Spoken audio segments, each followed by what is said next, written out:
Yeah, we're kicking off with a bang because what happens is I'm playing the trailer. Oh, you guessed it, another person forgot that they're out for a meal tonight. Isn't that brilliant? So, yeah, that's going to be great to fix as I'm literally here getting ready to commentate. Awesome. Brilliant. So, yeah, I can tell you now, Mr. Break Your Jaw is going to be fined 2 subs. Because what am I supposed to do now? I can't just delay the start of the card because you have a brain tumor and forget that you're literally leaving your house at the time of your fight. So I guess we'll have to deal with it as we get closer to it. So for LSJP, not a clue who he's going to be fighting tonight.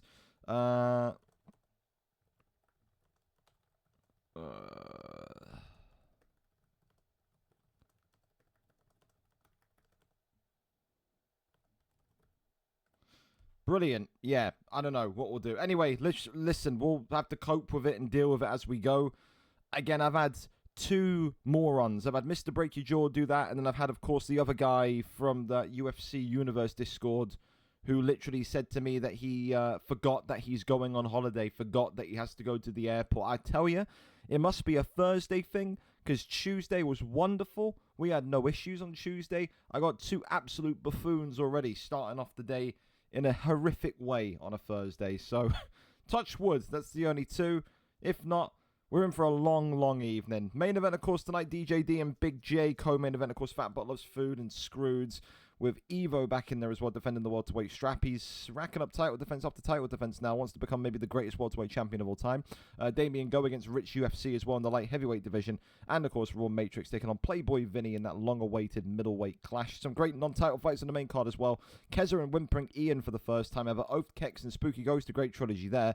G09G against Fish 14. G09G's look fantastic with King Green. I wonder if he keeps going with him on the main card slot. And, of course, the fans' derby, the ultimate spaz-off in Tilo against Abbott. That itself will attract some eyes, no doubt. I wonder which... It's like, you know what I mean? Are you rooting for Saddam or Osama in that one? It's a real pick of the bunch. Of course, we start as we mean to go on. Hopefully a great fight tonight. Lane, 14-21, making his debut against the former heavyweight champion of the world, C. Pierce. Pierce, though, at the beginning of UFC 6, does not look like his old familiar self, 0-2, as a kickboxer, whereas Lane, of course, tonight comes in 0-0. Hopefully we get kept nice and warm. It looks sunny outside, but it's windy as balls. So, yeah, who knows with this weather anymore. Of course, 4-star fight picks are the limit. Let's go over and see what we've got here this evening. Do we have a stream link? Why am I just being told streamers up ready? Do I know you, buddy? Use the stream channel or send me a link. I guess we're sitting here waiting until I get a link. Spaz G wants back into the UFC league. Yeah, sure. 3 subs you can play again. Until then, not interested. Ask him for our last DM convo. Again, there you go. Got everyone begging it up, of course. And there we go. Now we have a link. Phenomenal. It's going to be a long day. Strap in. Here we go then. 4-star fight picks, Jarzinho against Pavlovich. We've got to disable all these plugins he's got on the side. I have no idea why he's got live polls and all this stuff, but that's alright, we can turn it off. Alright then. Here we go. We'll turn this down just a smidge, make sure the game volume's good. Thank you so much as well, George and Gerard, for the subs. Appreciate you. Turn that down just a bit more. Alright, here we go then. Hopefully, no more issues. Okay, Jarzinho, of course, a 4-star favourite back in UFC 5. Against, of course, the 4-star pick in UFC 5 and Sergey Pavlovich. So, yeah, you got 2 of the favourites from UFC 5 in the Octagon tonight to start off this card. Of course, we don't know too much about Lane. He could be great, he could be terrible, he could be somewhere in between. We know he's heavyweight level, going up against C. Pierce tonight. C. Pierce will be, I think, a little bit hopeful that this is the start of where the wins appear. Like I said, was a former heavyweight champion in UFC 5, but when you're 0-2 in this division, you have to kind of humble yourself and understand that maybe it's not going to be as easy as what it once was at the tail end of UFC 5. I think that's the one thing as well that a lot of fighters are struggling with. You know, they think about that last 6 months of glory in UFC 5 when the game was in a dead period, when there were people not taking the game as seriously. It was a bit of a false period, wasn't it? If you did well in that last 6 months, yeah, you can't take anything away from you. But you have to understand that the level, the quality is only going to improve once again. Trying to get back to his feet is Lane, however, not able to. And C. Pierce here, getting some good shots from half guard posture up and ultimately right back to his feet. Body shot there lands as well. Another one there comes in, rip-tiding the body in a brilliant way. Left-hand side now being opened up. The one thing that C. Pierce can get undone by, of course, is these extravagant strikes. We've seen him before in UFC 5. Throw the flying knee, throw some sort of wild head kick, and it gets him in trouble. The other thing as well is that he just does, there you go, exactly. I mean, I couldn't have timed that any better if I wanted to in terms of my breakdown of C. Pierce, but expect a couple more of those. Again, this guy just doesn't learn his lesson, man. He gets flipped here from Jairzinho, going over to top mount. Is he? No, gets into half guard and then gets right back up to his feet. Lane, though, enjoying what he's seeing so far. Another flying knee comes forward from C. Pierce. I think if Lane's got a camp, if he's got someone with him today, they've got to be telling him, just wait for your opportunity, and it will open up. C. Pierce is throwing a lot of risky shots, man, but for Lane, it's about can he avoid those risky shots and counter. Body shot there comes in nicely, works off that double jab. Uppercut there was being worked, but head kick does actually connect. I thought that was going to be blocked up, but fair enough. Lane gets it through. So good little sidestep into the uppercut as well. Oh, Jesus Christ, he's throwing 4 or 5 uppercuts at once. The one thing that I don't like that Lane's doing is that he is just dropping his block and then getting head movement. Knockdown there comes from Pavlovich. He has to, I know he wants to stand still and get head movement, but you have to protect yourself. You've got to block yourself. It's 3 hits if you get struck. Head kick there comes off though from Jairzinho. Right hand there, right back. There's a right hand from Jairzinho now. Starts to be the target again for Lane. Ultimately though, 30 seconds left of round 1. It was a good start by Lane, but it's a good finish by C. Pierce. Head kick there comes up. It was uncontested. Body shot there attempted into a takedown, and C. Pierce will end the first round in back mount. No, comes right back up though. Uppercut there was just being looked for, nothing more than that. Body shot, nothing else to see at the end of round 1. I think you could probably say it's a nice equal round. It felt very scrappy from both sides. You can see that kind of rawness of Lane, and you can, no offense to C. Pierce, sees what CY is 0-2.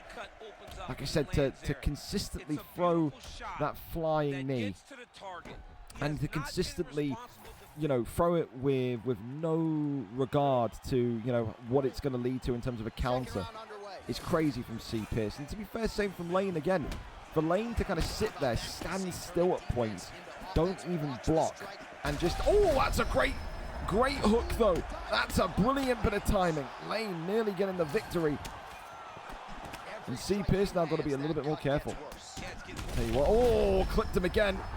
C. Pierce just not in it, man. And this one tonight is all over. I tell you, I don't know what C. Pierce is doing. Again, it's like all of those fundamental basics that he had in UFC 5 are out the window.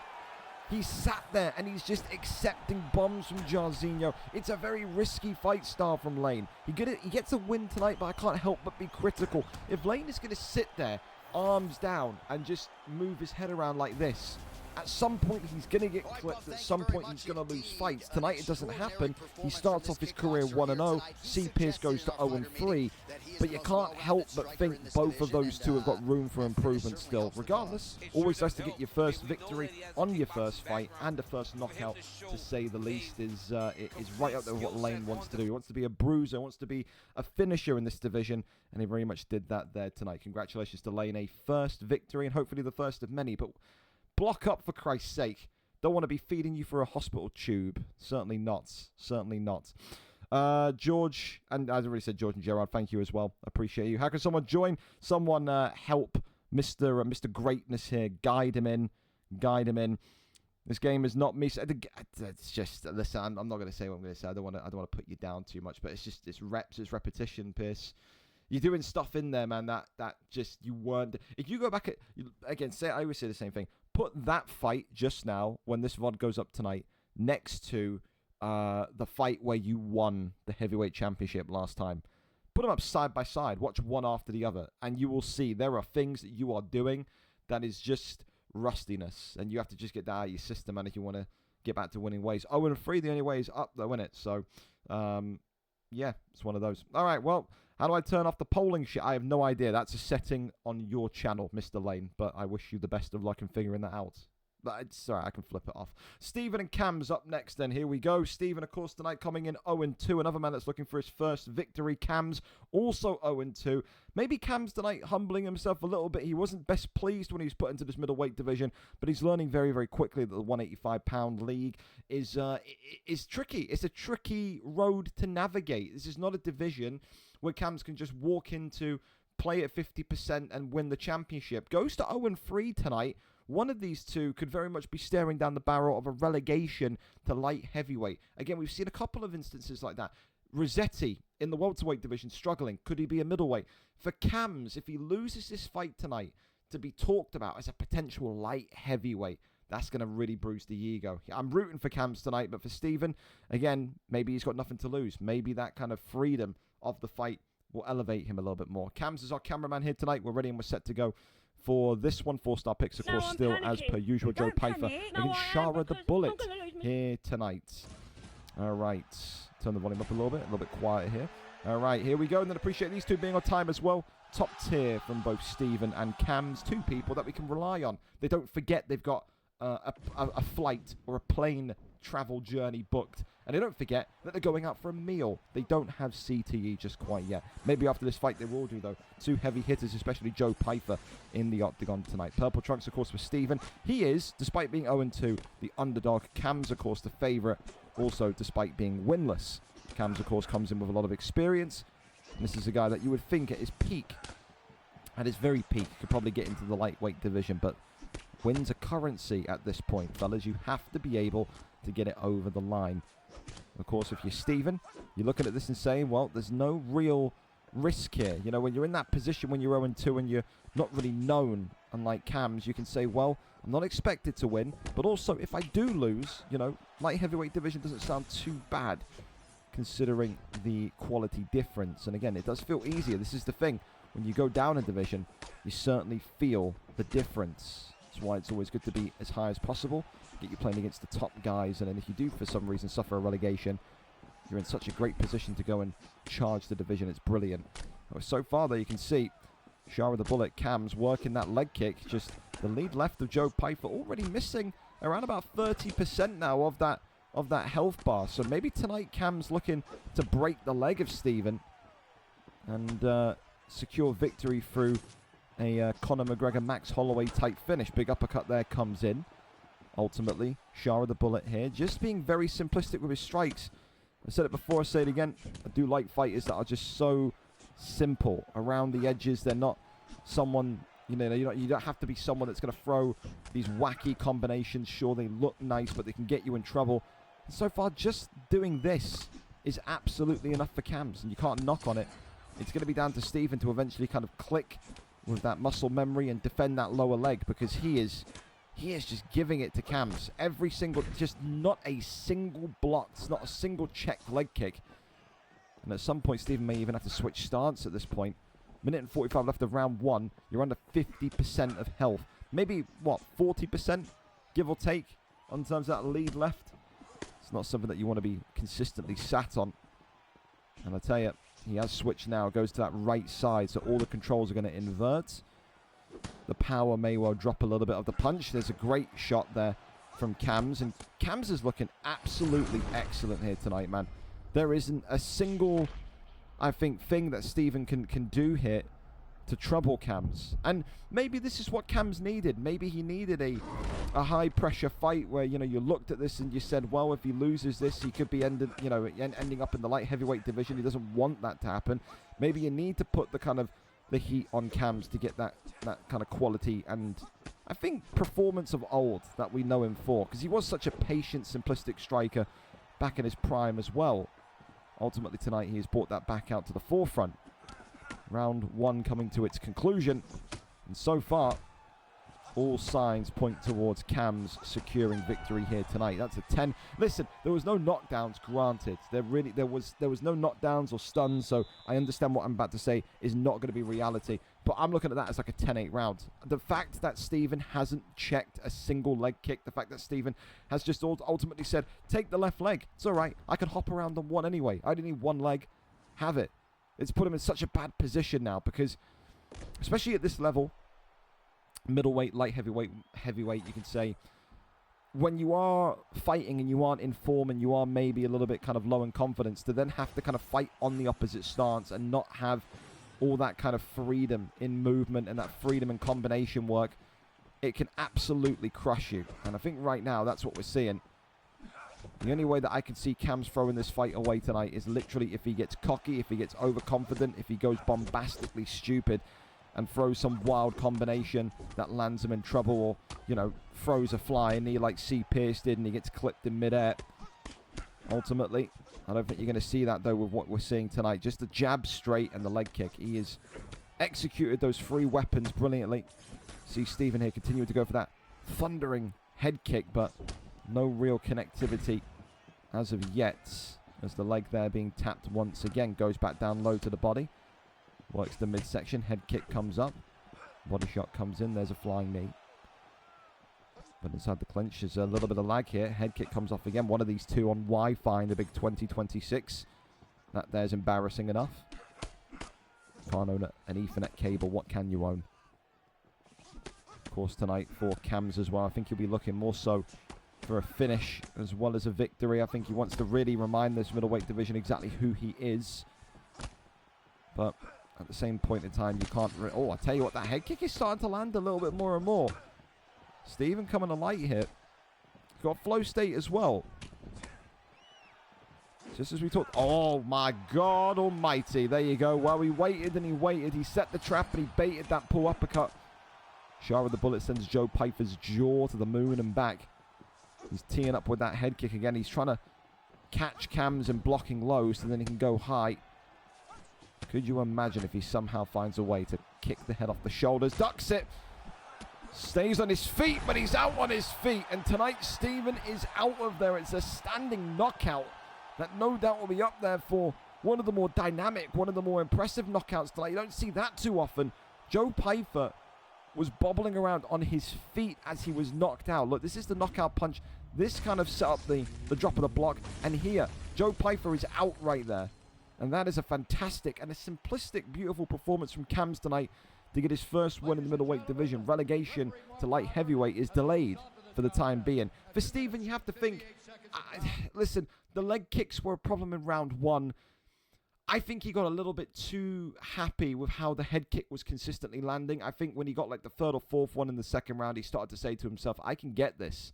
I can work this. I think, to be fair, he had to. He didn't really have anything else other than a potential lucky head kick to stop Cams. Cams was just so sharp, so simple. He was methodical. Like I said, you only need three things: the jab, the straight, and the leg kick. And Cams worked those three things beautifully. I think he will be up there for the time being for a knockout of that. Because, you know me, for me, it's not just about the sequence. It's about what looks cool. I've never seen a standing knockout in UFC 6 for now, so far. So, yeah, I like that. But a round 2 TKO, and I think more importantly... for Cams, it's just about getting the first win on your record. He's better, in my opinion, than the middleweight division, but he has to show that. He has to earn his way up. For Stephen, 0-3, and for him, the light heavyweight division may well be his best option. I guess we'll wait and see. We're getting closer and closer to August every time we do one of these cards, aren't we? Thank you so much again for those two, for being good as well and being on time. My guy hasn't responded once. Well, like I said, if Bobby DCFC isn't here, then of course Bobby will be getting cut. So it's, yeah, I wouldn't worry too much. Like I said, we got the finalist for a reason. One of them. We keep on moving. All right, we keep on going to Gerard and Benji PP up next. Of course, this one is a rematch. Let's go and see what the first result was. Of course, for Gerard, always fun to see. The Irishman brings a certain spice to the octagon whenever we see him fight. Of course, he's got that brilliant camp behind him. I don't know if Doc is like the permanent kind of coach, trainer. I don't know what you want to call Doc in that regard. But again, to have someone like him in your corner is always going to be so important. The last time they fought, though, VFL UFN 18. Benji on that fateful evening won by a round 2 submission. Of course, that, though, was all the way back on the 19th of March 2024. So over 2 years ago. And for Benji tonight, looking to make it 2-0. For Gerard tonight, looking to make it a revenge-filled fight. Of course, Gerard comes in 1-1, whereas Benji PP comes in 0-2. Both of these two coming off of losses the last time out. So, let's go over and see what we've got in this one tonight as we take a look at the fight picks. Featherweight 4-star is a little bit more tricky. You're going to see Sean Woodson. Look at the height difference. You've got a father and a son here, Sean Woodson and Josh Emmett. We'll see if that's going to be the pick. Of course, you've got no game volume in this one because Benji plays without it, so you're just going to have my voice and probably Benji's voice throughout this one. Thank you as well, Cams, for the Prime as well. Okay, here we go then. Ready and set for action here this evening in this featherweight division in this rematch.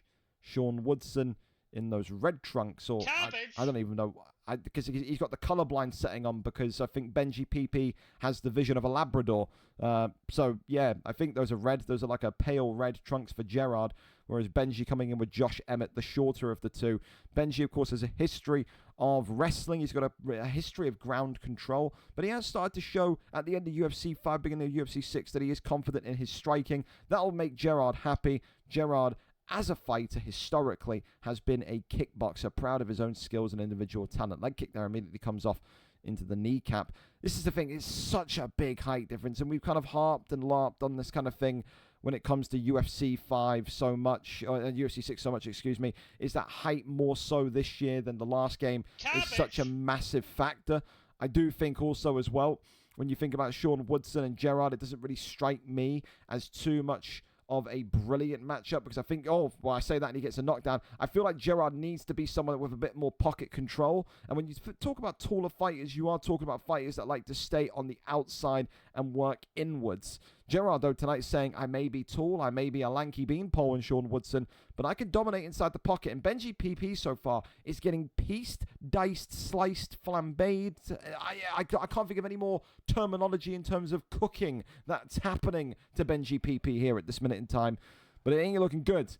And for Benji PP, he may be moments away from being out on his feet, had to shoot a takedown. And Jesus Christ, he gets it. I mean, look at the head health on the top right of your screen already. It's a large chunk of head health gone in round number 1. However, you can say Sean Woodson, top left of your screen there, a little bit of a red health pack. So, again, he is busted open. He is sliced open. Haven't seen a doctor stoppage yet on a VFL 6 or a VFL UFC 6 card. So, thank you, Gordon. Gordon Ramsay there in the crowd tonight. Wow. Big VFL fan is Gordon Ramsay. Couple of shots here to the dome. Again, apologies about no game volume here. Benji PP plays without it. You can see there at the bottom, it's all the way turned up to the max. You have to blame Benji for being weird and just playing with it off. I don't know how some of you do it. It's very strange.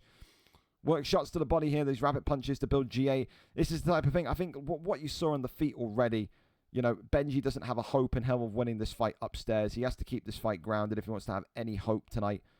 Benji, another one of those names you could talk about, you know, the likes of Rossetti before the Cams fight. Cams, you know, this is a guy that if he loses tonight, will still be winless after 3 or 4 cards of competing. This is a guy that may well be staring down the barrel of a lightweight move.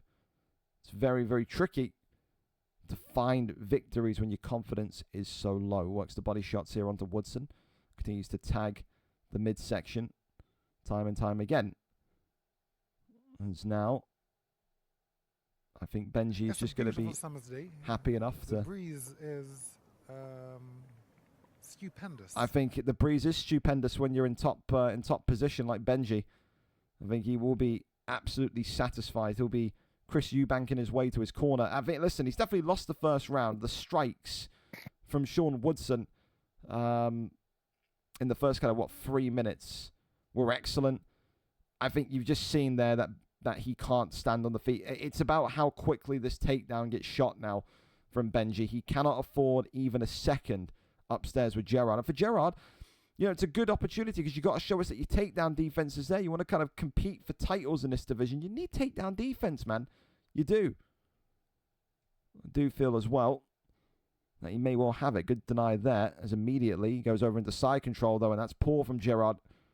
No ability to make that really grab the ankle. And from there, right back into a dominant top position again.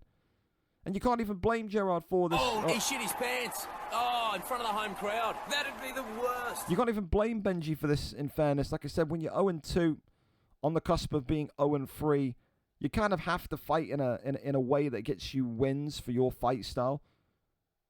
He isn't going to get that win tonight. He isn't going to get that O off the board by sitting there and throwing strikes with Gerard. We know this, but this is the kryptonite of Gerard, man. We saw it back in UFC 4. We're seeing it once again in UFC 6 when he fought against grapplers. I think, again, when you talk about Gerard's record, and I think this is slightly off because I remember I did this percentage back when he came back into the league at the start of UFC 6, but against grapplers in UFC 4, the last time we saw him consistently compete, he had something like a 36% win rate. He did not do well whatsoever against grapplers in his previous stint in the league, and that percentage may be about to drop even further here tonight if he doesn't get himself into a standing position. Gets back up to the feet, and again, half the round to go. How quickly does Benji shoot this takedown, though? Immediate. And that one there stopped instantly. Goes back over, though, into half guard. This is the thing. Think of you, Benji. This is all good for you, but you have to try and find a way to try and disguise that takedown. Got to try and find a way to land that takedown without him knowing it's even coming. That's when you start to look at the brilliance of George and that bout MMA camp, the way that they kind of put you against the cage and take you back. Maybe he's got to do a little bit of that, but to get close to Woodson is going to be a bit of a challenge, a task, especially considering how much he's beat you up here so far tonight. Minute 25 to go. Benji here being pushed and shuffled back against the cage. Gerard there trying to get the uppercut going, but he's been clinched up, been tied up here by Josh Emmett. There's the right hand again. Swing and connects onto the block there of Benji, as Gerard, waiting and anticipating that takedown, denies that one instantly. Again, fellas, in future, can we make sure that game volume is on, though? I don't care if it makes you unfocused or whatever. This is, well, I've always said this, to do commentary with no sound is so difficult for me because there's just nothing. If I even stop speaking for a brief minute, it just feels like there's dead air. So, yeah, at least have some game volume on. Turn the commentary off, keep the fight sounds on. Yeah, this is just strange for me. Another big knockdown for Gerard that's going to probably seal the round. Again, it was quite split, that round. You think about 2.5 minutes. You absolutely suck! Thank you, Cho. You have to think about it. The first 2.5 minutes was a lot of wrestling, a lot of control from Benji. Then exactly at the 2.5 minute mark, Gerard gets the fight stood back up and then secures a knockdown right in the final moments. I think for Benji, he's got to go for a finish. I don't think there's any reality now where Benji can sit here and take his time. He's been knocked again here. Gerard reining it in, looking to try and find a finish, but ultimately not going to happen here. Works off the jab hook, nothing more to see. Shuffling backwards, left hand, uppercut, left hand, right hand, uppercut. I'll tell you what, Benji swinging shots here. And effectively, those strikes are all whistling past the dome of Sean Woodson. Didn't get a big connection there, but there's the head kick from Woodson, who now very much steps into the world of Josh Emmett again. Right hand comes by. Josh Emmett on the retreat, looking to try and find a miracle, because that's what he's going to need to win this fight. I think he's stunned again here, and that's all over. Gerard on the feet, too much to handle. And for Benji PP, the wrestling was good, the control was good. For a large portion of that second round, it was prime Benji PP 2905, but this featherweight division, you need more than wrestling. And tonight, Benji PP had absolutely nothing on the feet. That is the reality of things. Nothing on the feet. And that boxing, dude, Sean Woodson's continuing to be, I think, probably the new 4-star favorite, isn't he? He's so, I think, agile, so slick, so lengthy. I think that definitely is why he keeps getting those picks, man. People love the Sean Woodson pick. They certainly do. All right, well, we keep on going. We'll wait and see. Benji losing fuels me, says Odran. Well, there you go. I'm sure Odran is loving what he's seeing. Absolutely. He's got the Peaky Blinders filter in his game. That's funny, by the way. That's brilliant from you. Let's see, has me and his requesters haven't seen. That's fine. Again, we'll wait and see. Again, like I said, if he isn't here, he will get replaced and it will be cut, bro. We've made it quite clear in the finalist, but yes. All right. Well, for the time being, we'll give Bobby 10 minutes. If Bobby isn't here, then, of course, Bobby will be cut and he'll need to pay to play again. I've made it very clear. League remains free, but if you're fucking stupid, you get a fight, you get reminded, and you're still not showing up, then, yeah, it will be 2 subs to fight again. So I'll send that to Bobby quickly and make sure he's aware. You have 15 minutes. After that, you won't fight again until you gift 2 subs. There you go. That's for him. Complete moron, but what can you do? Some people are just dense. Yeah, that's how it is. That's how it is. I've got to pinged ticket as well. Some guy from FIFA. I don't care. Please stop pinging me about FIFA in July. Yeah, let's all remember it's July. Eh? Fantastic. Well said. For now, lightweight division. Probably going to need 2 replacements. You've already had LSJP have his opponent pull out because he's fucking stupid and forgot he's going out for dinner. And then, of course, you've got Bobby, who's just a moron and hasn't shown up. So, again, you want to fight tonight? You're in the lightweight division. Get at us. I'm open to it. A little bit more tricky because, of course, you can't fight twice on this card. But if you fought on that Tuesday card, the door's open. Yeah, the door's open. We've got to cut some of these people as well that are inactive. Like Arrow, for example, did like 1 fight back like 3 weeks ago, doesn't sign up. This is what I mean. We got to kind of purge the roster of any impurities, don't we? We do. I think for Allergy, it'll be a little bit more easy. We can see if Duarlo wants to go. I'll ask Digallo if he wants to be the replacement fighter. But let me fight Ellis. I'm not interested, Allergy. You fight on my card, not the other way around. I'd rather bench you because, again, I really dislike having to deal with your hyperactivityness. I don't know if that's a word, but yeah, you just irritate me. So, yeah. Duarlo, you were around today. But there you have it. Jack, stop joining in and being a fucking idiot. You are older than all of these people. Please act your age. Stop spamming me in fucking DMs. I don't care. Thank you. I'm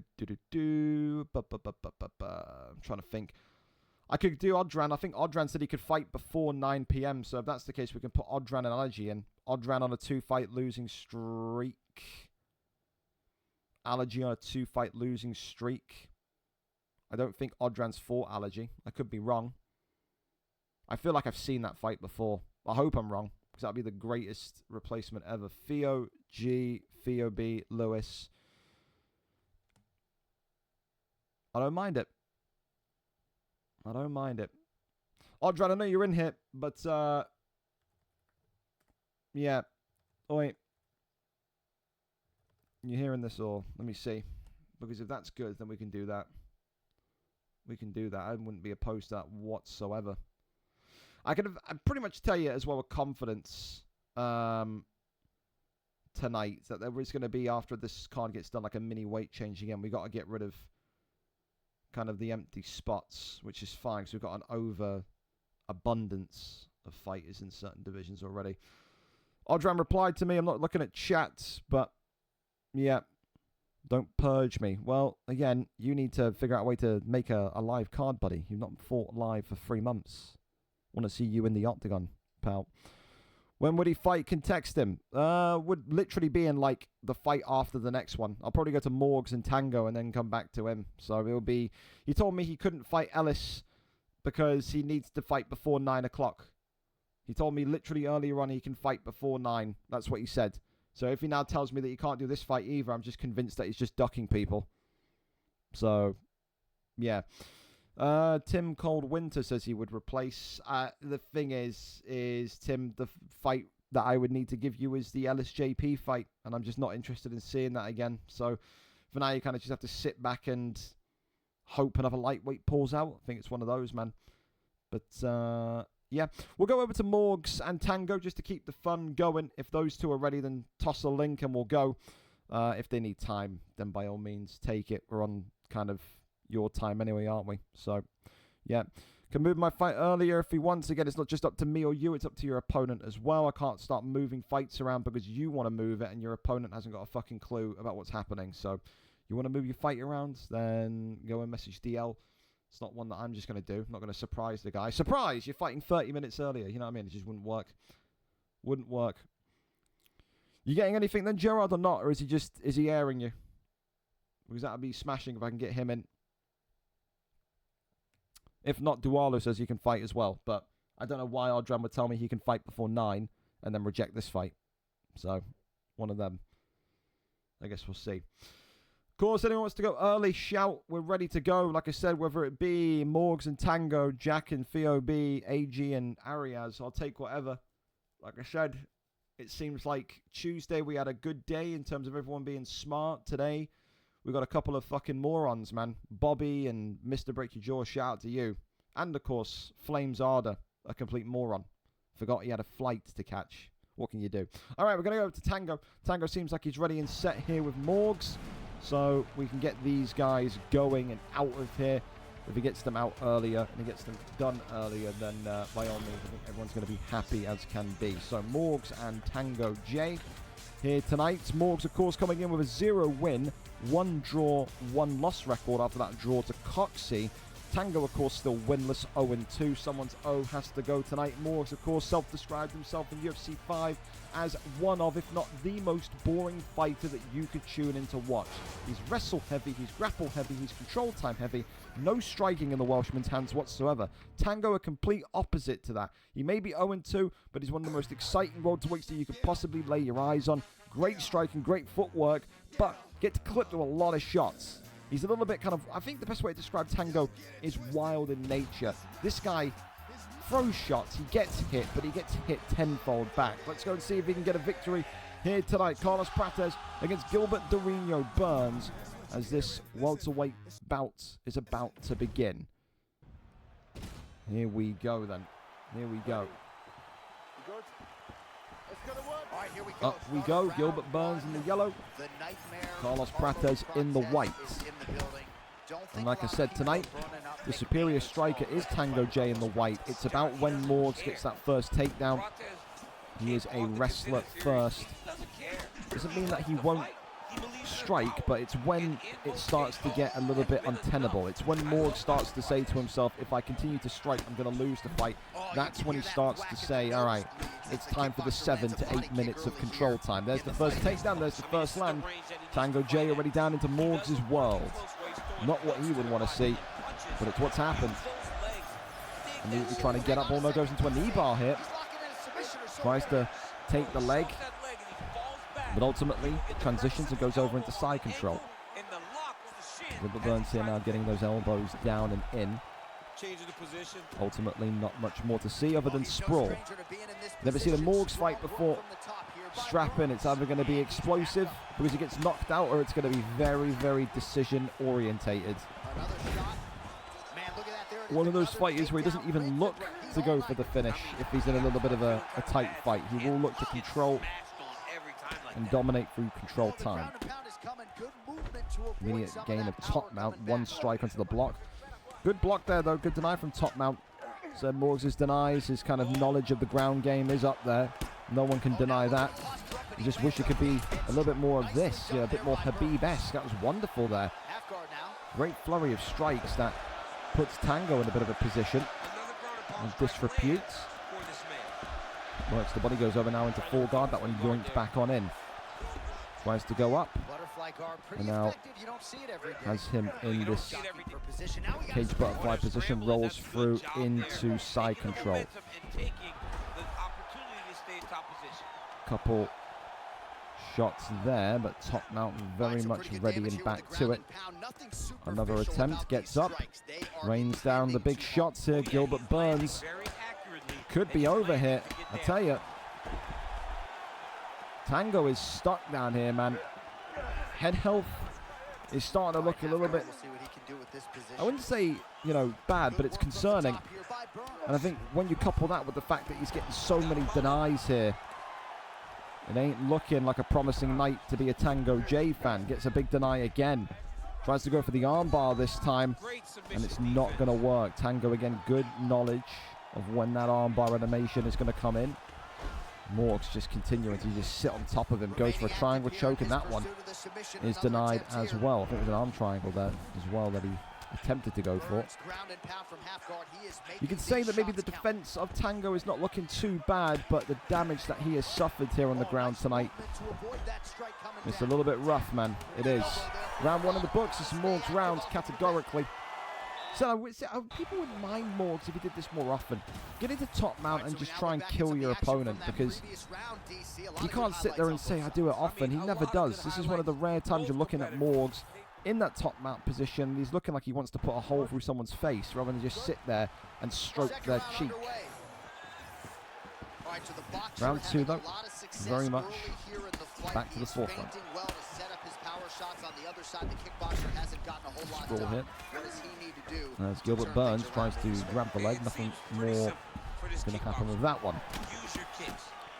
Left and right uppercuts in there, you can see again. Tango continuing to just try and get tight, touch tight to Morgs. Oh, Morgs gets a knockdown though as well.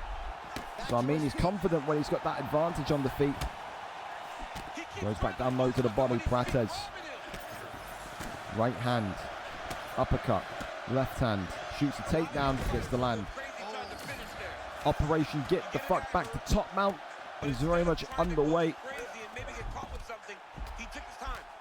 Work shots to the body here. Tries to get up that one, joint back down. Left hand side. Four guards still the position that Morgs occupies. Goes over to the half guard position now. Full guard again. This is the type. This is more like a Morgs fight now. It's kind of shuffling back and forth between half guard and full guard. You can't find that consistency to go from transition to transition in a positive light. So this is denied that time there, though. Maybe I jinxed it. Goes for a submission, but a reversal. Brilliant in magnitude there from Tango. Big deny there now from Tango. Over into side saddle. Gets those carving elbows going, only one of them in fairness, and then gets right back up to his feet. So a bit more of a scrap down there this round, so fair credit to Tango. He's not just been ragdolled. That's what you like to see, a bit of a close competitive fight here. Body shot there comes in as the clinch comes forward. Left hand, right hand. Uppercut there comes in again. Left, oh my goodness me, Morgs. Looking for the finish against the cage. Is it going to be enough damage? I don't think it would be. Takes the back, and yet right back down we go. It's what the aim is going to be, but just shrugs off that trailing arm from Gilbert Burns. Flow state now enabled. Anything and everything being thrown here at Morgs. Needs to try and find a way, this Tango, to get some sort of lucky shot or anything, but that's not going to happen. He gets dragged back down into back sitting. 45 seconds left of round number 2, and for Morgs, very much still in a great position to win this fight and get his first victory here tonight. We get to 1-1-1. Winner and drawn a loss in his first 3 fights. At least he's symmetrical. Where is that? Goes down into top mount once again after the deny. One more final posture up here in round number 2. And Tango J doing enough defense there to survive that flurry. We head into the third and final round in this welterweight clash. Again, Morgs looking like he could still go for the finish. It's a rare time to be alive. You know, it's a very rare card when Morgs is looking likely to actually go and finish a fight live tonight. That's quite something. God, Jesus, what parallel dimension are we in? 5 minutes to decide this one. For Tango, can he find a miracle? Can he find a way? Oh, to win this fight. Overhand swings in. Oh, he drops Morgs as well. Morgs has got to get a takedown and quick. Shoots, denied. Tango saying it ain't over until it's over. Another one. Back-to-back takedowns, adds a turn, and that will be base camp once again. He got nervous there, did Morgs. You can't even blame him. That kind of fury of Carlos Prates has been seen multiple times, not just in UFC 6, but across UFC 5, and he was a favorite for this division as well. Puts him with the crucifix, though. Elbows coming in. Gilbert Burns now over into side saddle, the elbow coming off. Ultimately, going over into backside. Takes back mounts. Oh, nearly flattens him out as well. Not going to happen. Kicks him up and over, goes into half guards. Denied. Couple of shots to the body. Pulls over into top mount. Kicks him up and away, and that's going to be all she wrote in terms of the end of that sequence. Right back into Tango's world now. Can he still work some magic with Carlos Prates? Another takedown. Yeah, Morgs is not. Morgs is absolutely petrified. After that first kind of 60 seconds of the third round, he's saying we ain't even standing up here for a second anymore. Not a chance. Gets flipped and rotated though into half guard, but Ultimately, he has to get back up to his feet. Maybe I spoke too soon about one of those Morgs finishes. Maybe it will be a Morgs decision victory once again. Hand fighting is impressive though. Goes over into rubber guard. Elbow now. Just crashing into the temple of Prates. Keeps him locked in there as well. Good damage from rubber guard here that he's getting. Tango's just happy to accept it. Gets out though. Pops right through the blockade. And then gets back up to his feet again. And Morgs here doing what Morgs does, man. Boot scooting all around. Good deny there on the takedown. 60 seconds. Christ, I was naive thinking we'd see a Morgs finish tonight. What a fool I am. Right hand, though, it could be a Tango J finish. Hang on a minute. Morgs has got to get out of there. He's got to shoot a takedown. He is in real trouble now. 30 seconds, he's being pressured. Oh, God, by a knee, nearly. Oh, my God. Yeah. Oh, Morgs. You've made hard work of this one. Oh, jeez. I thought that flying knee when he went down was going to clock him. But surprise, surprise. We go the distance, and it's going to be a decision. I've got Morgs 29-28. I think he won round 1 and 2. But ultimately, he lost round 3. He will still win it by decision. A fun fight at least, but all that dominance from the first round kind of disappeared. But ultimately, we've seen judges rob fighters before. We can all cross our fingers and hope maybe Morgs gets robbed tonight. Here we go. Bruce Buffer, turn your mic on, buddy. Ladies and gentlemen, after 3 rounds, we go to the judges' scorecards for a decision. All 3 judges score the contest for 9-28. Yep. Declaring the winner by unanimous decision, Gilbert Goodrich. Wow, what a surprise, man. A Morgs decision win. He's lucky, by the way. He's lucky. He's lucky because I'm telling you, he was on the cusp of getting his fucking jaw smashed to pieces. And that flying knee, when he shot the takedown and Tango threw that flying knee, I thought, boy, he's in trouble. He is in some trouble. He is. In the next 10 minutes, right? Let's see if... Gerard, you didn't even tell Odran what's up. He just DM'd me saying, what am I hearing? Is he able to fight or is he not able to fight? Wonderful. Okay, excellent. We've got Ellis's opponent sorted as well. So that's great. So we've got Los Scott Jugo replacing Mr. Break Your Jaw, who's 1-0. Ellis JP, of course, get red corner now because he's here and his opponent isn't. And then it looks like we're going to get Odran against Allergy Zeno. Odran now says he can't. So what the fuck was the point in telling me this bullshit 1 hour ago? I can fight earlier, just not 9 p.m. What the fuck was the point? That's just so stupid from Odran. I can fight if it was earlier than 9. Okay, how about 10 minutes? No, I can't fight. What the fuck was the point, Odran? Why not just tell me no? Fucking moron, dude. Just ridiculous. Plans changed. What, in 30 minutes your plans changed? Stupid. Stupid. Ridiculous. Okay, so still we got no idea on who the fuck Allergy Zeno's opponent is going to be. I think Dualo says he can, but at 8:15, so we'll go with Dualo at 8:15. We'll do that. Cool. We'll go for 8:15. If Allergy's in here 8:15 for you, then we'll go 8:15. So that'll be good. Both winless, both. Yeah, makes sense. 0-1, 0-2. I don't hate that too much. But yeah, don't be saying, yeah, I could fight if it's earlier than 9. 7:40. Yeah, no, I can't fight. Just stupid. Just makes you look like a bit of a fucking moron, you know. Don't do it. That's all I can really say. All right, cool. We keep on going. Can you add him in the chat room? No, you can go find him yourself. Thank you as well to Lewis Bex for the resub, and also Potfode, Mr. Pote, Mr. 995. Thank you for the follow as well. Appreciate you. All right, cool. Again, there's no point telling me after 4:30 Central nap because that's main card. And no offense, we're not going to need an 0-3 featherweight for the main card, so it's kind of redundant. I appreciate the effort and the offer, but yeah, I can't really help you with that one. All right, we keep on going. Where are we going next? We're going over to Jack Hanna and Theo B for our next one. Of course, Jack Hanna's too stupid to use the stream channel. Not a surprise.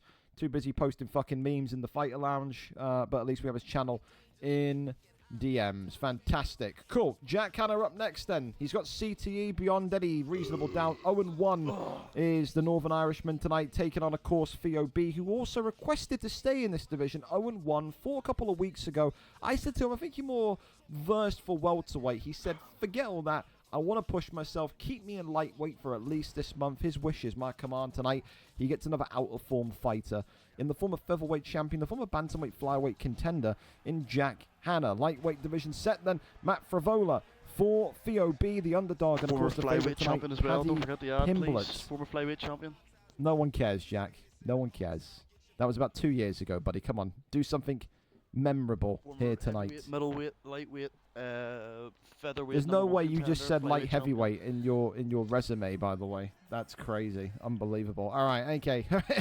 I didn't say light heavyweight, I said heavyweight, actually. That's even worse. Even worse. Even worse. Theo B tonight, of course, in the black trunks, whereas Jack Hanna in the blue with Paddy Pimblett. Interesting as well for Jack Hanna because he is more of a striker. This is the kind of guy that would openly sit, moan, complain, cry, bitch, whatever you want to call the word, whenever he was wrestled back in those kind of, more elite divisions. Tonight, though, maybe he looks at Theo B's history. Again, another fighter in Matt Frivola, the man controlling Matt Frivola, should I say, that has a horrific record against submission fighters, against grapplers. And again, he once upon a time did call himself, Theo, the best or one of the best boxers in the featherweight division. If Jack Hanna is coming into this one tonight thinking it's going to be easy peasy because his opponent's 0-1, he may well get humbled. Matt Frivola with the right hand here. Jack Hanna getting clocked left and right. He may well have to wrestle. Bopped and dropped again. Jack Hanna in some serious trouble here in round number 1. Big wound there just above the brow of Paddy Pimblett as well. Takes the back here. Theo B saying, I told you, Four Eyes, never ever move me out of this lightweight division. This is my humble abode. Question mark kick there comes up, and that's another lofting uppercut there. Jack Hanna has been completely outclassed here in this fight.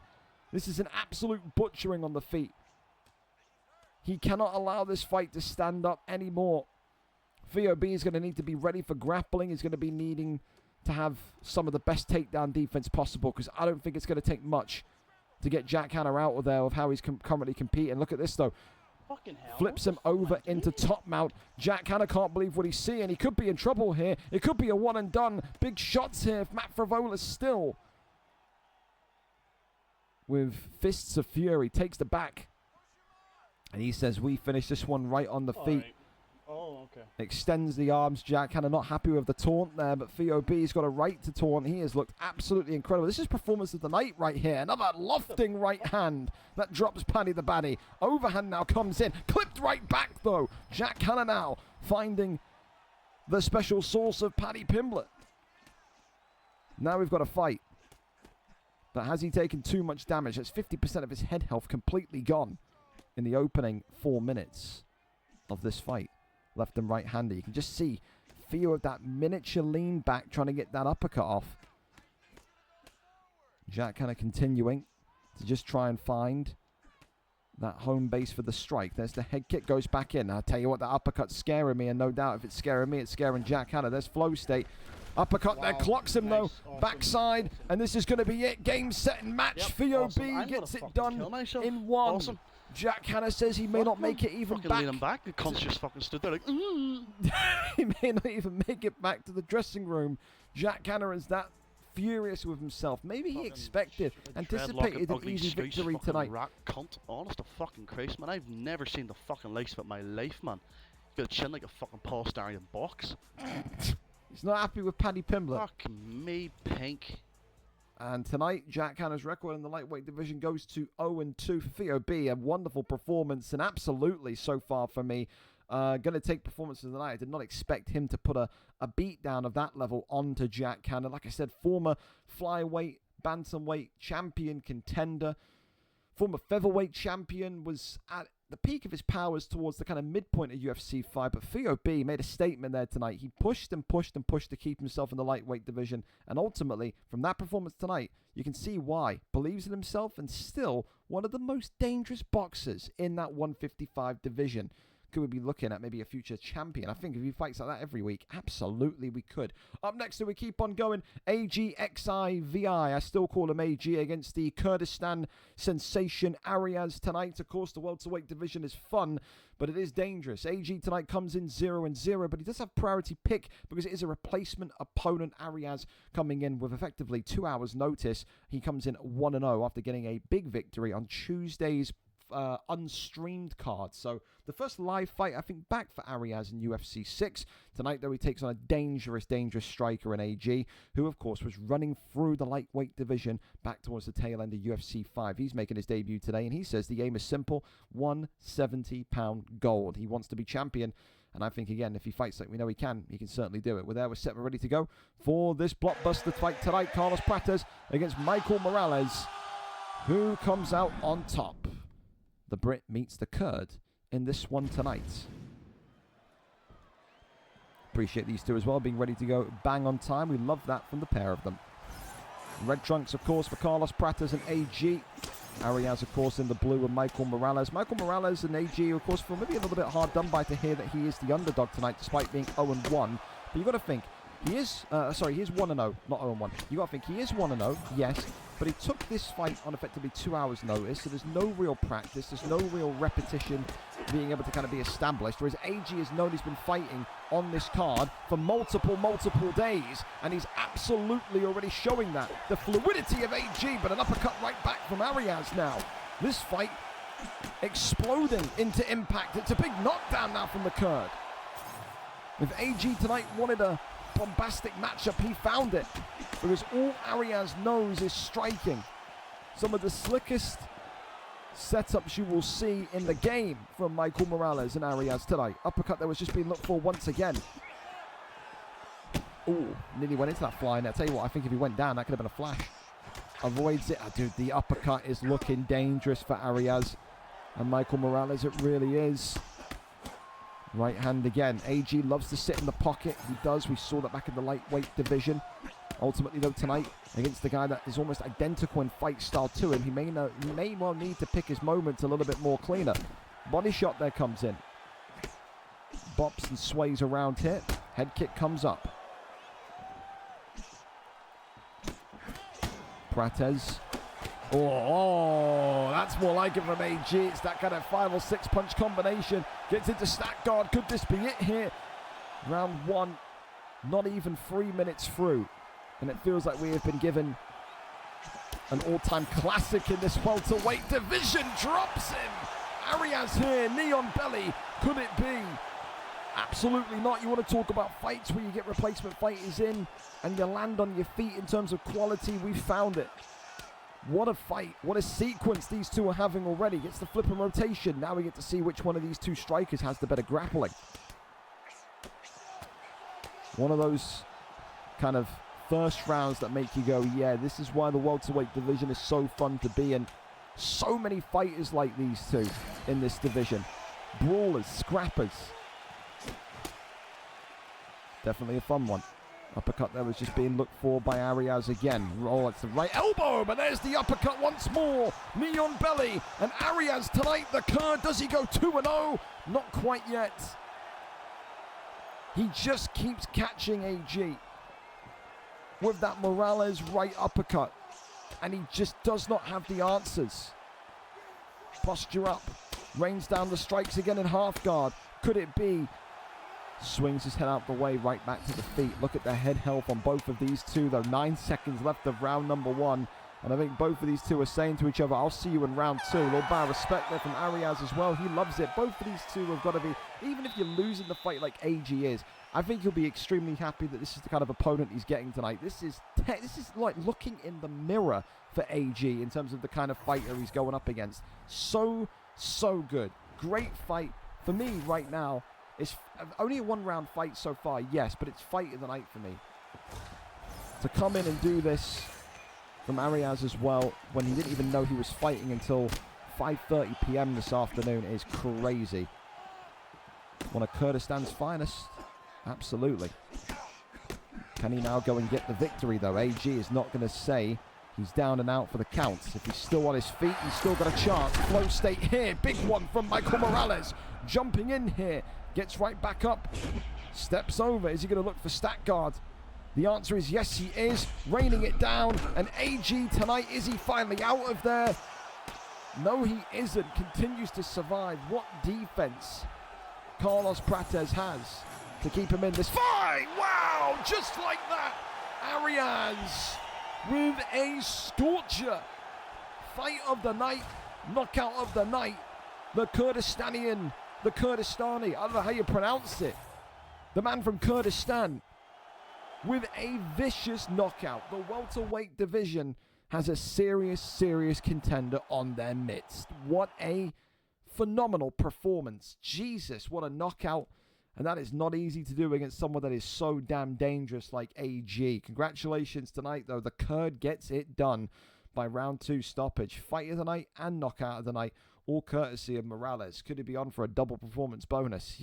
Honestly, I'm very close to giving him performance, because again, he did that coming in knowing that he was fighting only 2 hours ago. Like, that's the closest I've ever been to a triple performance bonus. You know how nuts that is? I'm sorry, Theo. I love you, buddy. I do, but I have to. Dude, he didn't know he was fighting until 5:30. He's on for a triple. He's literally on for a triple. He's on for performance, fight, and knockout of the night. That is insanity. That'd be the first time in league history in nearly 5 years if that sticks. A long way to go on the card, though.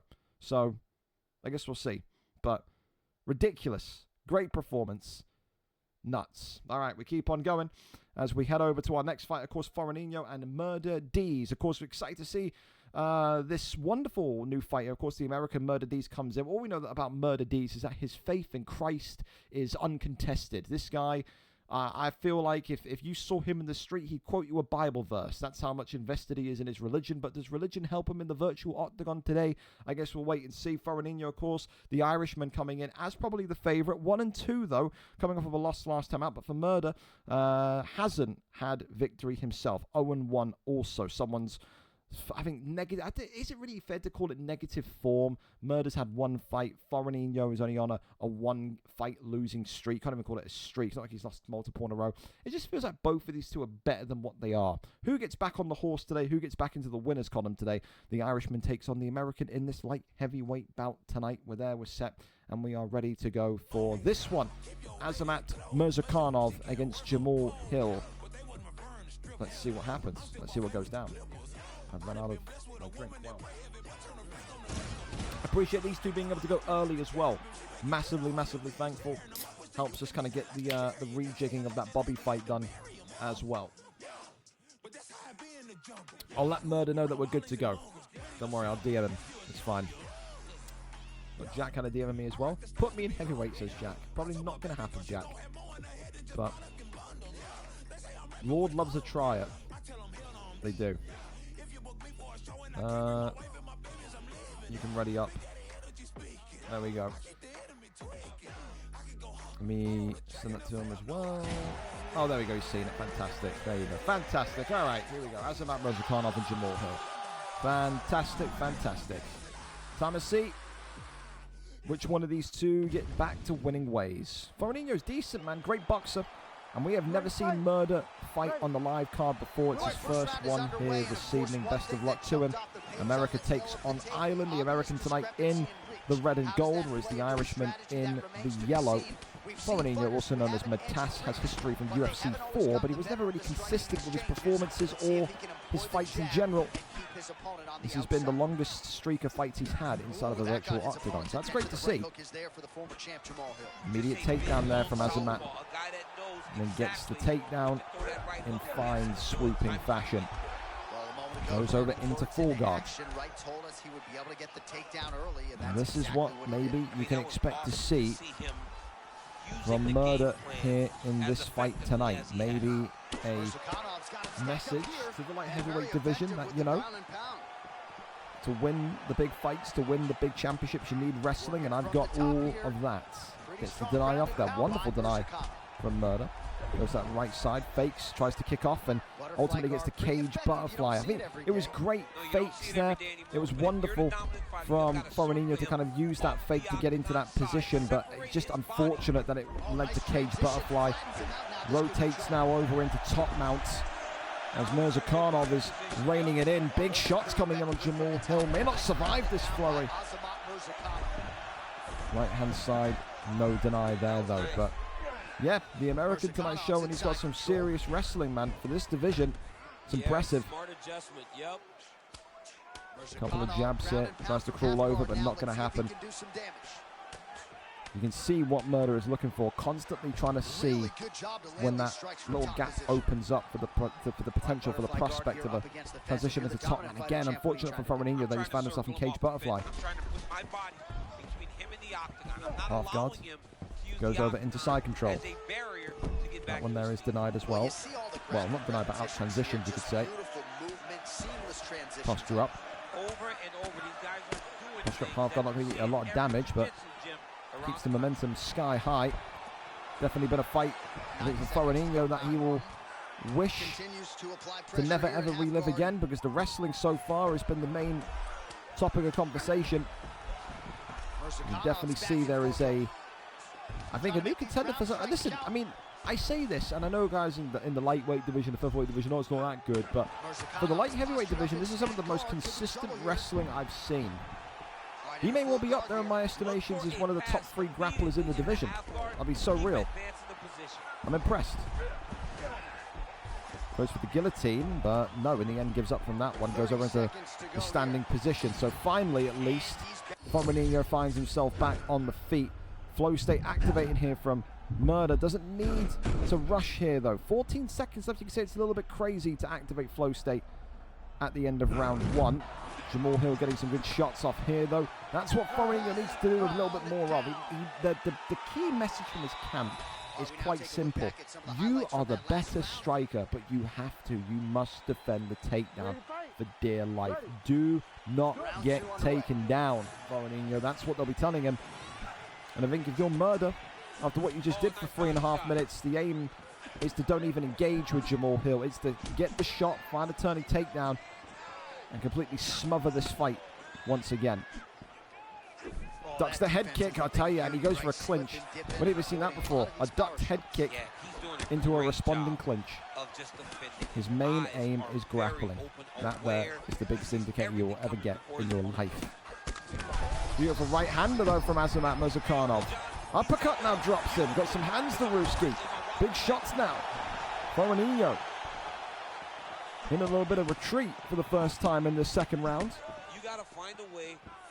But he still will feel he's got a puncher's chance with Jamal Hill on the feet. Right hand onto the block here. Left hand for Azamat. Continuing to just work brilliantly. There's another takedown attempt, but good defense this time from Foranino. Right hand comes up still. Left hand as well. Ducks underneath. Left hand, right hand, left hand. Do like what Foranino is trying to do here. He's trying to create that kind of uncertainty in the mind of Murder. If a level change constantly, he won't know what's coming. And at that point, one of those big overhands or big right hands from Jamal Hill in general can turn the lights off on Mirzakhanov. You definitely see that Murder is less comfortable on the feet than on the ground. And ultimately, he survives that flurry from Jamal Hill and gets the beautiful slam takedown smack bang in the center of the octagon. Foranino right back to that difficult position that he found himself in at the beginning of round number 1. A couple of elbows coming in, but ultimately hammer fist now over into side saddle, into side control. Tries to get into top mount, and he does. Whips him into place. Right hand side, not able to get the deny. Just escapes impending doom there. It just feels, doesn't it, where if he gets Azamat Mirzakhanov into top mount, Jamal Hill maybe well be done for. Thankfully though, Foranino gets right back up after that great slip. It's the left hand, isn't it? Mirzakhanov now with flow state once again. The overhand clocks him, and Jamal Hill in big trouble once again. Foranino is running out of options as to how he can win this fight. Well, if you have ever found the zone on a Into sprawl. basketball court as a shooter, you know what this man is feeling right now. He's Now got finds all the backside. skills flowing tonight. Gets over into half guard position. That one is denied. A couple of hammer fists. Being denied again, sweeps the arm. Really consistent grappling. Pretty good work with the ground and This guy gets, I'm telling you right now, if this murder guy gets like his striking patterned up, right half guard form here and a lot of he's offensive fucking options dangerous, I would bro. think I'm at telling his you. disposal. The striking is a little bit, but the grapple, mate. From round to round, my praise for his grappling has gone up. I said at the end of round 1 he's a top 3 grappler. I think he's the best grappler in the light heavyweight division. I think he is the best. I don't think anyone can out-grapple this kid in the 205 division. Really, really, really strong performance. But, and it's a big but, Jamal Hill is still alive in round 3 and he still has a puncher's chance. Hugely critical 5 minutes in Can terms Foronino of find light heavyweight division a and the way career trajectory of both men. to rip this one out of the jaws of defeat? All sweet dreams Hill. Quick level Another change. takedown right in the center of the octagon again. Just excellent. Really, really good. You could feel Really the excellent canvas shot as well, but maybe you could say as well in the equal sense, poor defense from Foronino. Oh, the ground and pound Tries to is go for there. maybe a guillotine, nothing there. Fakes over to the left-hand side, goes to half guard. Now we're now back into full guard position. Oh, another strike Left-hand lands side, from still the top. nothing. Oh, he got Fakes, denied pulls him trying back to in. pass. Tries to go for the armbar, I think. Goes to the right side. He just can't shake him off, man. He just can't shake him off. Breaks into stack guard. This is not good. By him to get out of harm's way. Foronino not only taking one singular shot. Stacked up here. Will there be a feeling like if you are murder, will there be a feeling like you need to go and get a finish because of how strong you've looked here tonight? Will a decision be enough because you lost your first fight? I think win by any means. I think you take a decision. Jamal Hill, though, I tell you, look, coming alive, though, with that flow state. Oh, my God. Throws the body shot, but Murder there was just responding with that left hand. They did not like potentially what was coming. Overhand now comes in. So, I mean, on the feet, Foronino is showing that he can smother him, man. He can. Shoots the takedown. That's the thing, though. It's the great equalizer in the wrestling. Great shot again. Has him down again. Breaks through into stack guard. He got one strike last time. He got one strike onto the block again this time. Kicks him away once more. How aggressive do you go if you are Jamal Hill, knowing that you are trailing 2 rounds? You need a finish. Oh, clips him. Goes back down onto the body. The American now in some trouble with 1:30 to go. If you're murdered, you just walk away. Do you look at this and say, I'm just happy here? Oh, clips him. Not once, but twice. Foronino. Oh, God, he could still win this fight. He's starting to feel it. He's starting to believe. Time is of the essence, though. One too many will put him in a bad position. You see Murder looking for those uppercuts. Just shoot the takedown.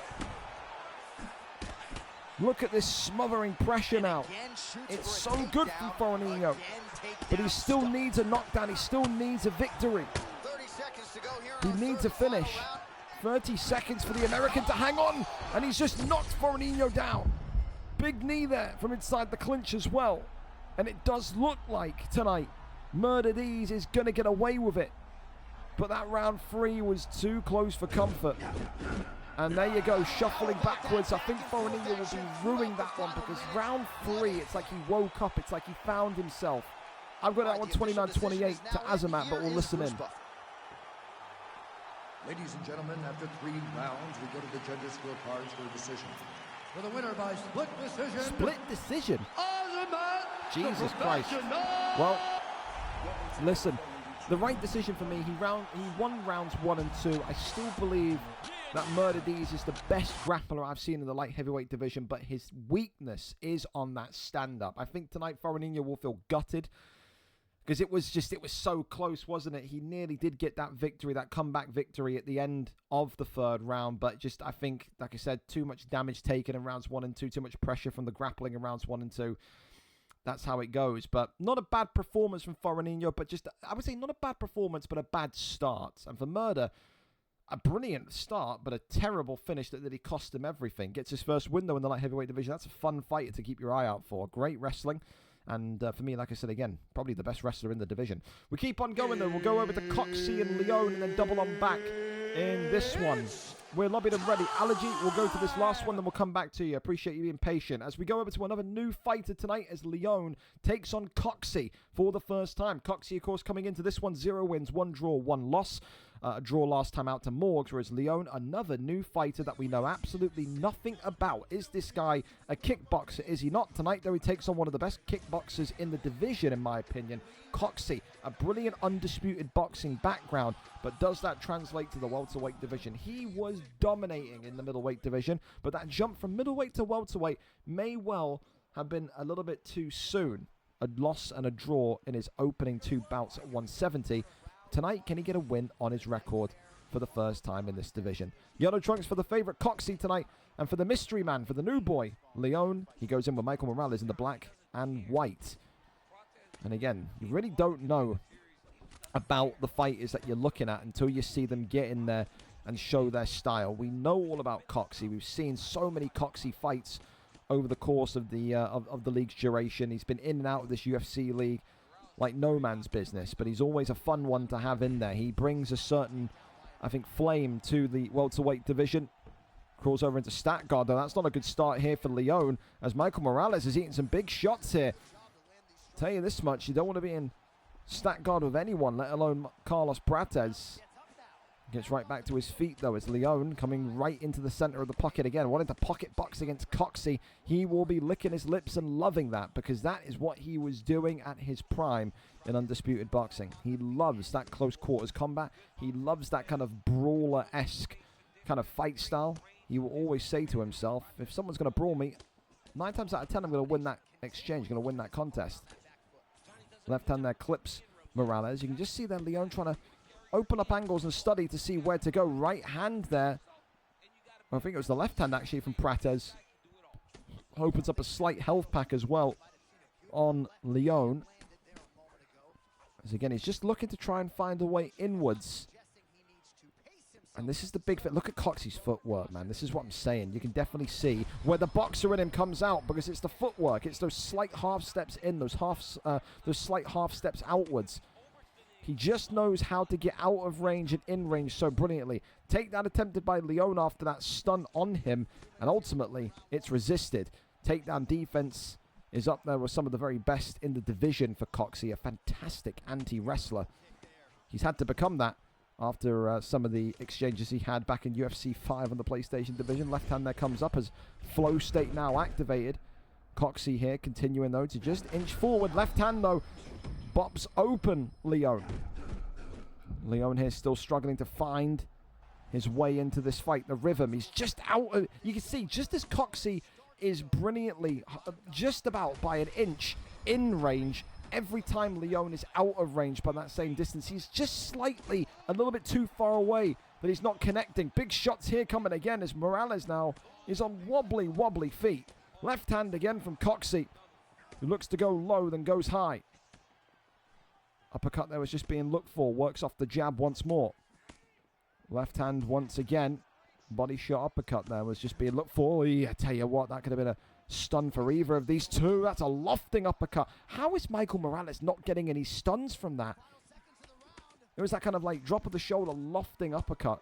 You would think that would at least give Prates something to think about. A takedown there to just establish dominance at the end of the round, but ultimately, that is a Prates round. No one can argue it. 10-9 to Coxey so far. Listen, I think if you're Leone, you're looking at this one and saying to yourself, I've had better starts. I've had better days. But, again, it's a tough division, man. No one said the welterweight division was going to be easy. 4 stuns so far tell you everything you need to know. The pocket boxing, that brawling fight style, that boxing fight style only goes to benefit Coxey 96. He's in a fantastic position right here to go and find his first win of his welterweight career if he carries on like this. I say if, because we have seen Coxey throw fights before in grand fashion. Gets a little bit high, gets a little bit kind of full of himself, does something utterly stupid, and can throw the fight away in the blink of an eye. Needs to stay on job and needs to stay focused here this evening Morales is still a heavy hitter if he catches you in the right space. For Coxey, I think the other thing you want to say about his performance is, it's just the counters, man. It's the footwork and the counters. The overhand drops him. And hang on, because Michael Morales is out of there. It's the footwork. It's the slight micro movements. It's that slight half step in, the slight half step out. We talk about the best boxers, the best grapplers, the best jiu-jitsu artists in welterweight. The guy with the best footwork is Coxey. He is absolutely so difficult to nail down, but he is so accurate in that 170 division because of how he fights and because of all that experience from his boxing background to, of course, his UFC 5 experience. For Leon, it's not the way he wants to start his career, but he did take on a very tricky opponent. People will say, oh, well, Coxey's not one of the big fish in the welterweight division. I would say otherwise. I think when he fights like that, he is seriously a title contender. Congratulations to Coxey tonight. First win on his welterweight record. And for Leon, there's plenty more where that came from. Don't worry, you're going to be a great fighter, but 0-1 to start your welterweight career. Unfortunate, but it happens. Someone's got to win, someone's got to lose, isn't it? That's just how it is. Up next, though, we keep on going to Allergy Zeno and Dualo. So, we are there for it. Diallo set to take us in. And, of course, that does mean that if you know Bobby DCFC, if you know of him, if you're in a camp with him, he will not fight again until he gives 2 subs. Reason being is he's missed his fight with no warning, nothing. So, yeah, absolutely nothing. Can't be doing that. All right. Zell Huber and Chase Hooper. Here we go, here we go. The final fight of our Fight Pass prelim card here tonight. Of course, from the future fights onwards, 4.5-star fighters, they unlock. Time to see, time to find out. Zell Huber, Chase Hooper. I think as well for Dualo, an opportunity to kind of, again, bounce back after the disappointment on Tuesday. He did fight on that card 2 days ago. That's where his first loss came to fruition. Again, 0-1 tonight for the man in green, 0-2 for the man in white. Allergy Zeno, of course, was almost needing to be consoled by his team, by his camp. He said after his last loss, when he went to 0-2, he said, just move me down already. I can't do it up here. He was filled with almost regret, filled with sadness, because he just feels like he's better than what he's performing at. And you have to say, no matter how stupid he acts in the Discord, he is a great grappler on his day. However, it means nothing if you can't do it when those comp fights roll around. Tonight, if Allergy goes to 0-3, he may well have to stomach the fact that the 170 division calls his name. Dualo has an opportunity to do something hilarious in that regard. And that's the thing that he's got to be ready for tonight, Dualo, is the grappling, the wrestling. Allergy does not have, realistically, any striking. When you want to compare Allergy Zeno to somebody, real-life fighter, I often say it is kind of leaning towards Ben Askren. You don't see this guy do much anymore on the feet. It's all about these ground exchanges. Gets the deny with that brilliant kind of left-hand side. And look at this, goes for the arm bar and immediately gets one synced in. This is the danger. This is when Allergy Zeno starts to look like the world beater that we know he is. This is when he starts to look like, light heavyweight champion like he was so many months ago. Goes for the armbar again. That one there this time resisted. Allergy, though, knows he's in a fantastic position with 2 minutes left of the round as well.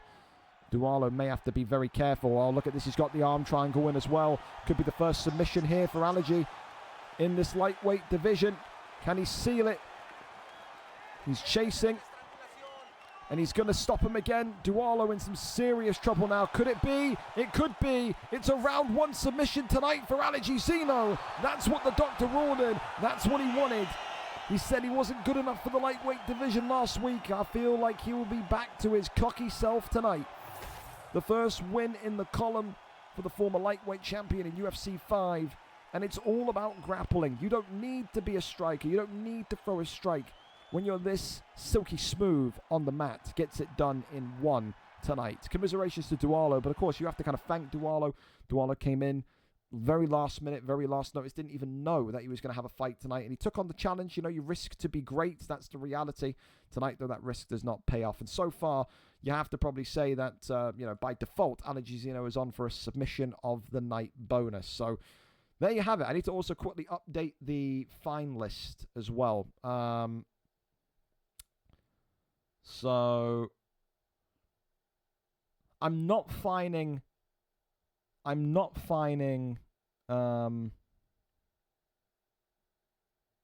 going to fine Mr. Break Your Jaw. I'm not.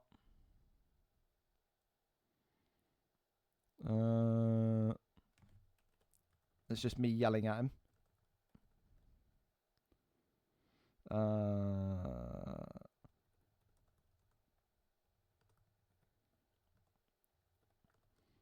But I am fining Bobby. So give me just a minute. No showing his fights. What did I put the no-show fight at? Not a title fight. Not a main card fight. 2 subs. Yeah, there you go. You can fucking confirm that. Not showing to his prelim fight. 2 subs.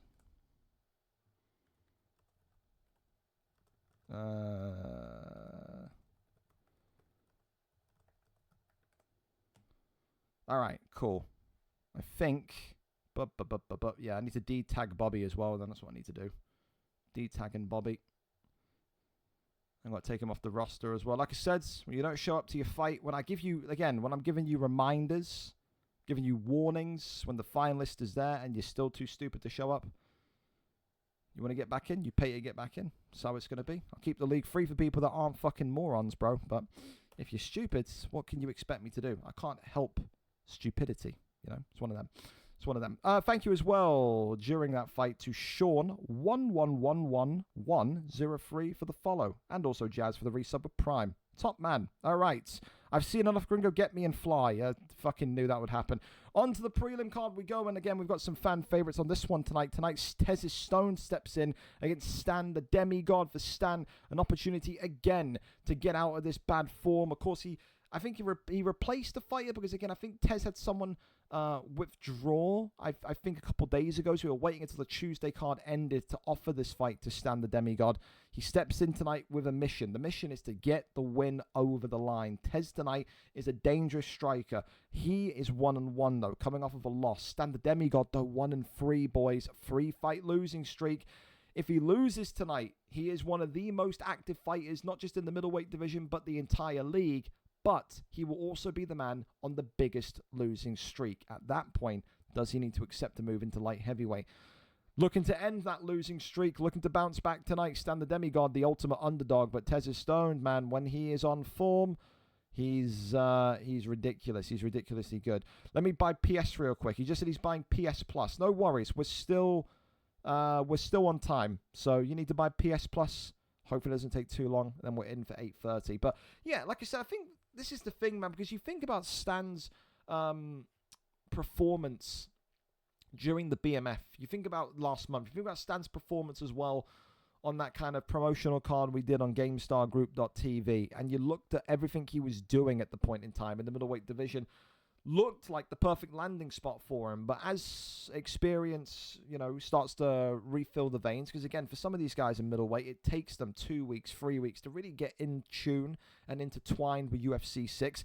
And it does feel like Stan's been the big loser in that. He has taken on people as they are finally figuring out how to hold the controller and win fights again. This division is merciless. If you come into middleweight thinking it's going to be a breeze, it's going to be a walk, I think you'll get humbled, man. I think even Tez has been humbled a little bit as well. I think, after Tez's first victory, when he went 1-0, and we looked at how he performed, and we said, this is the Tez that we know from the 145 division when he was using Zabit and he was cracking people. Goes into the next fight, loses. This is a tough division, man. It's a very tough division. The ego has to be left at the door. Regardless of where you were in UFC 5, whether it be at your peak or at the end point, we got people that were once upon a time bantamweight, flyweights, and welterweight. You got people that were once upon a time featherweight champions, now 0-2 in lightweight. This is a process where you are going to have to really kind of not rush your development again. And it may take you 3, 4, 5, even 6 months to get back to the level that you think that you should be at. But that's the beauty of it. That's why the league exists. It's not just, okay, I'm going to win 2 fights, I'm going to win the title, and then I'm going to be the greatest ever. There is always somebody better than you, and I think this middleweight division completely encapsulates that, because I do believe, again, personally, that when you look at this division, you look at this roster, anybody can beat anybody. It wouldn't surprise me tonight if Matrix lost to Playboy Vinny. It wouldn't surprise me if Vinny goes to 4-0, wins the strap tonight, then loses to Lucid. Wouldn't surprise me if Lucid then goes on and loses to someone like Don't Be Scared, who's got phenomenal boxing. I just feel like this division is so chaotic in a good way that you just never truly know what's going to happen. You just don't. We'll check in with Tez quickly and see if they're lobbied up. If not, what we'll do is we'll quickly flip the fights just so we can keep on going. And we'll do the 8:40 fight first. So we'll see if they're in. We'll see. Oh, they are in. Fantastic. Top tier. Thank you very much. All right, then. Here we go again. 4.5-star fighters, fellas, are now active. That's the benefit of fighting on the prelims compared to the Fight Pass prelims. 4.5-star fighters now legal. Sean Strickland tonight coming in against who? Paulo Costa. Looking like the option for Spider-Mark, also known as Stan the Demigod. But we all wait and we'll see. I am the GOAT, Gringo. Well, Reese, you are certainly one of them. You are. The game's a very different ball game to 5, 100%. Kai happening. 4's a Tez. Tez is a great fighter, man. If you've never seen Tez fight before, fucking strap in. This guy is the definition of Vin Diesel. He's fast, he's furious, and he's all about Corona and family. There you have it. Terrible dog walker, though. Don't leave your dogs with him. I've seen everything, Tez. I've seen the reviews. Here we go. Black and gold trunks tonight for the pair of them. The bold man, Tez Stone. The man with that wonderful chiseled jaw and hair, Paulo Costa. Secret Juice has been working overdrive. Of course, a big fight tonight. All jokes aside, for Spider-Mark, for Stan the Demigod, because like I said, you go to a 4-fight losing streak. You're then talking about maybe a relegation to that light heavyweight division. We know that Tez is fast. We know he's dangerous. We know he is one of the best boxers in the 185 division. But, and it's a big but, are we going to see grappling tonight? Tez against wrestlers across his entire career, featherweight in UFC 5, even towards the business end of UFC 5, has only, get this, a 26% win rate against guys that are predominant grapplers. He does not do well against them. Against strikers, against other strikers, fellow strikers, he has a win percentage of 73%. Again, not kidding, I've went and done all the nerdy work when I've been bored with nothing to do in the evenings in the summer. So this guy, very good against boxers, very ass against wrestlers. So you just wonder if that's going to be the key to victory tonight for Stan the Demigod, for Spider-Mark. The uppercut there drops Paulo Costa. Hammer fists coming in here. Stan the Demigod in trouble again, and we're not even halfway through this round. Tries to get the judo toss, that one shrugged off though. And you can just see, using that pressure as Sean Strickland wonderfully works the body shot, riptide towards Paulo Costa. He can't do a thing. He doesn't know where he is. He thinks he's back in Sao Paulo, Brazil, in the favelas somewhere. Big knee drops him. This one's got to be over. Herb, step in for Christ's sake. He's got a Brazilian family. Goes over into side control, denies there. He says, who ain't got wrestling? Half guard position, sweeps the arm. Showing off a little bit here now is Tez. Not able to keep him locked over in top mount though. Gets the flip and rotation. Paulo Costa is beaten up, man. Stan is beaten up here. And he still wants it on the feet. Jesus, what a crazy, crazy guy. His CTE has got to be spiking for the roof. For Tez, again, another guy with a great boxing background. This is someone that will love this. Just an absolute half-assed, almost straight that was, as Sean Strickland now reining it in top mount and goes for an armbar. He's sending a message to this middleweight division tonight. He says, I can't wrestle. You don't think I can wrestle? You don't think I can tap people? Watch this. Takes the arm and takes 50% of that submission bar. Maybe a message being sent to the top names of the 185 division. He can do it all. Posture up is there, works some body shots here. And luckily enough, Stan the Demigod is going to get some recovery time here heading into round number 2. What a start for Tez Stones. Jesus. Hell of a way to bounce back from a loss last time out. Good news as well, if for some reason Stan the Demigod does get relegated into light heavyweight, Paulo Costa is a usable light heavyweight fighter pick. I think he's 4-star as well, so pretty decent position to be in, especially getting used to him. But yeah, listen, I often give my insight as to what you can do to get back into the fight. I think the only way that Stan can win this fight is if he just keeps Tez completely grounded. You cannot even spend 10 seconds in the pocket with Sean Strickland. The longer this fight stays standing, the more likely Tez is to get a vicious knockout. I don't know what Stan the Demigod's wrestling is like, but he's got to try and risk it here, because this is just getting ugly. Herb Dean is just sat there in the background like he's waiting for a bus. Step in, Herb, for goodness sake. Left and right hands. Tez's Stone continuing to tag away. The elbows coming in now as well from Sean Strickland. Oh my God, the brutalization, the uppercuts, the body shots, all of it's being reined in. Drops him against the cage again, once it's standing. Uppercut from Paulo Costa, it's hit and hope strikes from the Brazilian now. Head kick, swing and a miss. Stan Demigod, no counter shot there though. Elbows, uppercuts, left hands. It's all being put together. And this is one of the most prime Tez's Stone performances you will see. Backside, he gets up again. He wants the standing shot. He wants the standing kill. Flow state now from Paulo, but it's all over. And he's sucking his own penis there at the end in the middle of the octagon. You feel for Stan the Demigod, because that version of Tez, that is when you look at him and say, I now understand why he was once upon a time in the 145 division, the featherweight division, back in UFC 5. It's just always a big problem of consistency with Tez. You will get this version one week, and you will get a version the next week that looks like he's playing with the controller lodged up his arse. That I just no other way to describe it.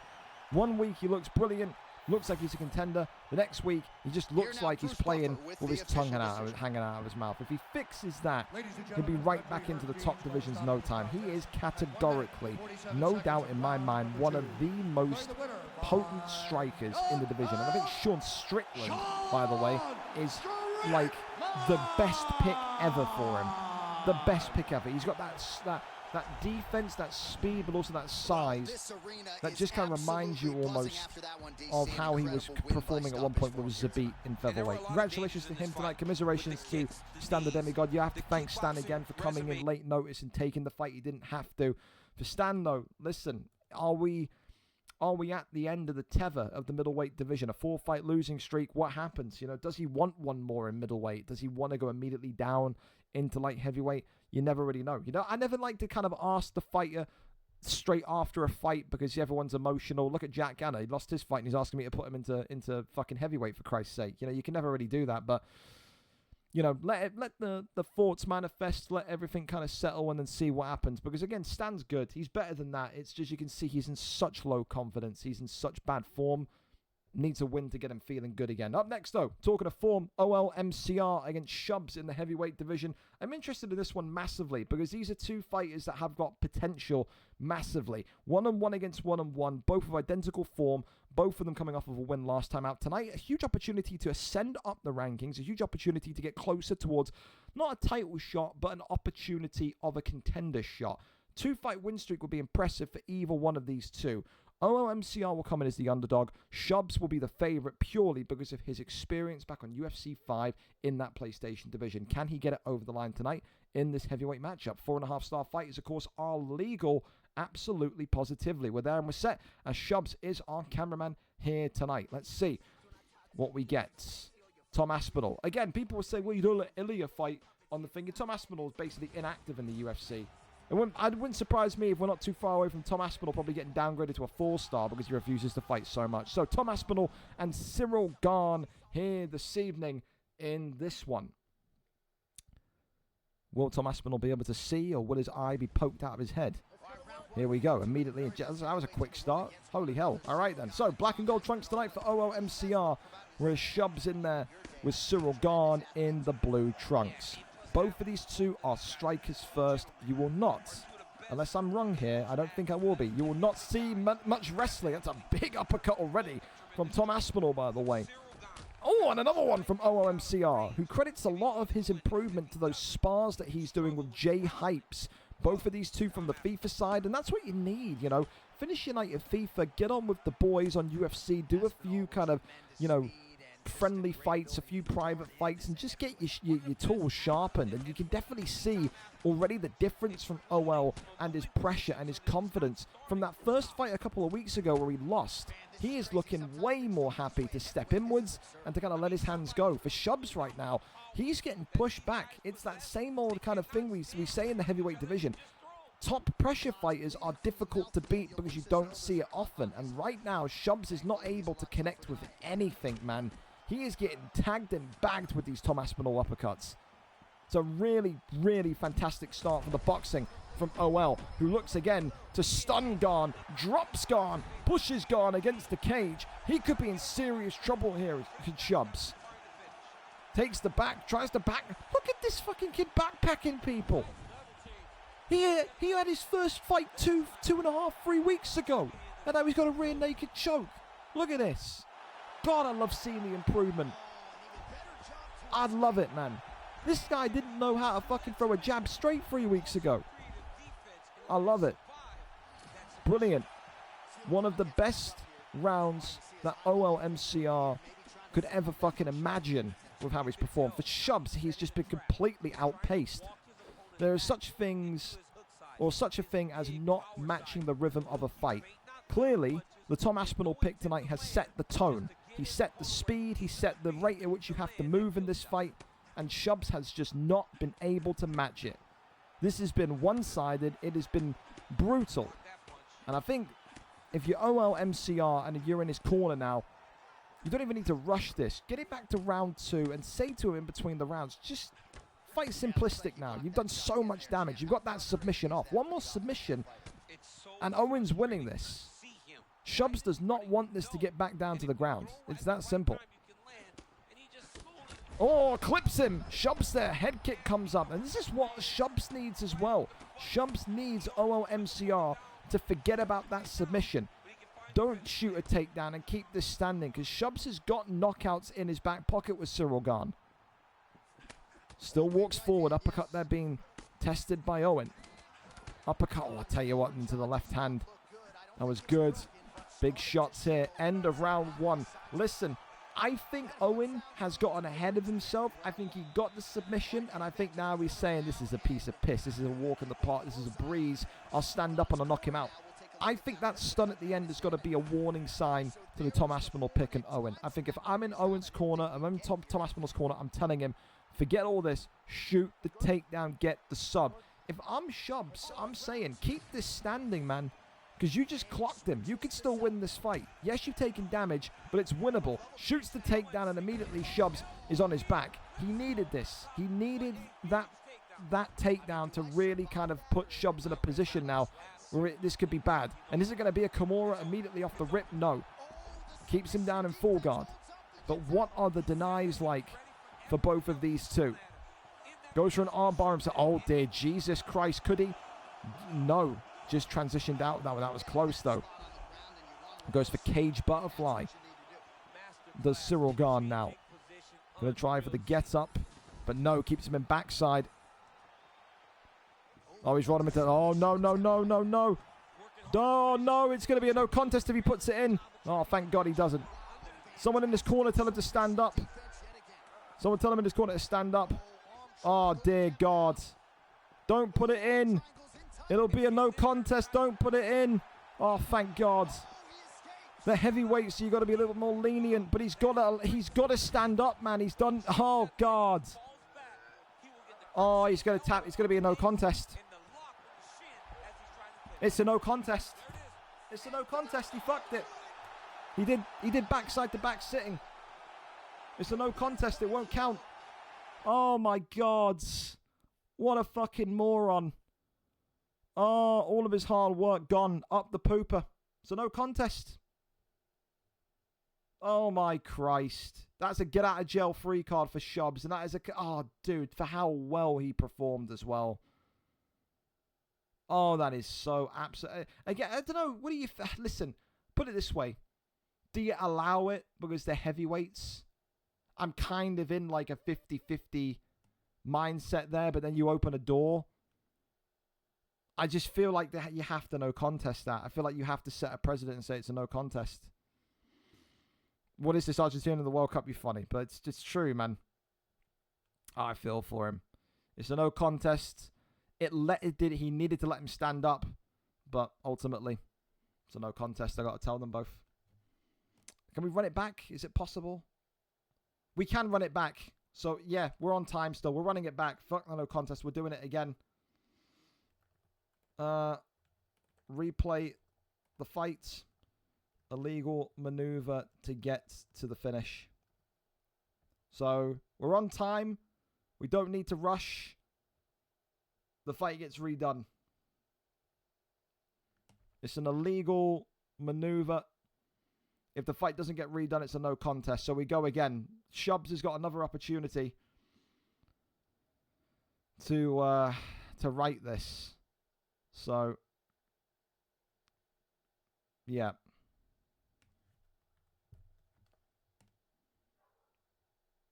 Yeah, we're in the lobby now. Fantastic. Okay, we're going back over there then. All right, take 2. So ignore everything we just saw.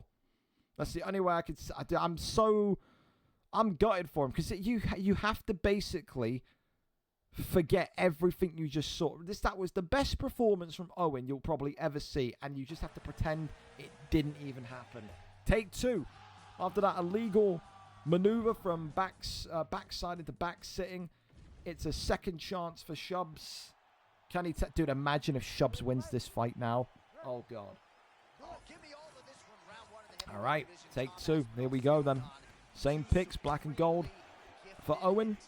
Blue trunks for Shubs. I hope what that doesn't mean, though, is that Owen avoids the ground game now. I hope that's not what that means. I hope what it does mean is that we still get to see him... Oh, wow, Jesus, he may go for a knockout here. He's already knocked Shubs down. It's almost identical to what we saw in the first round. Shubs hasn't learned anything from 5 minutes ago. Why are you still walking into these hits, bro? Get out of there. Oh, he's going to get knocked out. It's he hasn't coped with the pressure from the last fight. It's still the exact same walk you down and bop you. Right hand clips him again. Shubs, dude, he's not going to last a round. He's genuinely not going to last around. His shot selection's even worse than the last fight. And Owen's doing so well here again to just kind of wait for Garn to throw the strike and then catching him mid-animation. Look at the state of Cyril Garn's left eye already. It's a bright red health pack. He's stunned him again. Big right hand drops him. Backside gained. Big shots coming in. And there will be no finite margins this time. He's nearly got him. Imagine if he back-sittings him again. That'd be funny, wouldn't it? For you, not for me. It'd be fucking terrible for me. Keeps him up. Still alive. Dude. How? Oh, God. Jesus, the right hand. It looks like Owen here is annoyed. He's pissed off that that's just happened in the last fight, and he's fighting with even more venom in his boxing here. The left and right. Oh, the uppercut again. Shubs has made 0 adjustments from that first fight. Everything that he was doing wrong in the stand-up in round 1 of fight 1, he is doing wrong again. He is just not thinking. He's just walking forward and just swinging and hoping. You can see, Owen's just sat there saying, come on, throw the first punch. Jabbing him, come on, throw the first punch. He's wanting Shubs to make that first move so that he can counter him. That's all he's had to do, sit and wait. Oh, God damn, head kick. That sends him into the stratosphere. Knee on belly, and this one not over yet. But it should be. But it should be. Goes for an arm triangle. So right back to his submissions from the first fight. Over though into backside we go. And kicks him up and away. Right back up. Left and right. Goes back to the body uppercut. Dude, that uppercut scaring me from Tom Aspinall. It is scaring me. Back down low to the midsection. Oh my God, imagine. Cyril Garn, spinning back elbow. Sweet mother molasses. And it's all over. Dear God. Dude, it just looked like for Owen and Tom Aspinall, he was just even more on it from that second fight. You have to be critical of Shubs. I like Shubs. He's been fighting it for so many months. I think nearly a year. but you have to question, what the hell were you thinking? How did you do the first fight? See all the mistakes that you've just seen from yourself, walking forward, walking into traffic, walking into counter shots, and then you go, I've got a second bite of the apple, second bite of the cherry, I've got a second chance, and you do the exact same thing over again. I don't know, maybe he was still concussed from the first fight, but he was just walking into bombs, boys, and you can't be doing that. Owen tonight, 2-fight win streak, and dude, I'm excited for him. We saw a little bit more kind of openness to wrestle. We saw a little bit more openness with the striking. He was pressuring. That was a brilliant overall performance. It was. I wish we got to have the first fight as the fight, though, because you could talk more about his grappling. But, nah, taking nothing away from Owen tonight. World class and brilliant, to say the least. Up next, though, we keep on going to DL, XHN, and our Ninja Boy. Of course, DL coming in 1-1, our Ninja Boy 1-2. Both of these two on wins after their last time out. Tonight, though, one of these two will look to make it a 2-fight win streak. Can Ninja Boy make it a neutral record of 2-2, or does DL get to 2-1 and start to climb the rankings towards a potential title opportunity again? We go over and up to it. Let's go and see exactly what we've got here tonight. DL is our cameraman. Oh, God, put your sunglasses on. He's got his brightness all the way down. But, yeah. Whenever you're ready, Ninja. I don't know, dude, how do people play on this dark of a screen? You know what I'm saying? It is actually this dark. All right, well, yeah, your sunglasses are on, boys. Alexander Rakic and Yuri Prochazka in the shade of the octagon. All right, nice and dark. Goth hours, eh? That's what we're at. Yellow trunks tonight for DL, whereas our Ninja Boy is in the red with Yuri Prochazka. Again, it's an interesting one because, again, you talk about win streaks. Win streaks unlock opportunities. Tonight, like I said, for the first time in UFC 6, both of these two having that opportunity to be on a streak, on a 2-fight win streak. It's so important. For Ninja, we've seen the improvements in confidence, but also his striking tenfold.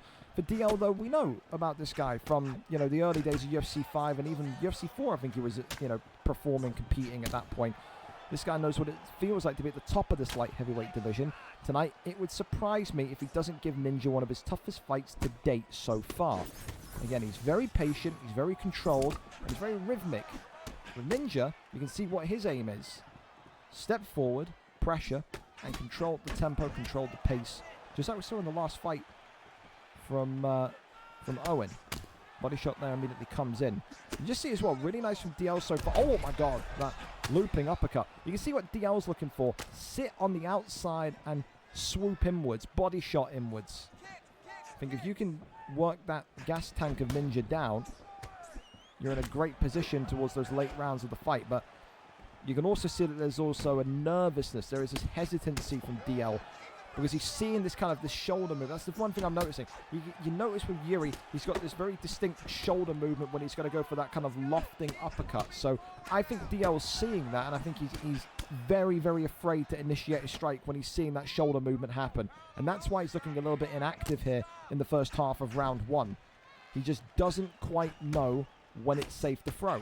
And that's a big, big positive to Ninja. If your opponent is scared to strike, you control everything. Right now, again, Yuri Prochazka going back down to the body, shoots the takedown. And that one there resisted brilliantly. Right hand, left hand. Now, Rakic with DL continuing to step forward. That's what I mean. It's just so difficult, man, when you've had that kind of start to the round to be told you've got to be more confident, you've got to be more forthcoming. It takes real cojones to then go from being this outside pocket fighter to the inward stepping fighter. It almost feels uncomfortable.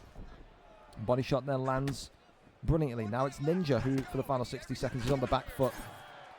Trying to go for all that against the uppercut, man. Great counter shots from Ninja now as well. Head kick comes up. That's nice from Rakic. It's fair. Keeps him modest. Shoots the takedown. Swings him round. Keeps him up against the cage. Big knees to the body. Still again. Rakic, I think, has lost the round, but it's not damage, and it's not, I think, enough the way you can say he's in trouble. He's going to get knocked out soon. but there's warning signs there. I think if you're Ninja, you got to do what you just did in the first kind of 2.5 minutes, 3 minutes of that round, and be the guy that is pushing onto Rakic. I think when that flipped, when that role reversal happened, and it was DL marching Ninja down, Ninja didn't look too comfortable either. So it is, for me, in the second round, about who establishes the pressure fighter march first. If you are Rakic, you need to walk him down before he can walk you down. I think that's what this fight comes down to. Who is going to be the aggressor in those opening seconds of round number 2? I think for Yuri, it's that shoulder movement, it's that uppercut, that's the key. I think for Rakic, I think he's going to catch Yuri with a couple of head kicks. Because that's the thing as well. Oh, wow, fake glove touch into a head kick. That's not very nice. That's very evil. Very bad guy-esque, isn't it? I think that's the thing, you know, as well. Oh, God, I think his controller's disconnected. I think his controller's got to protect himself at all times. His controller's disconnected. He doesn't have to stop. This is all legal. He can stop if he wants to. I don't think he will, though. Big knees. He's back throw. That's why you play with a wide pad, boys. He hasn't got to stop. You don't have to stop. Protect yourself at all times. Go and get the batteries out of the TV remote for all I care. Big uppercut now lands. Body shots again. Ninja looking for the finish here and gets it in round number 2. How much of an impact did it have running out of controller batteries, running out of juice? I don't know. There was a fake glove touch at the start of the second. You can see that Ninja wanted to be the bad guy tonight. He didn't have to stop. It's a very contentious point about sportsmanship. Do you stop when your opponent is not moving, or do you go for the kill because it's a comp fight? If it's me, I'll be honest, I'm going for the kill. I'm not going to mince my words here. I don't think he did anything wrong here tonight. But, again, that will be down to the eye of the beholder. Tonight, though, Ninja Boy goes to 2-2, 2-fight win streak, and I can tell you for a fact DL will want to get that fight back. He will not feel that justice has been served there. Congratulations. I've put it in the wrong area. That's you know, how much I'm thinking about it. Because it's a very, very difficult one, sticky one, because I've given rematches for that before.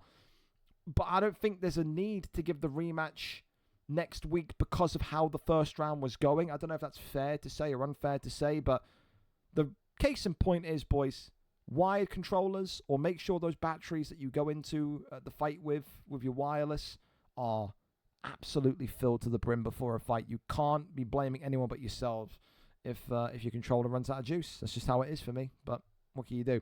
Up next then, Sneezed against Webbo in a brilliant featherweight matchup. Of course, for Sneezed, I thought he had one of the best fights on Tuesday night in terms of his overall game. This is a true mixed martial artist. He's got grappling, he's got striking, he's got the movement. He is one of the new breed in that 145 division. Webbo, though, of course, 1-2, one of the old guard, one of the veterans, one of the best to ever do it once upon a time, is 1-2. This is a guy that's coming off of a win last time out as well, although he said he didn't deserve it. Tonight, both of these two hunting for the opportunity to go on a 2-fight win streak, and maybe, just maybe, should Webbo win here tonight, he will be back to his old confident self, believing that he can still go and compete for the 145-pound strap. For Sneezed, it's a huge opportunity to take on a VFL future Hall of Famer, and of course a former bantamweight flyweight champion. Featherweight division braced for impact and action here tonight. It's a crowd favourite against a new boy in Sneezed. Here we are then, Patricio Pitbull against Movsar Evliov here tonight. Webbo going with Evliov, the wrestler, in the purple trunks, whereas Patricio Pitbull is in there with Mr. I Sneezed.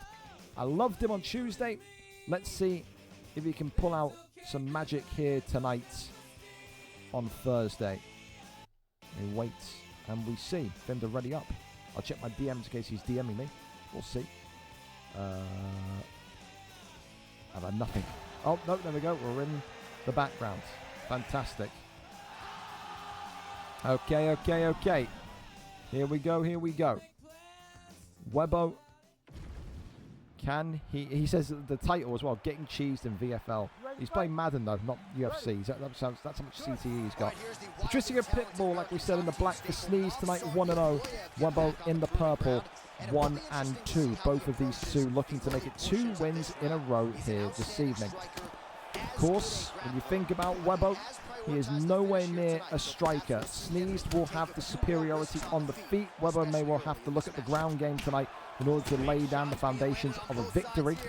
Of course, though, Evliov does have some heavy-handedness. He does have some powerful fists. So don't sleep on his stand-up either. Pitbull there now, getting the takedown and shooting in those brilliant side control elbows, which I think just because of the animation they look weaker, but from what I'm told from people, they're still very, very dangerous and strong. Goes over now into side control again. We talked about side control being Webo's key position back in the day. Maybe we'll see him head there tonight. So far it is Webo, the wrestler, being wrestled. Grabs the knee though, and now puts Sneezed into side control. Goes over into half guards. And I think if you are Sneezed, even though you're new to the league, but if you've done your research, you'll know this is what you needed to expect here from Webo tonight. Said featherweight contender on the rise is Webo, and he is such a sharp wrestler when he is active and proactive. Just depends what mood Webo's in. Today though, he's in a winning mood, and look at that, top mount is continuously gained as he again reins it up. This could be a one and done here. Webo's really slamming it down with Evliov. Another big elbow drops down. We did not see Sneeze get tested like this on the ground on Tuesday. This is why it's a little bit surprising to me. Maybe we found this kid's kryptonite. We saw him kind of engage in the wrestling, didn't see him having to defend against the wrestling for a large period. And there's still 2 minutes to go. Webo could absolutely put a hole in this kid's face, man. Goes to the left-hand side, that one there is denied. Swirls over now into side control. This is the Webo position, but ultimately kicked right back out. Pitbull here, attempting, not one, not two, not three, but a fourth attempt on the armbar. Steps into stack guard though, just Webo, and look at this Habib-esque from Webo, not able to find victory just yet though. Goes right back down into side control. And now here we go. This is what we all expected. Puts him into crucifix. This is really bad. This is, I tell you, from the brilliance that we saw from Sneezed on Tuesday, this is a domination now on Thursday. Wanted to get him back on for another fight today, but I did not expect it to go this way. I expected this to be one of the fights of the night. I did not expect it to be one-sided. But right now, Webo winding back the years, winding it back to prime Webo territory with how he's fighting here. And Sneeze may well be about to be choked out here with 9 seconds remaining, but not going to happen. He's continuing to deny and keep himself grounded. Round one though in the books, that's a Webo round. You can't say anything more than that. The damage, the control, the significant strikes, everything in the Evliov favor for Webo. Congratulations to him, 10-9, but can't be celebrating too hard yet. Only round two, and every fight starts on the feet. Webo's weekend. Round number 2 up and underway. The Sneeze, an opportunity. Oh, well, immediately shot. 7 seconds. Write that down on a piece of paper. 7 in-game seconds, and Webo has got him smack bang in the center of the octagon. A couple of big strikes there to the body. And the knees as well. Goes over into top mount. Left-hand side denies him. Oh, dear Jesus, it could be bad. It's going to be bad. My hombre, it is. I don't have the melanin to say the actual sentence, but that's fine. Big shots raining in. I need like the Key and Peele sketch, man, where I have a black dude come on commentary with me. And then I say, it's going to be bad, and then he says the word. That's the only word he says on the whole commentary. My black translator. That's what I can do. Half guard here, goes over into side control. Couple of knees there to the midsection again, over into full guard. It's difficult, man. It's difficult for me to give any sort of positive signs as to what maybe he can do. Puts him into a triangle choke here. Imagine if Webo gets caught. I mean, look at this, the stamina difference. Gets out of there, though, thankfully. As Webo now gains backside. Pulls him back up. Trips him. Gets back down. Right back into back sitting. Dude, it's textbook Webo. It's textbook Webo. It's dominant Webo. You can definitely tell he's enjoying himself in there, man. He's probably got that little shit-eating grin that he has on his face while he's rolling around with him here.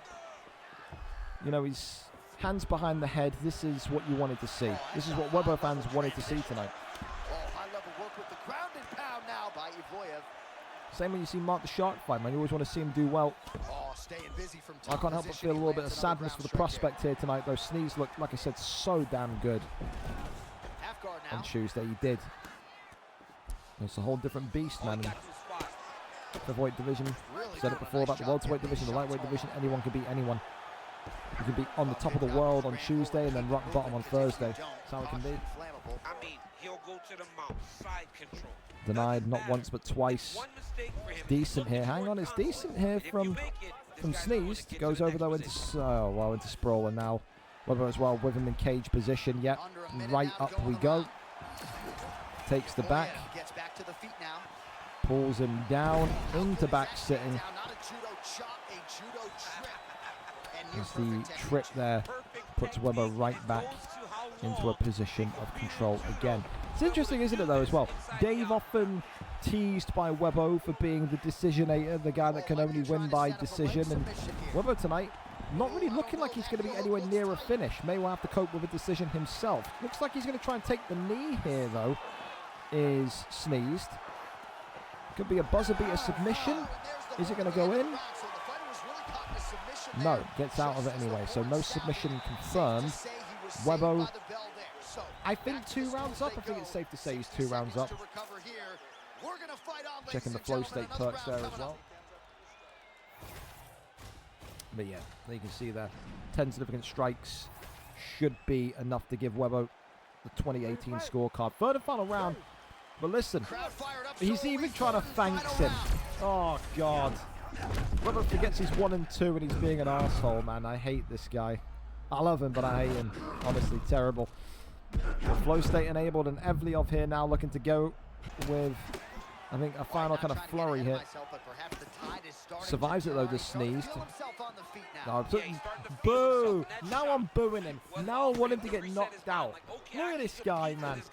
Guy's acting like he's fucking 5-0 and 145. Come on, Sneeze. Knock this guy out, bro, please. I'm begging. He's thanking him. He's putting his arms up. You're no better than Ali Zeno, Webbo. It's a shocking turn of events. Left and right-handers. Shoots the takedown. Gets the land. Decisionator Dave was the tag. Are we going to have the Webinator tonight come out with a decision himself? 3.5 minutes. Still plenty of time for a finish from either side to happen. We have seen Webbo kind of go a little bit over the top before as well. Tries to hunt for the finish and then gets knocked out. I mean, listen, the hands of Patricio Pitbull are looking a little dangerous. They're a little dangerous. Webbo continues to eat some of these shots, man, especially with that compromised stamina. Those body shots, they're creeping up on him. He may well regret this. He may well regret playing with his food. Head kick comes up. Dude, I'm telling you, if Webbo throws this fight away, he'll never be able to show his face in that fight lounge for at least a couple of days. Come on, Pitbull. I'm rooting for you, man. Webbo storming him down. Tries to go for the attempted takedown. That one doesn't happen. Swing and a miss on the head. Oh, head kick! Webbo's in trouble! Webbo's in trouble! Oh my God, pressure!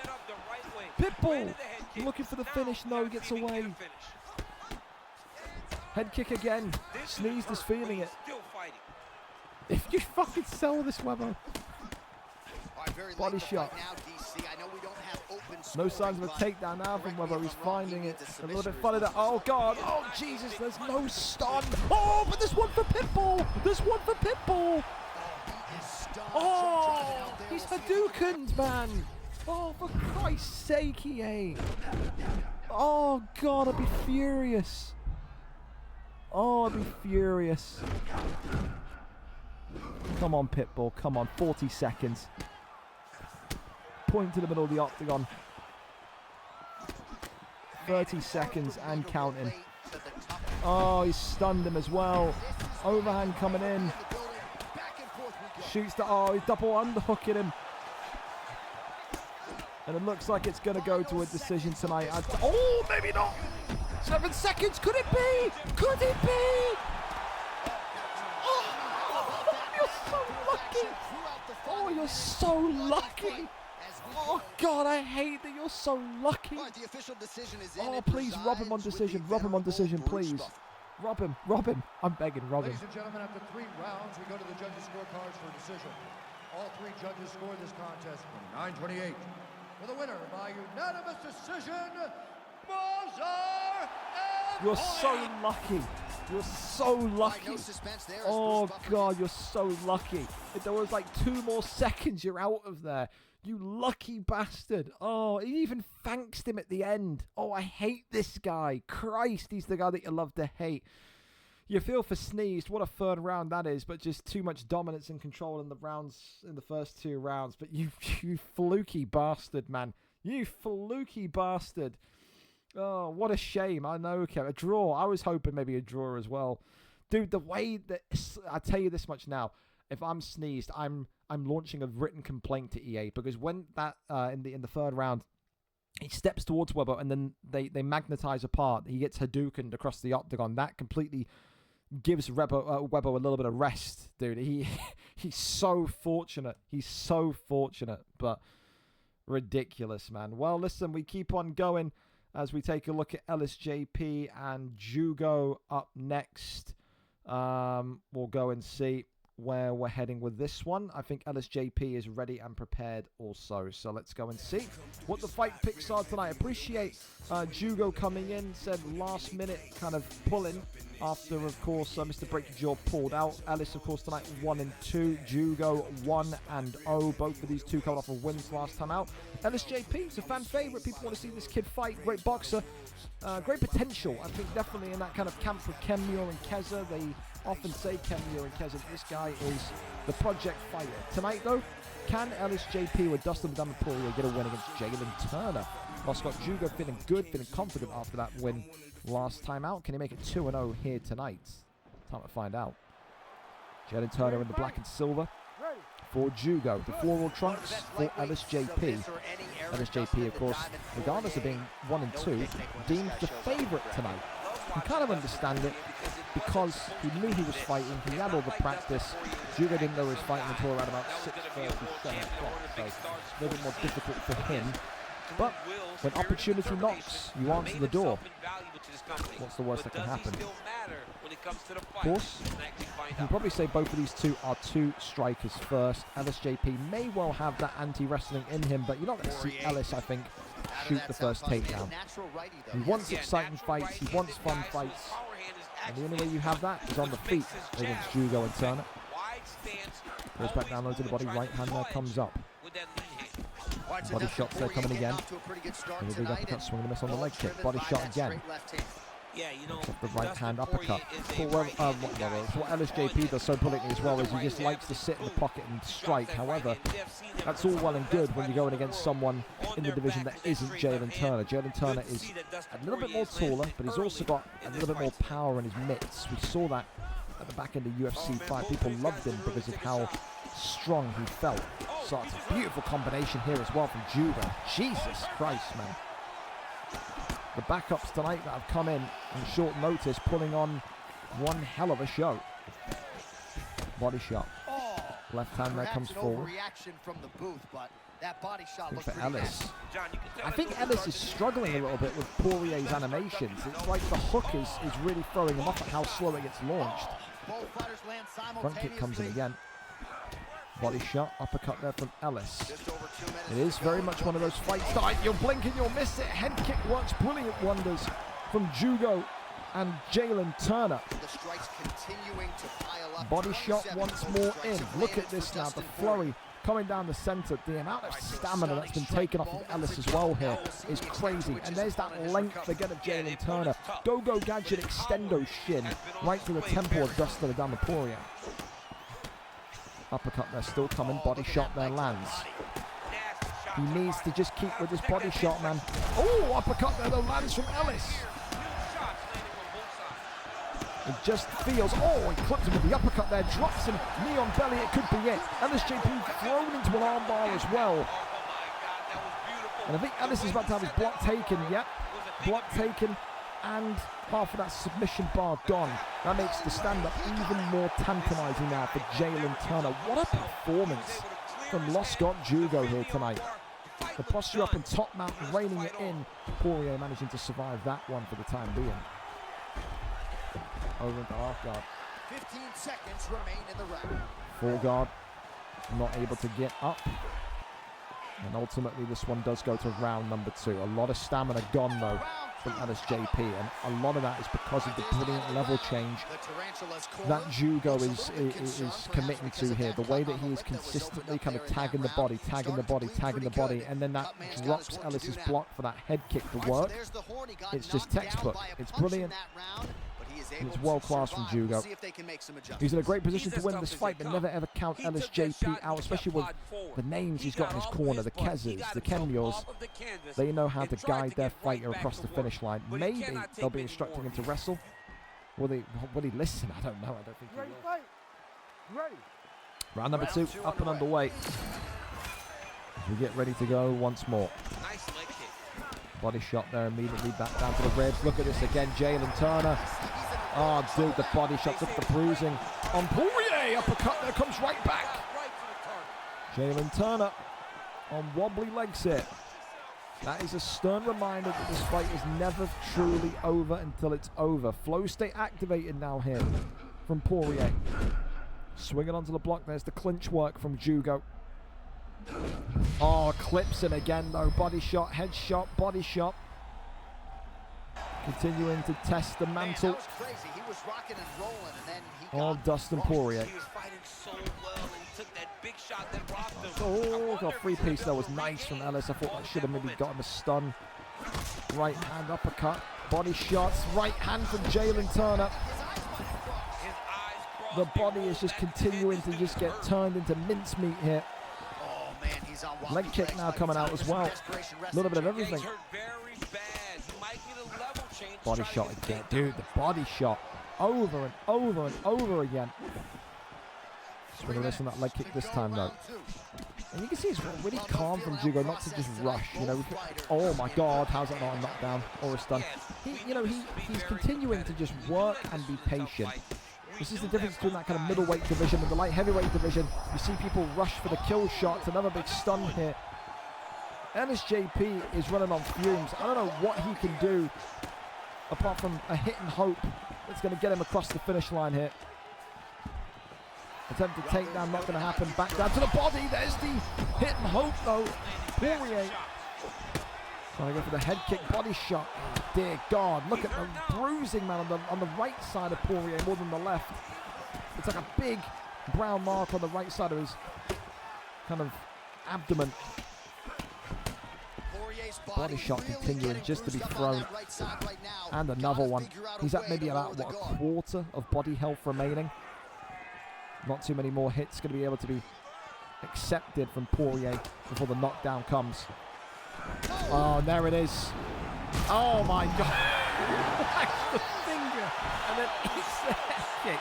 I mean, that may take knockout of the night purely because of what LSJP threw into that. That's like a chef making a cake and then someone coming along and just putting the cherry on top. That's a funny one. LSJP tonight wags the finger, but ultimately gets decapitated at the end. Yeah, you gotta give credit to Jugo. Listen, Ellis is a fan favorite, absolutely, but I mean, dude, the way that Jugo just came in and just effectively dissected him there tonight was just vicious. Jalen Turner, I think we need to see more Jalen Turners, man. I think that's one of the first Jalen Turners we've seen on a stream card since the turn of UFC 6. It was so good, right? I think Arias has got enough performance bonuses so far, so we are going to give Jugo that knockout of the night.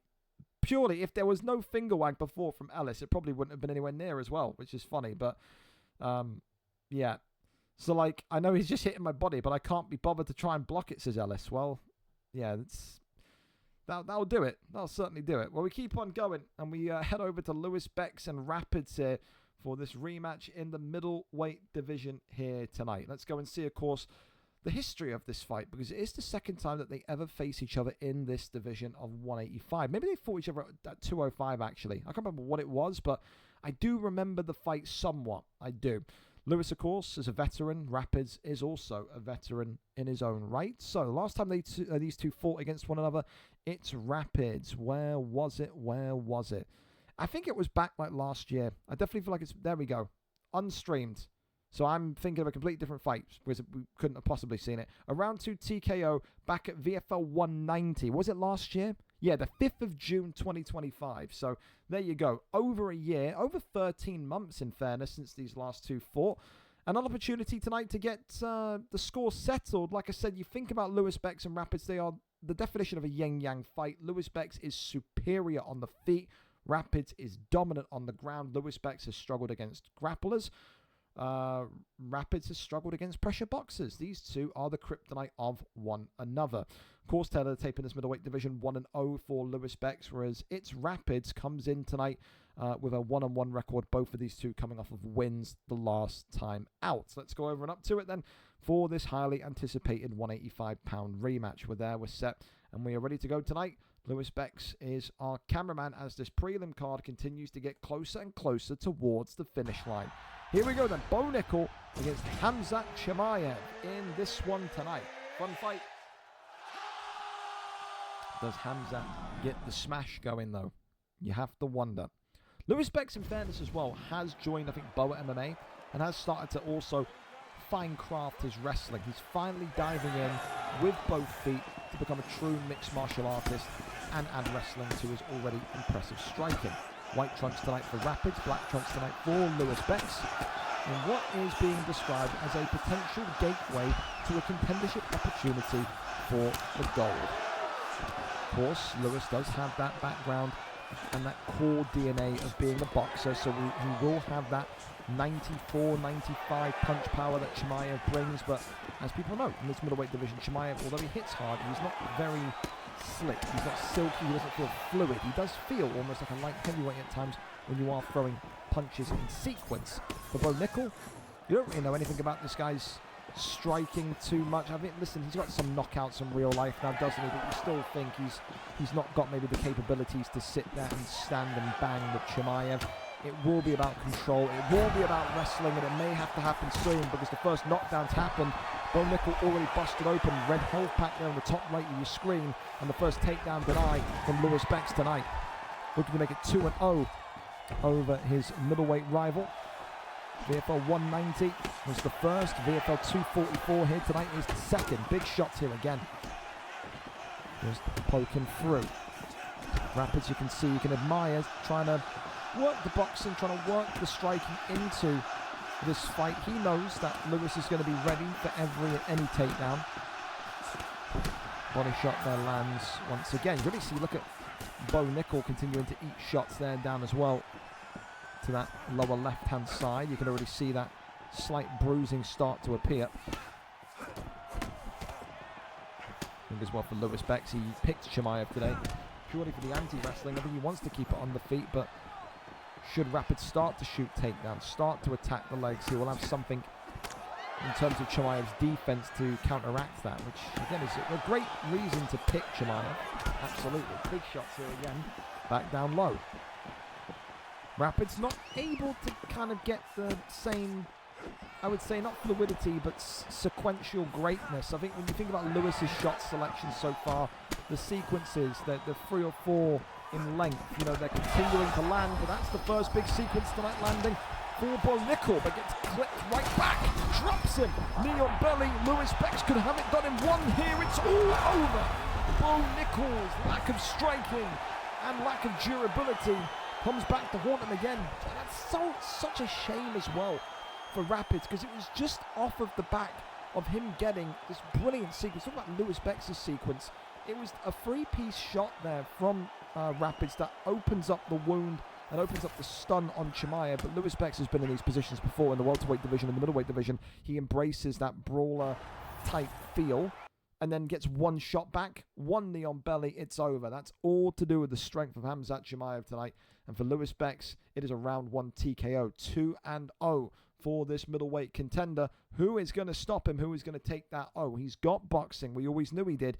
But now with the new camp that he's with, he may well be the complete package with wrestling also. Congratulations once again. A brilliant, brilliant victory tonight. We keep on going. Of course, Mr. Angry One and Slenders are able to go early, then fantastic.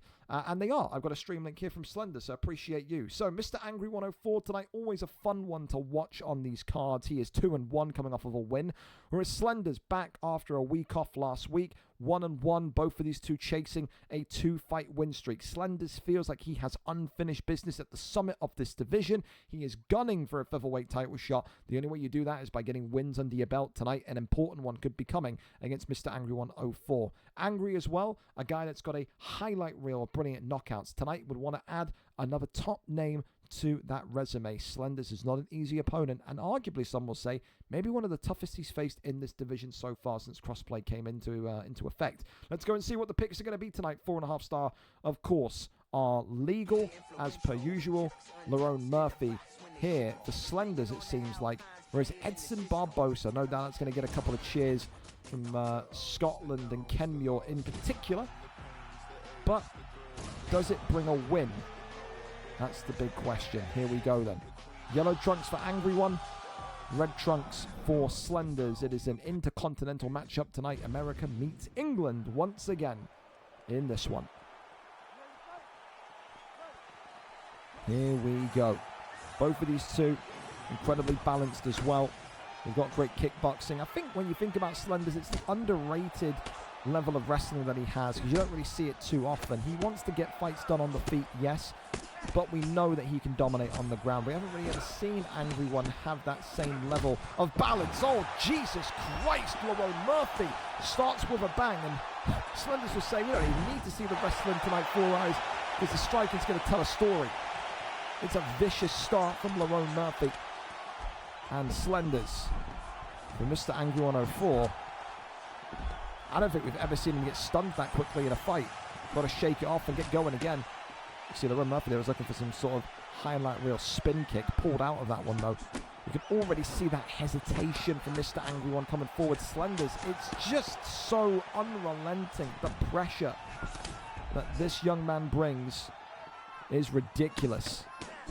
Right hand there, clips Lerone Murphy. This is what you need from Angry One, though. Oh, God, not that head kick. But you need, like, a period of just working the jab and getting this fight back down to a quiet level.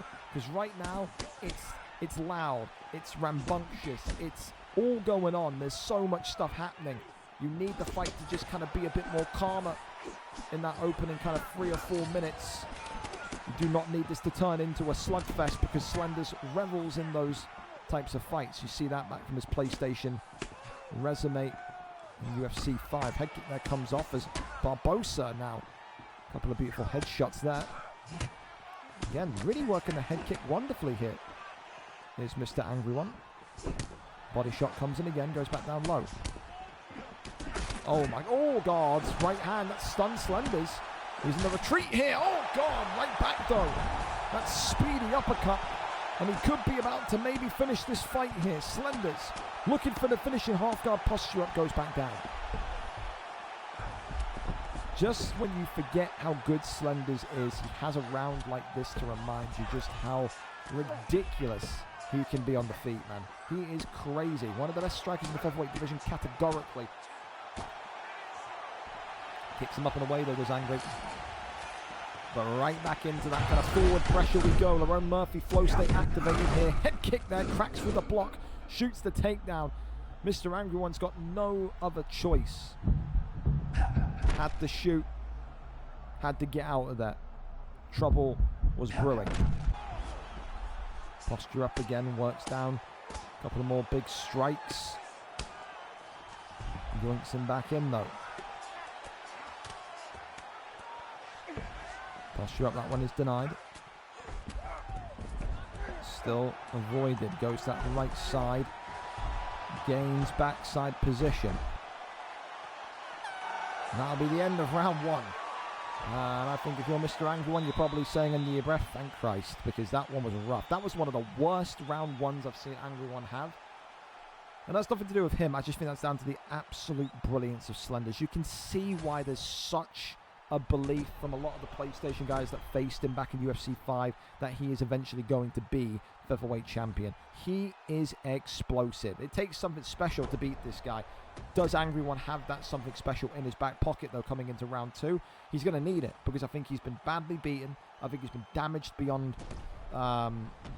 beyond what is acceptable for round 1. I think you've got to have your defenses sky high, and I think you've got to be very, very wary that if you get one bad bit of movement, one bad shot selection, you are going to be out here.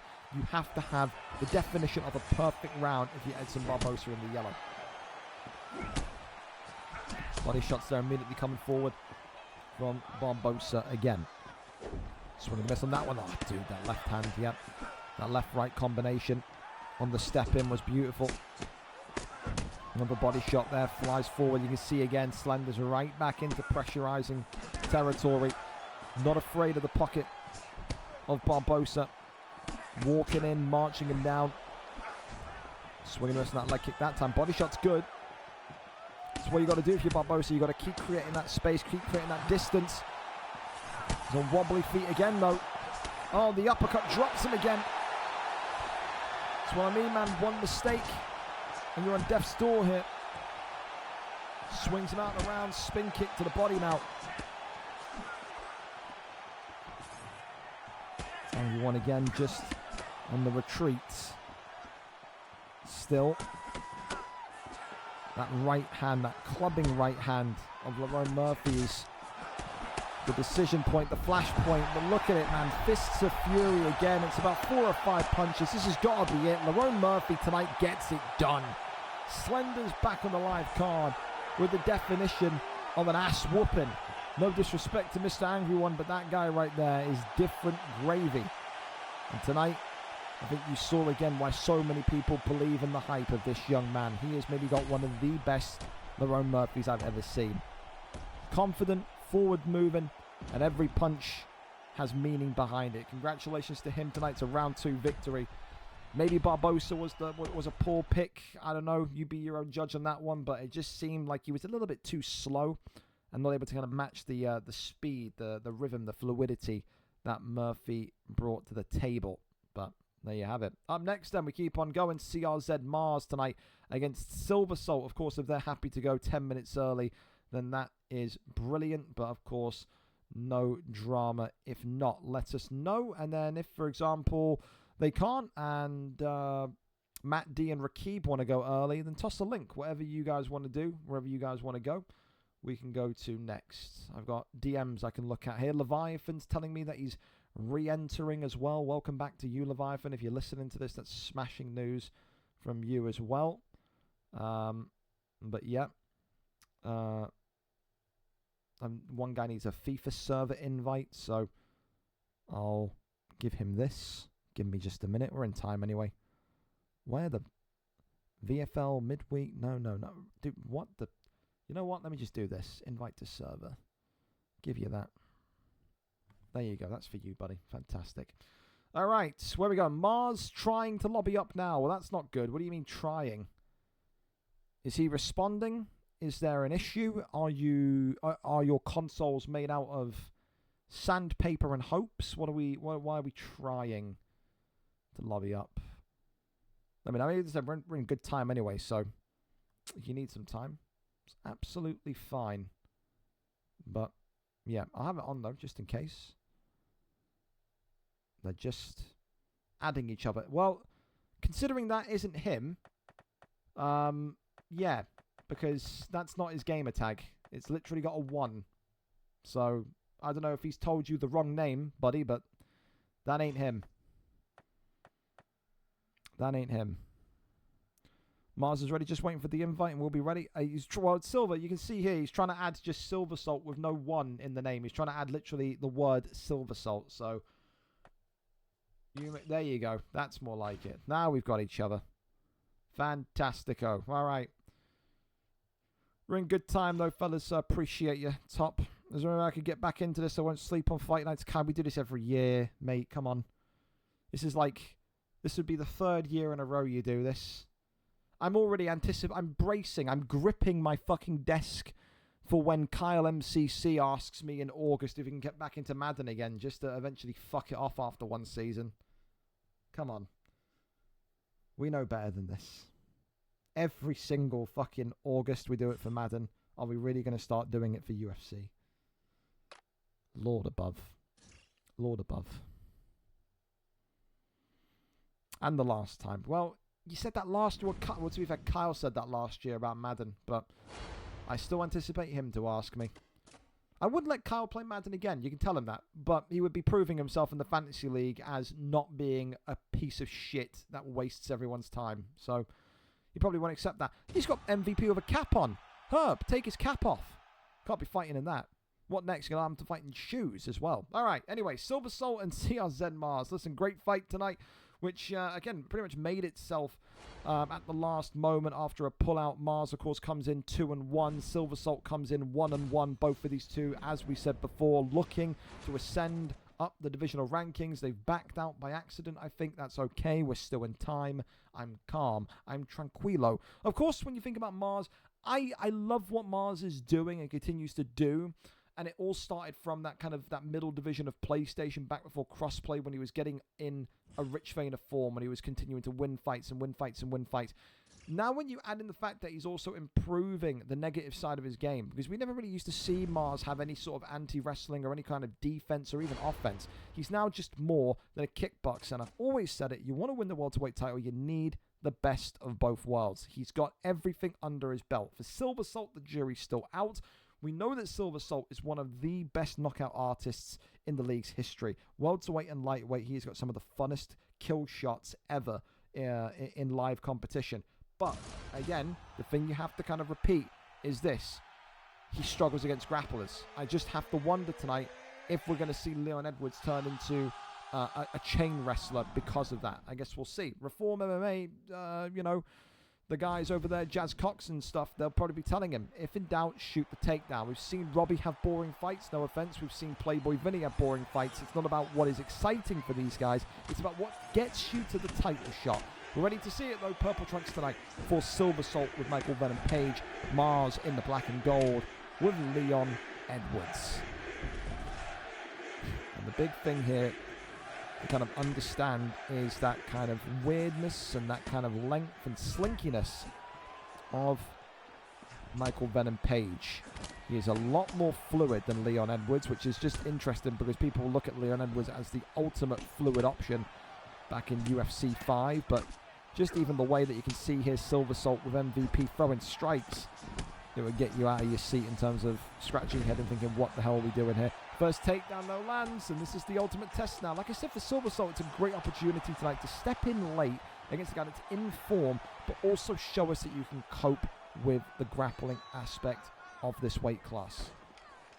I expect it to be a decision tonight. When I made this fight, when we had the original pullout, and I'm looking at Silver Salt, I'm looking at Mars, I'm saying to myself, I think this can go all the way. Backpack there though into back, sitting goes over into backside. Of course, goes the posture up.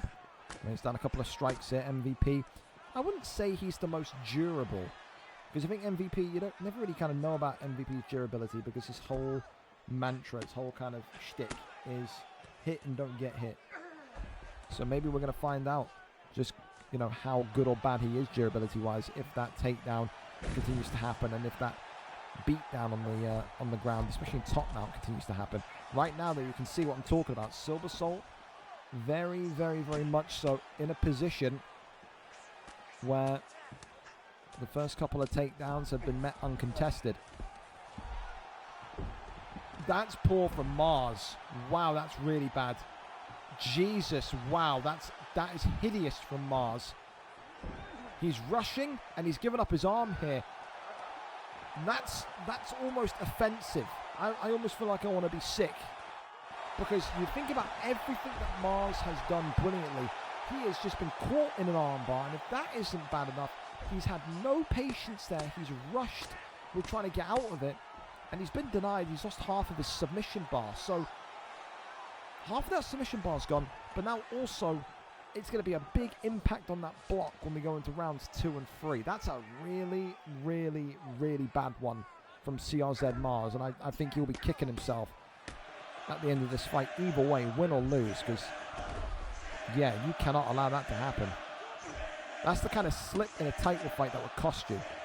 Dead ass, it is. Pokes him round through there into full guard position. Posture up, gets up and away though. Michael Venom Page. Don't want to go into too much of a brawl. Leon Edwards though. Spin kick up top. Ooh, head kick there right at the end on MVP. But yeah, I think right now, if you're Silver Salt, you're looking at this and saying, it's a good night at the office so far. We've outstruck him, yeah, by one significant strike, but outstriking is outstriking. And we've got a submission. That may well scare Mars to go back down to the ground. And if it does, it opens up a door for Silver Salt to enact exactly what he is all about, the striking, the distance management. Round 2 up and underway in this second to last prelim fight of the evening. Big uppercut there, swings in. Right hand comes off. Oh, well, head kick there comes off. I think his Silver Salt was spinning back round. There's that baseball-esque uppercut again. So for Mars now, very much in a position where maybe he's just gotten himself motivated once again. Oh, definitely now. The knockdown's big. Silver Salt may have to turn into the wrestler tonight, man, I'll be honest. Oh, clips him though with a big right hand. Maybe not. I felt for a minute there that Silver Salt was going to need to panic wrestle. I really did. Oh, God, flow state enabled now for Leon Rocky Edwards. Now he's going to be marching MVP down. Look at that. They're just using the length of MVP to keep him modest. Body shot there comes in. Little jab. Still here. Teasing. Body shot. Right hand. Left hand. Right hand. It's great. You can get off so many fun, jazzy combos with Michael Venom Page. Goes for the uppercut again. Spinning back elbow. Goes back down low. Right hand. Dude, look at that. Spinning back elbow into spinning back fist. Ola. I think you're trying to say Olay, but don't worry. Oh, God, the clubbing blow, the overhand. Olay, indeed. But more so to Silver Salt here tonight. To be fair, the fight has opened up fantastically in round number 2. We are seeing an all-out kickboxing matchup now. It's almost a karate style, though, from MVP. Silver Salt looking for the finish, though. Marauding down shots on Leon Edwards now. Look at this, dude. Punches in bunches. Against the cage here, Leon Edwards in all sorts of trouble. Body shot there comes up nicely. Look at that head health in the top right, though. That is a large amount missing. Leon Edwards cannot afford to continue getting hit. Attempted takedown. One knee to the body though. Silver Salt resisting the takedown, which is massive, especially when he's in such great form here at the minute on the feet. What a fight. Oh my God, the uppercut scared me because that right hand from Leon was teasing. Oh, but there's the uppercut from MVP again. I think Mars has just got to get out of this round. I really do. Whips him over into tie clinch. Still alive. Body shot again. Look at this, man. The way that he continues to execute with such confidence may be one. I think it definitely is so far, on a kickboxing standpoint, one of the best MVP performances I've seen on a live card so far. Overhand clocks him as well. And that'll be the end of round number 2. He's just getting caught by that third action every time as Mars. I think he wanted to wrestle in the first round. I think he's still in his own head about that armbar. I do. The way that Mars is fighting right now, it just feels like he's still dwelling on that armbar, dwelling on that first round. And you can't afford to do that. That's a dominant round. That's a 10-8 round to MVP. 4 knockdowns to 0. Third and final round, Mars needs a finish. There's always hope to do it when you have Leon Rocky Edwards. But you need to be locked in. You've got to be focused here. Head kick, there it is. Big shots here coming now. Leon Edwards can't close down the space of MVP. MVP trying to clinch to get himself safe. That's what I'm saying, man. There's always a chance with Leon. Right hand, though, clubbing blow right back. Oh, it's that overhand again. Silver Salt working the jab. Oh my God. That right hand, that little uppercut there, made me flinch. It's been a great fight. Oh my God, the uppercut again. It's very... Oh, duck the head kick, stunned him. And this one is all over. Michael Venom Page with a beautiful victory tonight. Silver Salt steps in with late notice and puts on a clinic. One of the best MVP performances I've seen on a live card to date. A round 3 TKO tonight. Gonna get fight of the night from me. That was that third round, that second round and third round, the tight ropiness of it was excellent. Takes away Arias and AG's fight earlier on. But Christ, man. Dude, I have to say, fair play to a couple of the subs tonight. Silver Salt came in with basically no notice, performed. Lost Scott Jugo. What a fucking performance from him. You know, Arias, again, you guys have shown up tonight, man. It's a very, very good a couple of fights from the guys that weren't even expected to fight tonight. Raised your stock maybe massively, you could say. We keep on going in our final prelim fight of the evening. We can ping the Discord as well as per usual. Final chance for you guys to get your fight prediction cards in. Remember, we're partnered with loaded.com, cdkeys.com. It's CD Keys, but they changed the name to Loaded. Predict all the correct winners tonight of the main card, and you get a cash prize, so don't miss out. Final prelim fight is now live.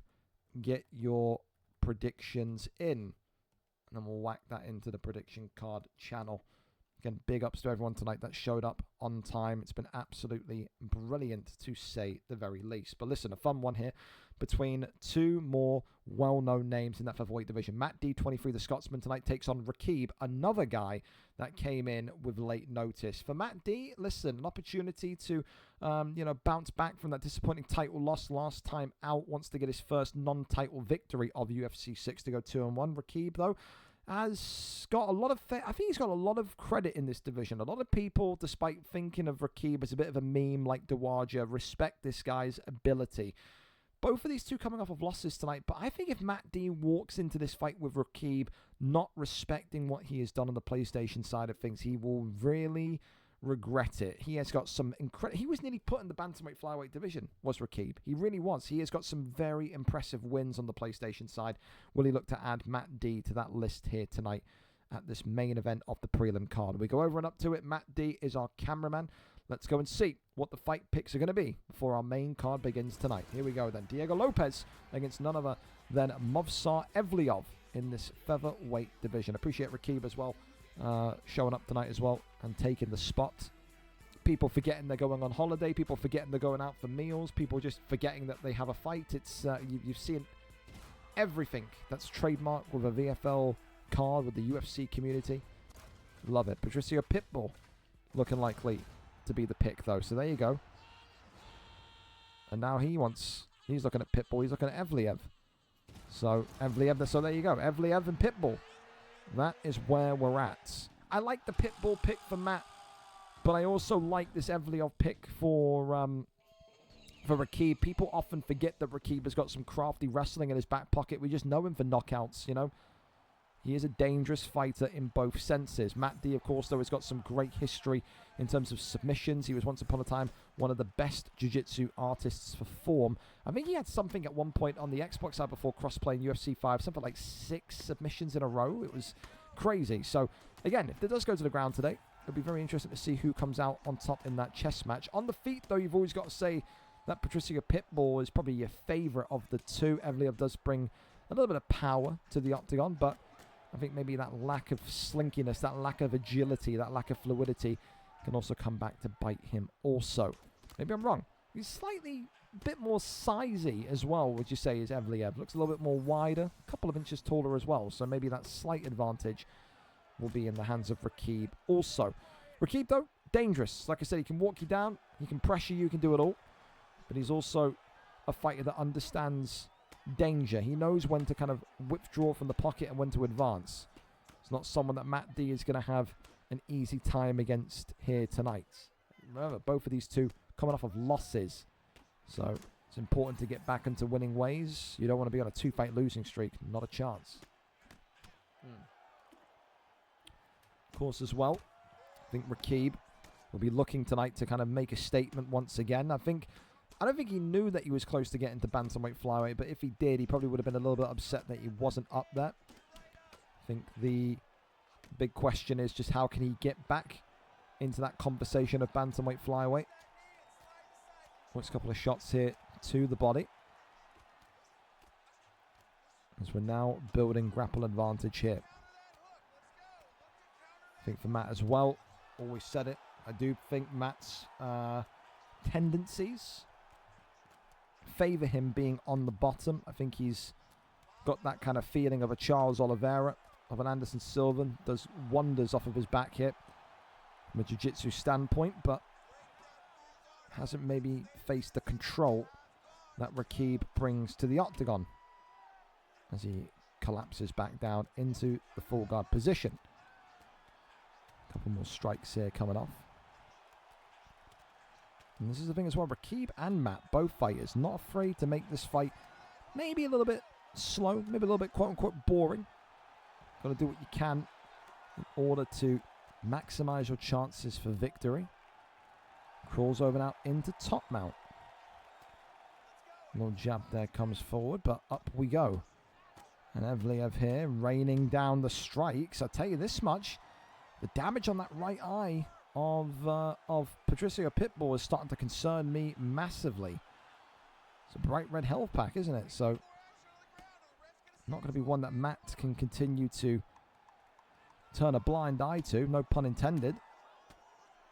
As this one is headed into round 2. Very, very good round. Very clean round as well from Rakib. Only 9 significant strikes out of what's that, 27 landed for Matt. We always said, great wrestler. Brilliant wrestler. But his kryptonite does come through that stand-up. Round 2 up and underway. So far, the Evliev pick for Rakib doing justice. Of course, as well, remember tonight, 5 title fights. Main event, SirDJD against BigJ4555, closer to a 12 a.m. UK start, 7 p.m. US Eastern.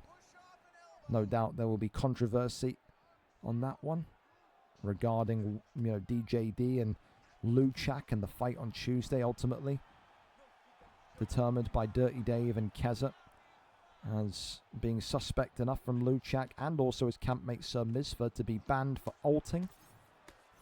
Ultimately led Evan UFC to quitting the league as well. But the reality is, boys, you can't be dirty. You can't be having someone like K-Sechi do your fights for you. And when you get 2 big nerds like Dave and Keza reviewing the fight, seeing similarities, you complain. Case in point, reputation is there for Misford and Luchak, not just here but in other leagues. They're dirty, they're cheaters, and they will not be allowed to play here. Can't trust you to fight clean if you're too egoed up that you won't even do your own fights. Crazy, especially since we're already, the first month into UFC 6? People already doing that nonsense. Anyway, let's give these two the respect they deserve and focus back on the fight. Stat guard gained here. Collapses back down, though, into side control. 2.5 minutes left here of round number 2. And I think this is the thing, dude. I like this from Rakib because, again, it feels like what Tezis Stoned was doing earlier on in that middleweight division where he's sending a message to the top of the division. This is him. This is Rakib reminding people just how damn consistent he can be on the ground. He's got some great knockouts, but tonight, the main story is the fact that he's holding and controlling Matt D without any real resistance. And that there is what you expect from a title contender, a title challenger. Goes over into top mount here. Can he get the posture up? Look at that. Denies him. Swings him back center. Gives up back mount, though, ultimately. Gonna look for the rear naked choke. Pulls out of that one. Back flats, and that's really nice. Patricio Pitbull in big trouble, though. Matt D could be on the verge of a finish here. The block holds up, though. Now rolls him through into a rear naked choke. Matt D has just been outclassed here in this round, man. I told you about Rakib. Kid is dangerous. He is so good. Definition of a balanced mixed martial artist. I will not hear anything but. 20 seconds left of round 2. Another big deny there, and another. Neon Belly comes out here. Will this be the sequence that finishes the fight? Can Pitbull survive? The answer is yes, he can. We head into round number 3. Third and final round on its way. Don't think it's out of control. I don't think it's disrespectful for me to say that so far, despite me liking Matt, it's 2-0. Rakib leading this one 20-18. So far, it's a smothering performance. It's a dominant performance. And it's the kind of performance in fairness that kind of makes you, raise the eyebrow and go, maybe for Rakib's next fight, you're talking about potential contendership opportunity. We have not seen someone, and again, I really say this with the utmost respect to Matt, but we've not seen someone dominate Matt like this across 2 rounds so far in a long time. Because that's what it's been. I don't think we can kid ourselves here. It's been a very, very easy performance tonight for Rakib. Can Matt D muddy the water? Can he secure a finish here tonight to complete one of the biggest comebacks of UFC 6 so far? Would love to see it. Would, but easier said than done. Turning takedown there lands from Matt D on Rakib. Half guard. Continuing to work the body here, but again, all it is GA building. And again, when you're in this position that Matt D's in, when you're 2 rounds down, you're kind of looking at the clock and saying, well, yeah, we have to do this in order to give us an opportunity to move into a better position, but you have to speed it up a little bit. It's not nice being 2 rounds down in the 3rd round, knowing that you've got, only moments rather than minutes. Big shots here, though, from Evliev. Ultimately, though, just sways out the way in time. Gives up the back again. Back mount here obtained from Evliev. A couple of elbows there, left and right. Tries to flatten him. Really good defense as well from Matt. But then ultimately, I say that, and he gets put into the rear naked choke. Can he resist this? The answer is no, he can. As we're popping back up into top mount. Collapses back down. And again, I don't think Rakib's going to be too bothered by this. I think he knows he's up on the cards. I think he'll say it would be nice to go and get a finish here tonight. But, if it comes to it, still going to win this one by a decision. However, though, he's got the armbar in. Imagine if he taps Matt out here. Matt got to be very careful trying to get the fakes going and trying to escape. Ultimately, he does not. First submission of the night is in. Takes around about a quarter of the bar from Matt D. Goes over now into an arm triangle choke. Matt D in even more trouble here, and he's submitted again. Still maybe a 5th of the bar remaining. I mean, this has been really, really, really special from Rakib tonight. And it's a shame. It's a shame he's coming off of a loss, because if this was to make him on a win streak, if he was on 2 fights, 2 wins in a row after this fight, you'd be talking about him being the next contender. That's how impressive it's been. Regardless tonight, he has to be next, and he will be a next contender. I think you've just booked yourself a #1 contendership opportunity. That was brilliant from Rakib tonight. We said that he's a true mixed martial artist. He has it all. He showed that here this evening. That featherweight division is tough, man. The talent at the summit is ridiculous. Gets back to winning ways, does Rakib, and does it in brilliant fashion here tonight. A round 3 TKO. Commiserations to Matt D, but just tonight just wasn't his night. Just outgunned on the floor. And again, it's I wouldn't say it's a humbling, because it's not like Matt needed a humbling, but it's just a kind of like an eye opener, a reminder just to how seriously good that division is. Don't think he needed one, but if he did, then yeah. So far, they're going into the main card. All fight performance awards are currently occupied. Allergy Zeno with so far the only submission on the card tonight, so he's on for a submission of the night bonus. Knockout of the night, Jugo with Jalen Turner. Fight of the night, Silver Salt and Mars, and of course Arias with performance so far. Main card looks good though, man. A lot of big names, a lot of favorites coming in, and it should be an interesting one to say the least, especially with some of those title fights tonight. We're going to quickly whack the post up in the Discord that we're going live for the main card, and then we'll be right over to it. But again, make sure you get your prediction cards in. Don't miss out on an opportunity to win some free cash.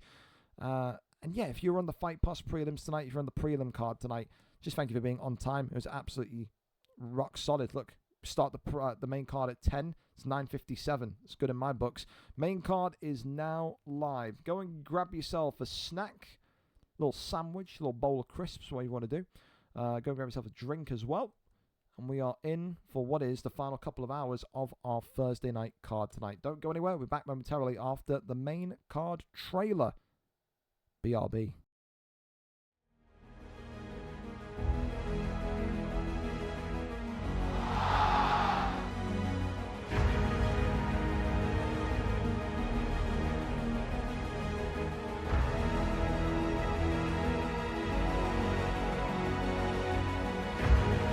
It is over.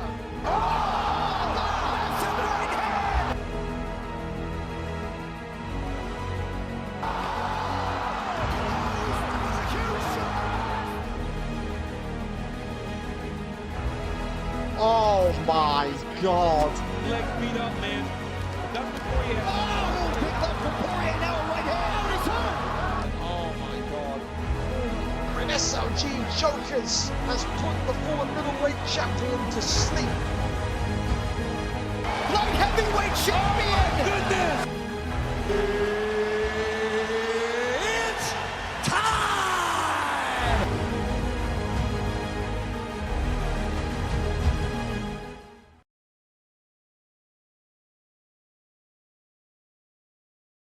I thought I got back just in time as I was getting another water, but we're here. Sorry about that. You got a little bit of a black screen there. Fellas, what a prelim card we had. What a Fight Pass prelim card we had. Tonight, though, 5 title fights waiting for us, as well as some excellent non-title fights, including everyone's favourite Scouser Keza against Whimpering Ian. What a non-title fight that's going to be. Of course, we may be joined on commentary by everyone's favourite cowboy, Top Gun 2 Skywalker, once he gets his fight done.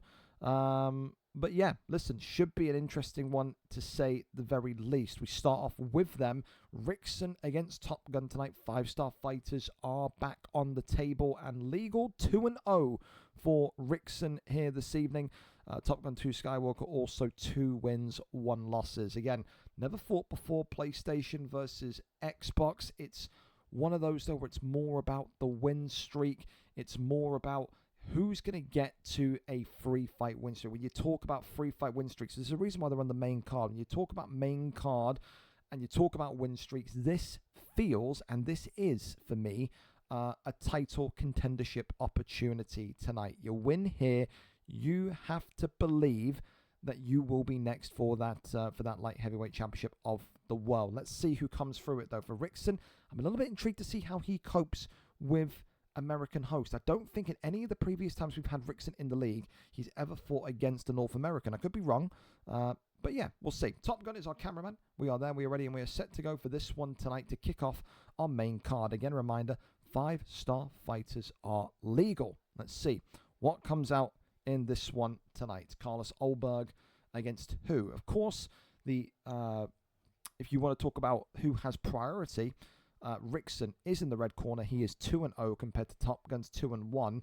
And it does look like, interestingly, because this is funny, we've not had a Pereira pick until now. So Alex Pereira there, very much being hovered over by Rickson. And looks like Carlos Olberg will be the counter to Alex Pereira. We'll see if we've got game volume as well. We have no volume. It's not your fault. It's not my fault. It means that Top Gun 2 Skywalker plays on mute. So, yeah. For now, we'll wait for them to ready up. I don't know what they're doing while we're still not readying up, but let's go. Can we ready up, fellas? What are we doing? Can we? Oh, we have slight volume. There we go. We got slight volume. Ken Shamrock. Jesus. Okay. Definitely the first time I've seen Ken. Well, I mean, listen, a wrestler against Pereira, you had to think that was coming. You see Pereira, you're not going to want to engage in the pocket striking. It is going to be about how quickly you land that takedown. So for Rickson tonight, he's got Poatan Pereira. one of the most strongest and dangerous fighters in stand-up when it comes to light heavyweight, against Ken Shamrock in those questionable red trunks, who tonight will more than likely be looking to secure dominance through ground game. Because if not, I don't know how the hell he's going to do it. There you go, the first takedown and the first dump and slam into the center of the octagon. You know, it's completely the right thing to do. No one can sit here and look at Alex Pereira and say to themselves, all right then, with Ken Shamrock, we're going to outstrike him. You had to expect this if you are Rickson. You cannot expect to just come up with Pereira and just have a striking match. No one's going to do it. No one's going to be that stupid to go toe-to-toe with Pereira in that sense. Puts him into the rear naked choke position, but ultimately gives up and goes over into top mount. Worth remembering as well, Top Gun 2 Skywalker did win that PlayStation Championship, the kind of beginner PlayStation Championship back before crossplay in UFC 5. Rickson will say, though, tonight, this is not the PlayStation division, and I am the best person he has faced so far on UFC 6. Wouldn't be a bad shout to make, it wouldn't. But it's all about proving that, and it's all about getting the knockout and putting yourself in a position to fight for the belt. Another takedown landed. It's the thing as well that we've got to see from Rickson tonight. We've got to see takedown defense. That's equally just as important as the knockout. Because if you're looking at this, you're the light heavyweight champion of the world, and you're looking at this fight and saying the next contender comes from this fight, you need to see as little gaps as possible. You want to see, and you want to be seen as a fighter that doesn't have a weak point. Right now, the weak point, there's no way we're going to see a Pereira submission. Oh, gods. Oh, Jesus. I feel uneasy. So, Alex Pereira going to... No, he's thank Christ. If we saw an Alex Pereira armbar, I think I may well have exited the room via the window in front of me. That would have been quite something. I think if Top Gun 2 Skywalker got tapped tonight by Pereira, I don't think we would be able to count on him for comms. Attempted armbar here from Ken Shamrock, and Top Gun not going to happen. Good deny and resistance there from Rickson. Gets back to the feet. Head kick there comes up. Boy, and I'll tell you one right back there from Pereira. It's the thing. This is the other thing as well. This is where tonight, and hopefully I'm not giving too much away here, if you are Rickson and you know you're going up against a wrestler, this is where Pereira's leg kicks come to the party, man. You tack the legs, you do exactly what you just did there, start to throw the leg kicks, butcher the inside of Ken Shamrock's leg. The takedowns become even more difficult for him to land, and that there then forces him to stand with you. Round one in the book so far. You would probably have to say it's still a Pereira round, because although he did get the takedowns, I don't think... listen, 7-13. I don't think, though, you could really say that Top Gun 2 Skywalker did a lot of damage, did he? He didn't do too much damage on Pereira whatsoever. He just controlled the first round. So, one of those. The stats don't lie. Shamrock / Top Gun will be up 10-9. But it's not a demoralizing and damaging round one. Still very much in the conversation is Rickson with Pereira. Shoots the ankle pick and gets the land. Right back into side control now we go. Great deny there to start from Top Gun as well, who will look to win this one tonight through his slow and steady methodical approach. Gets right back to the feet. A little leg tap there comes forward. Head kick comes up.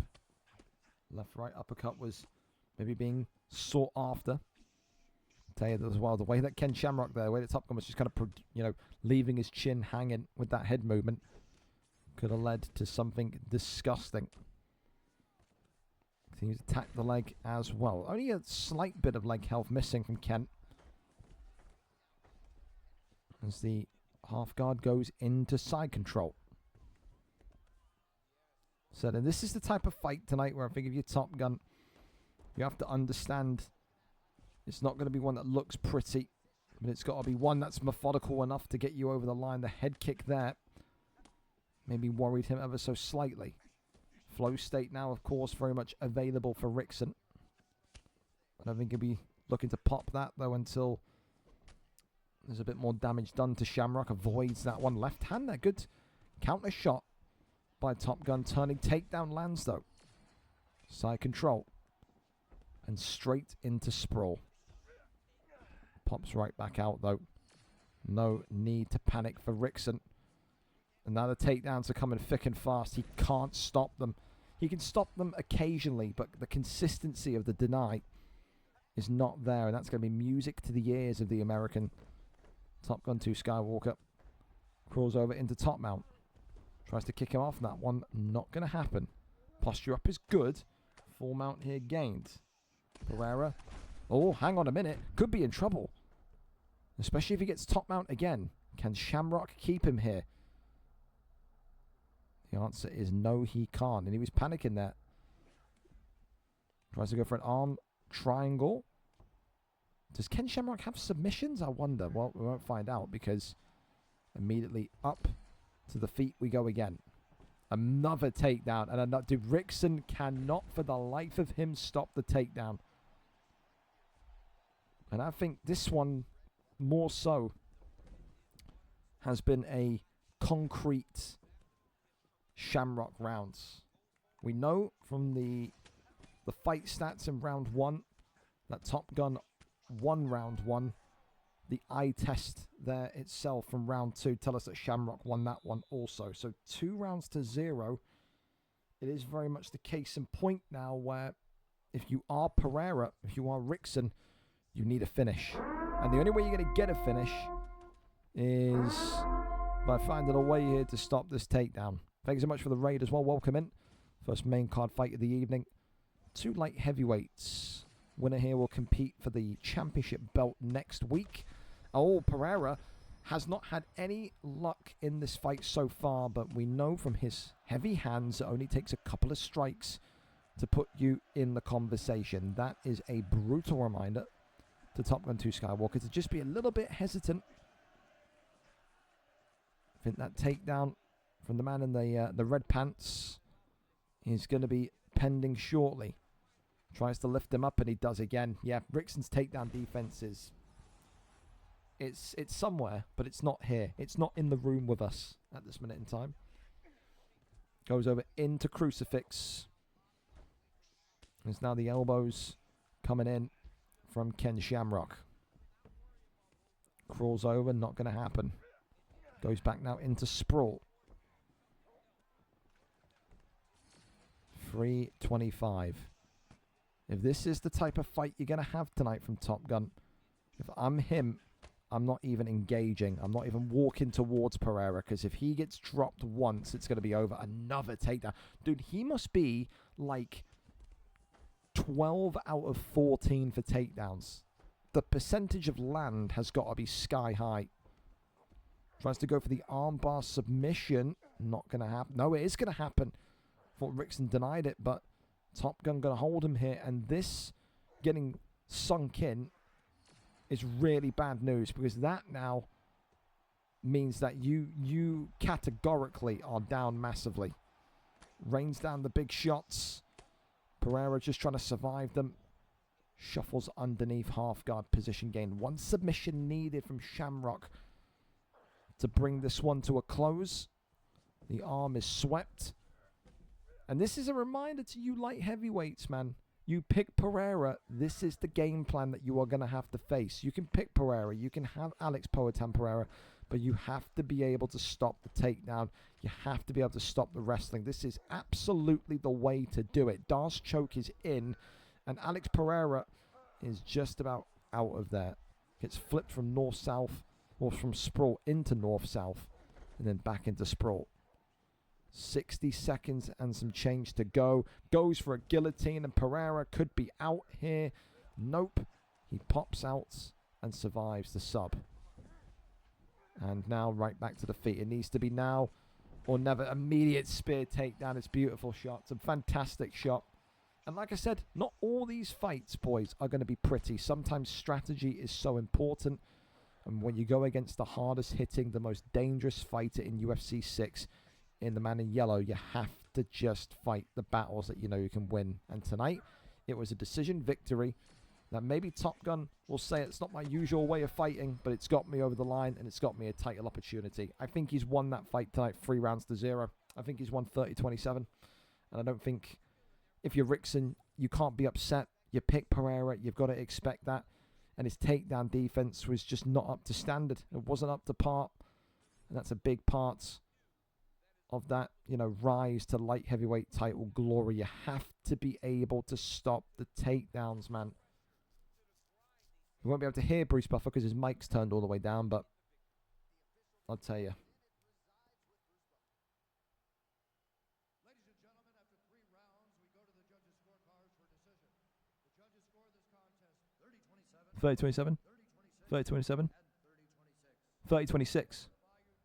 by unanimous decision. Yeah, a 30-26 is rough, but you can't even blame it. You can't even deny it. Said you pick Poatan, that's what's going to happen. So for Top Gun, 3 wins in a row, a decision, and that there grants you passageway now to the next light heavyweight title opportunity. Congratulations to him tonight. For Rickson, he'll be annoyed. He's got right to, but I mean, listen, you have to be better than that, man. It's just the only way that you can say. Well, for now, Raids. Let's see if he's here. If you're not here, you're fucked, by the way. So again, if Raids isn't here, it's very clear what the finalist says. If you miss a main card fight, it's even more expensive. So we'll see what happens. We will. I'll post that to him. We'll wait and see what happens.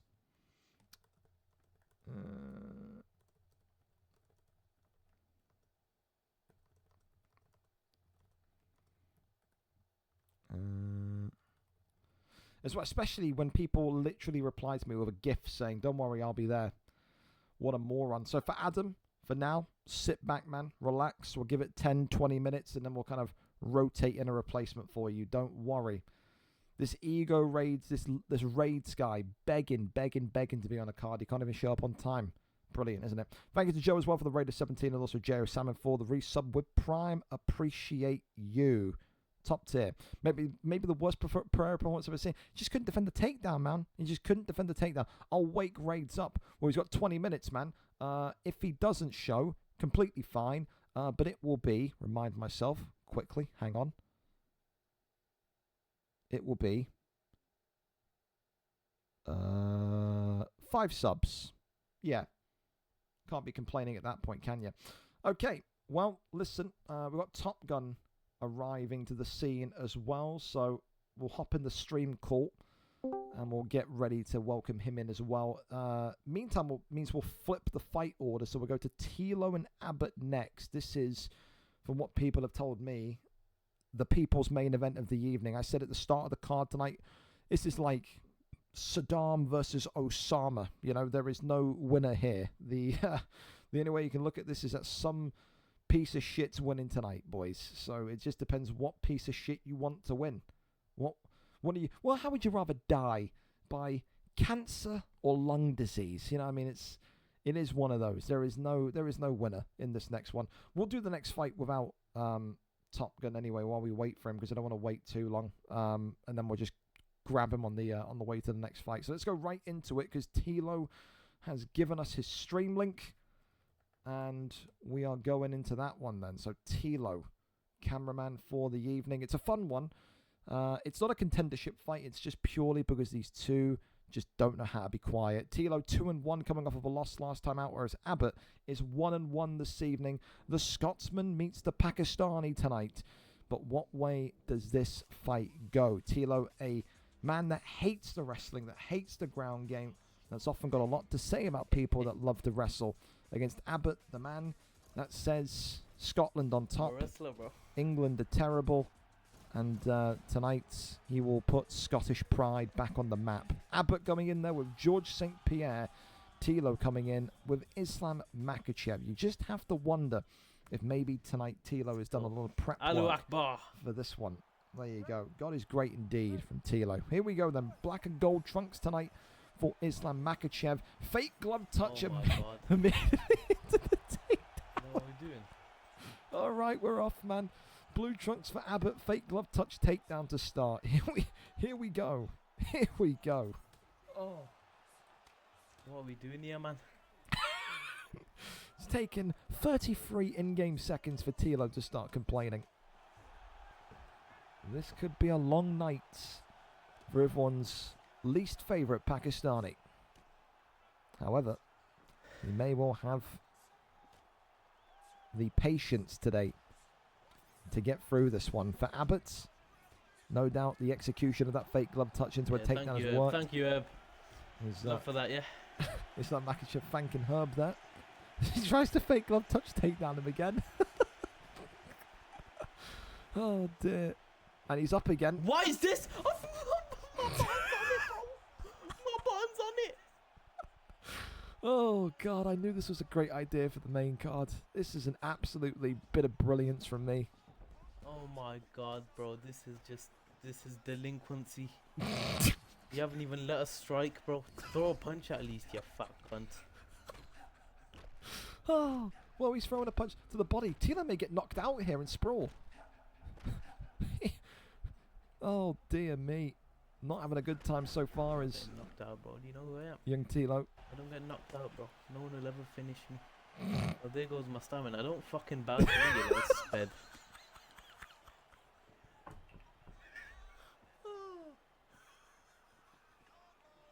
I'm in tears, man. This was a great idea. Oh, this is a brilliant Yeah, idea. His stamina's gone, bro. It's cooked. It's cooked already. Oh, he's got one. Fucking bollocks, man.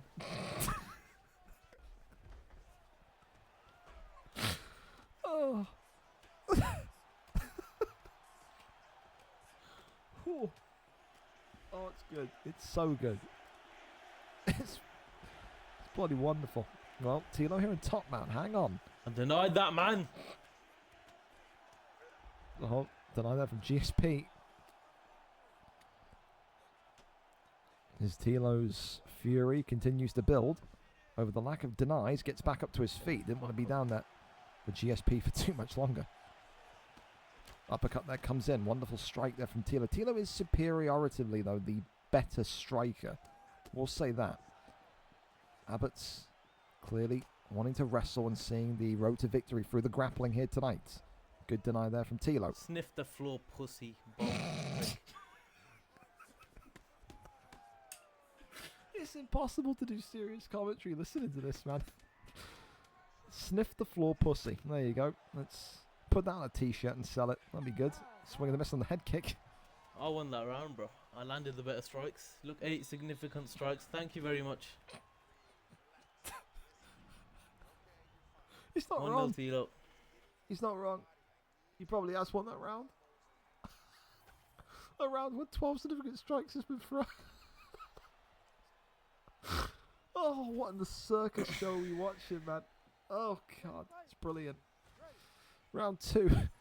He's doing the jumping skib. jacks. And Yeah. he's got him into a guillotine. He's flipped him into Take mounts. me down, boy. Tilo's starting to enjoy himself now. Oh, denied him too? Oh, fuck. Didn't get that one. Oh, the arm triangle has been reversed. That was fun while it lasted, wasn't it? He's celebrated too soon. He's wooed too soon.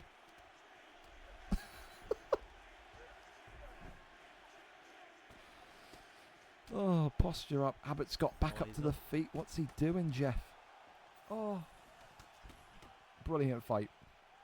One of the greatest fights of all time. Denies the takedown. Oh. Oh. Right hand there connecting onto the block. 3.5 minutes after round number 2. Abbott not really got into this round as of yet. Has been majorly Tilo as another takedown is worked in, but you nervous, Abs? denied. I'm talking to him now. Asking him if he's nervous. Abbott does have to find a way. I'm from Scotland and we're the biggest team in fucking Czech Republic, mate. He's mocking him. The whole nation of Scotland here. They don't know who to root for. Nah, bro. That one there is denied. Abbott maybe hearing the taunting from Tilo, and that's activated second wind almost. That one there rejected again. We are in trouble. Now goes over into sprawl. Tilo has cage position here. Could just posture up. Tested. Oh my Abbott's God. reactions. Fries, honestly. Denies him again. I'm going into half guard. EA. Abbott here continuing to work the body. This is oh, well, look at this now, getting extra power on these strikes here from Sprawl. Tilo's got a move here, dude. Surely brings him right back down. Fuck me in the ass, bro.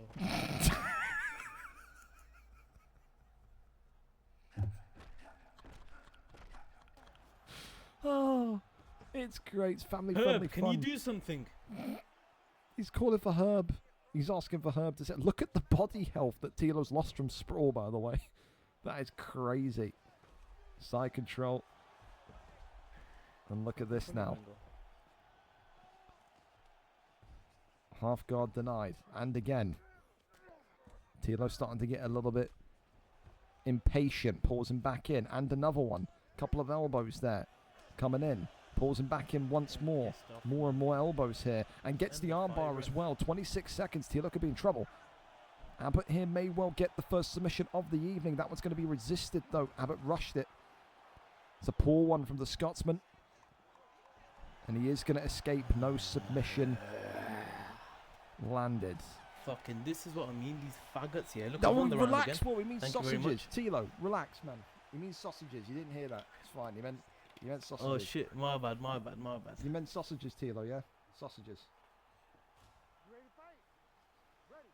Jesus. Sausages.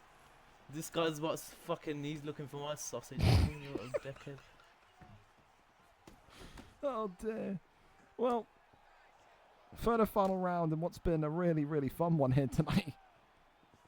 Can we see this every week? That's what the crowd are chanting, but can Abbott find a way to secure victory after really doing a lot of damage to that body of Islam Makhachev in the first two rounds? He's still hunting for takedowns. I think all Abbott's got to do is just throw some strikes to that midsection, man, and he's gonna wind Tilo.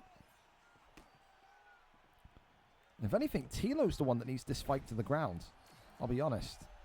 Stands over into stack guard, but ultimately nothing more than side control God, position. he's giving him the game, bro. Oh dear, another good day. Abbott's denies looking fresh though. Looking really good tonight, Abbott, in some of these positions. Fuck me, bro. Like, is this what people enjoy, bro? I'm enjoying it. I'm having a great time. Can't be this serious. Well, for now, back to the feet we go again. And what seems to be another decision on the main card tonight. Tilo now looking to try and get the uppercut working. Clips GSP once again. Uppercut now right back. Goes back down low to the body. Abbott with 2 minutes to work, but now it's the heavy-handedness of Islam Makhachev. Remember, GSP does have a weak chin.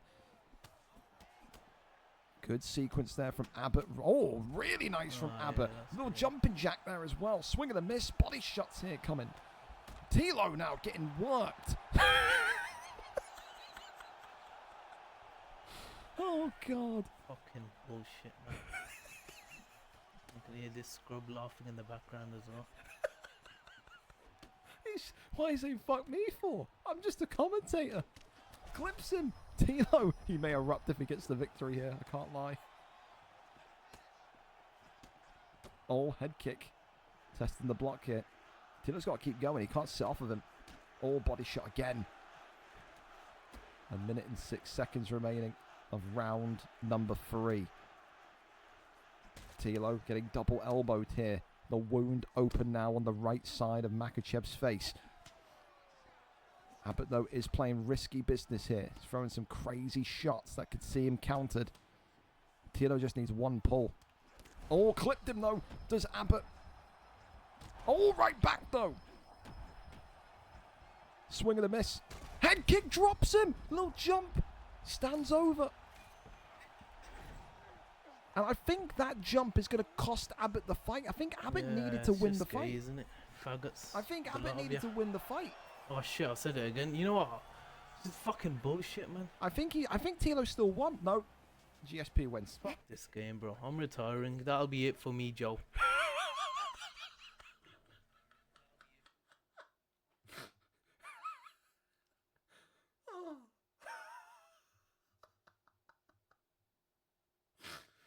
Oh God, that was great.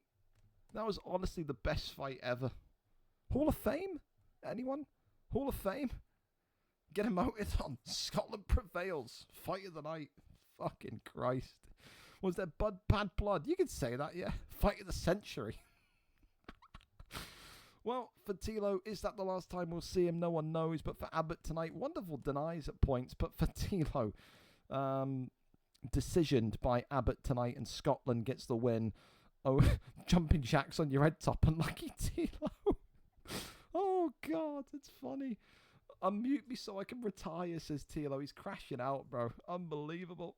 All right, well, we're gonna get Top Gun in for our next one, as Raids has arrived, and we can finally carry on with what is set to be a fantastic main card tonight. Did you enjoy that, Top Gun? Did you enjoy what we just saw there?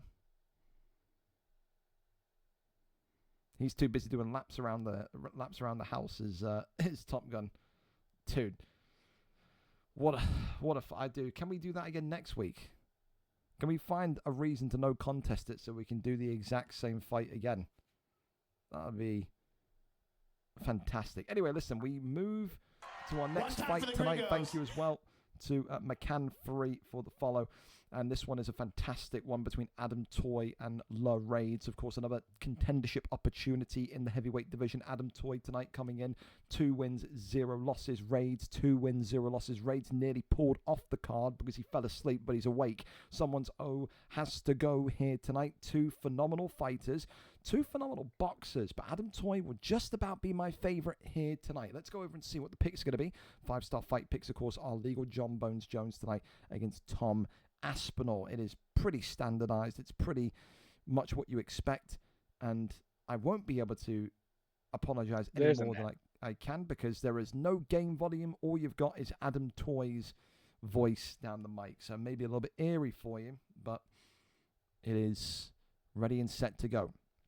Our third main card fight of the evening. Do we see a third decision in a row? John Jones, of course, in those black and red trunks, whereas Tom Aspinall in the black and gold. Raids representing the United States here with John Jones. Dude, he's a maniac. And there's your first official takedown. Dude, Adam Toy is a maniac, by the way. He only plays with crowd noise on. Have you ever seen anything quite strange? There's no punch sound. There's just crowd noise where you hear cheering. That's crazy. Yeah, I can't do it. I turn the crowd noise all the way down. I like to hear the punches. I like to feel it vibrate when I'm playing. I like the effect. I don't like the crowd noise. There you go. Well, great performance, by the way, Top Gun tonight. Maybe not the most flashy from you, but got the job done. Happy with that performance? It could have been better. I wanted the finish. I wanted the submission, but I couldn't deny anything. I was just being in there, so. That's fair. That is my fault. I apologize for that. Hey, no, nothing to apologize. Hey, you got the title shot, so that's all that matters. For now, though, a little bit of wrestling taking place here. Raids, of course, with John Jones. I mean, it's always good to see the Americans do well on the card. He nearly missed this fight because of oversleeping, but an opportunity here tonight to take out Adam Toy's Tom Aspinall. Again, Adam Toy, what I can tell you about him, an Xbox guy, of course, over the course of UFC 4 and 5, when we have seen him kind of float in and out of the league, he has been a predominant heavy hitter. He has got one of the best knockout ratios in the heavyweight division. And again, he's getting pummeled. Yeah, he is one of those that very much does not have a brilliant win percentage against grapplers. So very much tonight, he will be looking to keep this fight on the feet for as long as possible, whereas Raids is trying to do the complete opposite. I mean, this is how you need to use John Jones, though, isn't it? Top Gun doesn't have a lot of hand power. This is how you need to use him. If you ever see me use him, I will stand up with him a little bit because he does have the kicks and he does have certain stuff, but You want the ground and pound. You want to try submissions. That's what you want. It's the wrestling. I mean, pure and simple. He's got, what, 100 takedowns, I believe. I mean, the top control's insane. Yep, and just like that, Adam Toy just now has his arm taken, so that's about 60% of the submission bar gone. And right now, tonight, the American is working the jiu-jitsu, working the grappling, and is looking like a serious threat to that heavyweight title. That's a fantastic deny. Whips Adam Toy. And he's going to easily lock this in. This is it. Game, set, and match. That's a statement. He was nearly late for this fight, nearly got kicked off the card for this fight, and he says, hey, better late than never. Put me in there for the heavyweight strap. We saw the brilliant boxing against UFO Russell last week. We've just seen dominant ground game tonight. Adam Toy had no answers. And we've said it before, Top Gun. We say it again in this heavyweight division, in this light heavyweight division. It is about your level of wrestling. The wrestling alone can get you to the top. And for Raids, he needs to be preparing himself for a 5-round war. His next fight will be for that heavyweight championship of the world. He gets it done in one tonight. So far, 3 blue corner victories in a row. So that's maybe a bad omen for the red corner on our main card this evening. We keep on going, and up next, I tell you, we've got a really fun one here. G09G, who for me has got one of the best king greens in the business, against the dangerous submission expert in Fish 14. Fish tonight comes in 1-0, but don't be fooled by his lack of fights. This guy is a former featherweight great. He's a former once upon a time bantamweight flyweight contender in UFC 4, but G09G 2-0, 4 on Tuesday, looked phenomenal, has got some of the best pressure boxing I have seen in this 155-pound division so far. I hope we get to see his King Green again, but with 5-star fighters open, maybe you're going to see something a little bit different. 2-0 meets 1-0. For G09G, an opportunity to go 3-0 and really establish himself as a serious contender for the next shot at the lightweight belt. For Fish 14, an opportunity to end the hype train that has been so quick in taking itself off. Because I tell you, G09G has looked phenomenal in those opening 2 fights. Let's go over to it and see what our streamer is going to be giving us. Fish 14 is the link if you need it, Top Gun. It is Charles Oliveira and Ilia Topuria. So there you go. No King Green tonight. Can't blame him. I mean, listen, I don't think I've seen many people pick Charles Oliveira so far. Do you look at Charles Oliveira this UFC as maybe a viable option, or why are we seeing less Charles picks on comp? I just think there's more meta picks that people are using, and the chin's not, to me, is not the greatest. Like, but if you're gonna wrestle and you're gonna wrestle often and early, you want to use Charles like that. He's kind of that pick there. He's got really good submissions. He does have decent striking. So we'll tell you the one thing though is that if you think about how G09G has fought with King Green in his last 2 fights, it is forward foot momentum, it is aggression, and I think when you have Ilia Topuria in your grip, this is the perfect guy to repeat that same style with. Walk Charles down, work the hands, work the speed, and work that fantastic boxing that Topuria has in the back pocket. Takedown attempted, G09G says not happening today, immediate deny. Again, Fish 14 once upon a time was the guy that was snapping people in 2. He had an incredible win ratio through submissions in the featherweight division. Of course, though, G09G is the new kid on the block, and right now he is beating this veteran to a pulp, Top Gun. I mean, this is an absolute domination. He is just, you cannot stand in the pocket. That was a nice uppercut, though, but you can't stand in the pocket with that Ilia Topuria like that. You have to go for takedowns, fake a takedown, do something, clinch. Use his tools that he has to put him in a bad position to where he's thinking you're going to take down, and then use your striking after that. So the one thing is where you'll see from G09G is back when he was welterweight champion at the end of UFC 5, we talked about how good his grappling was, and we didn't really fully appreciate his striking, and it just seems like both avenues have improved. The striking is now a lot more slick as he gets another huge knockdown. And now he's got his flow state. Yep, flow state enabled here, and Fish 14 is hanging on for dear life. It's all over, Top Gun. One and done. Another statement made. King Green twice, Ilia Topuria now. It is 3-0. This kid is a whirlwind. He is a tornado in that 155-pound division. Reese 786. Keep ready. He's your next guy. He looks phenomenal. I don't think I've seen G09G lose a round in any of those 3 fights that he's now had on UFC 6. He looks like one of the very, very best up-and-comers that you could imagine. I don't think it's going to be too long before we see him in featherweight. He looks ridiculous, Top Gun. What are we doing trading with Ilia, though? Like, you cannot trade in the pocket with Ilia when you have Charles Oliveira. I mean, I'm not taking away from that performance was absolutely insane. I mean, quick. He did everything he was supposed to do, put on that flow state right at the time he was supposed to put it on. And I mean, absolutely just slumped Charles Oliveira there. Yeah, I'm telling you, and this is the thing as well, man, for G09G. It's just this incredible confidence that he just continues to fight with. It's ridiculous. It just seems like when he steps in, and it's not, he didn't have it during his welterweight spell at the end of 5. I don't know what's happened between 5 and 6 for G09G to kind of unlock himself even more.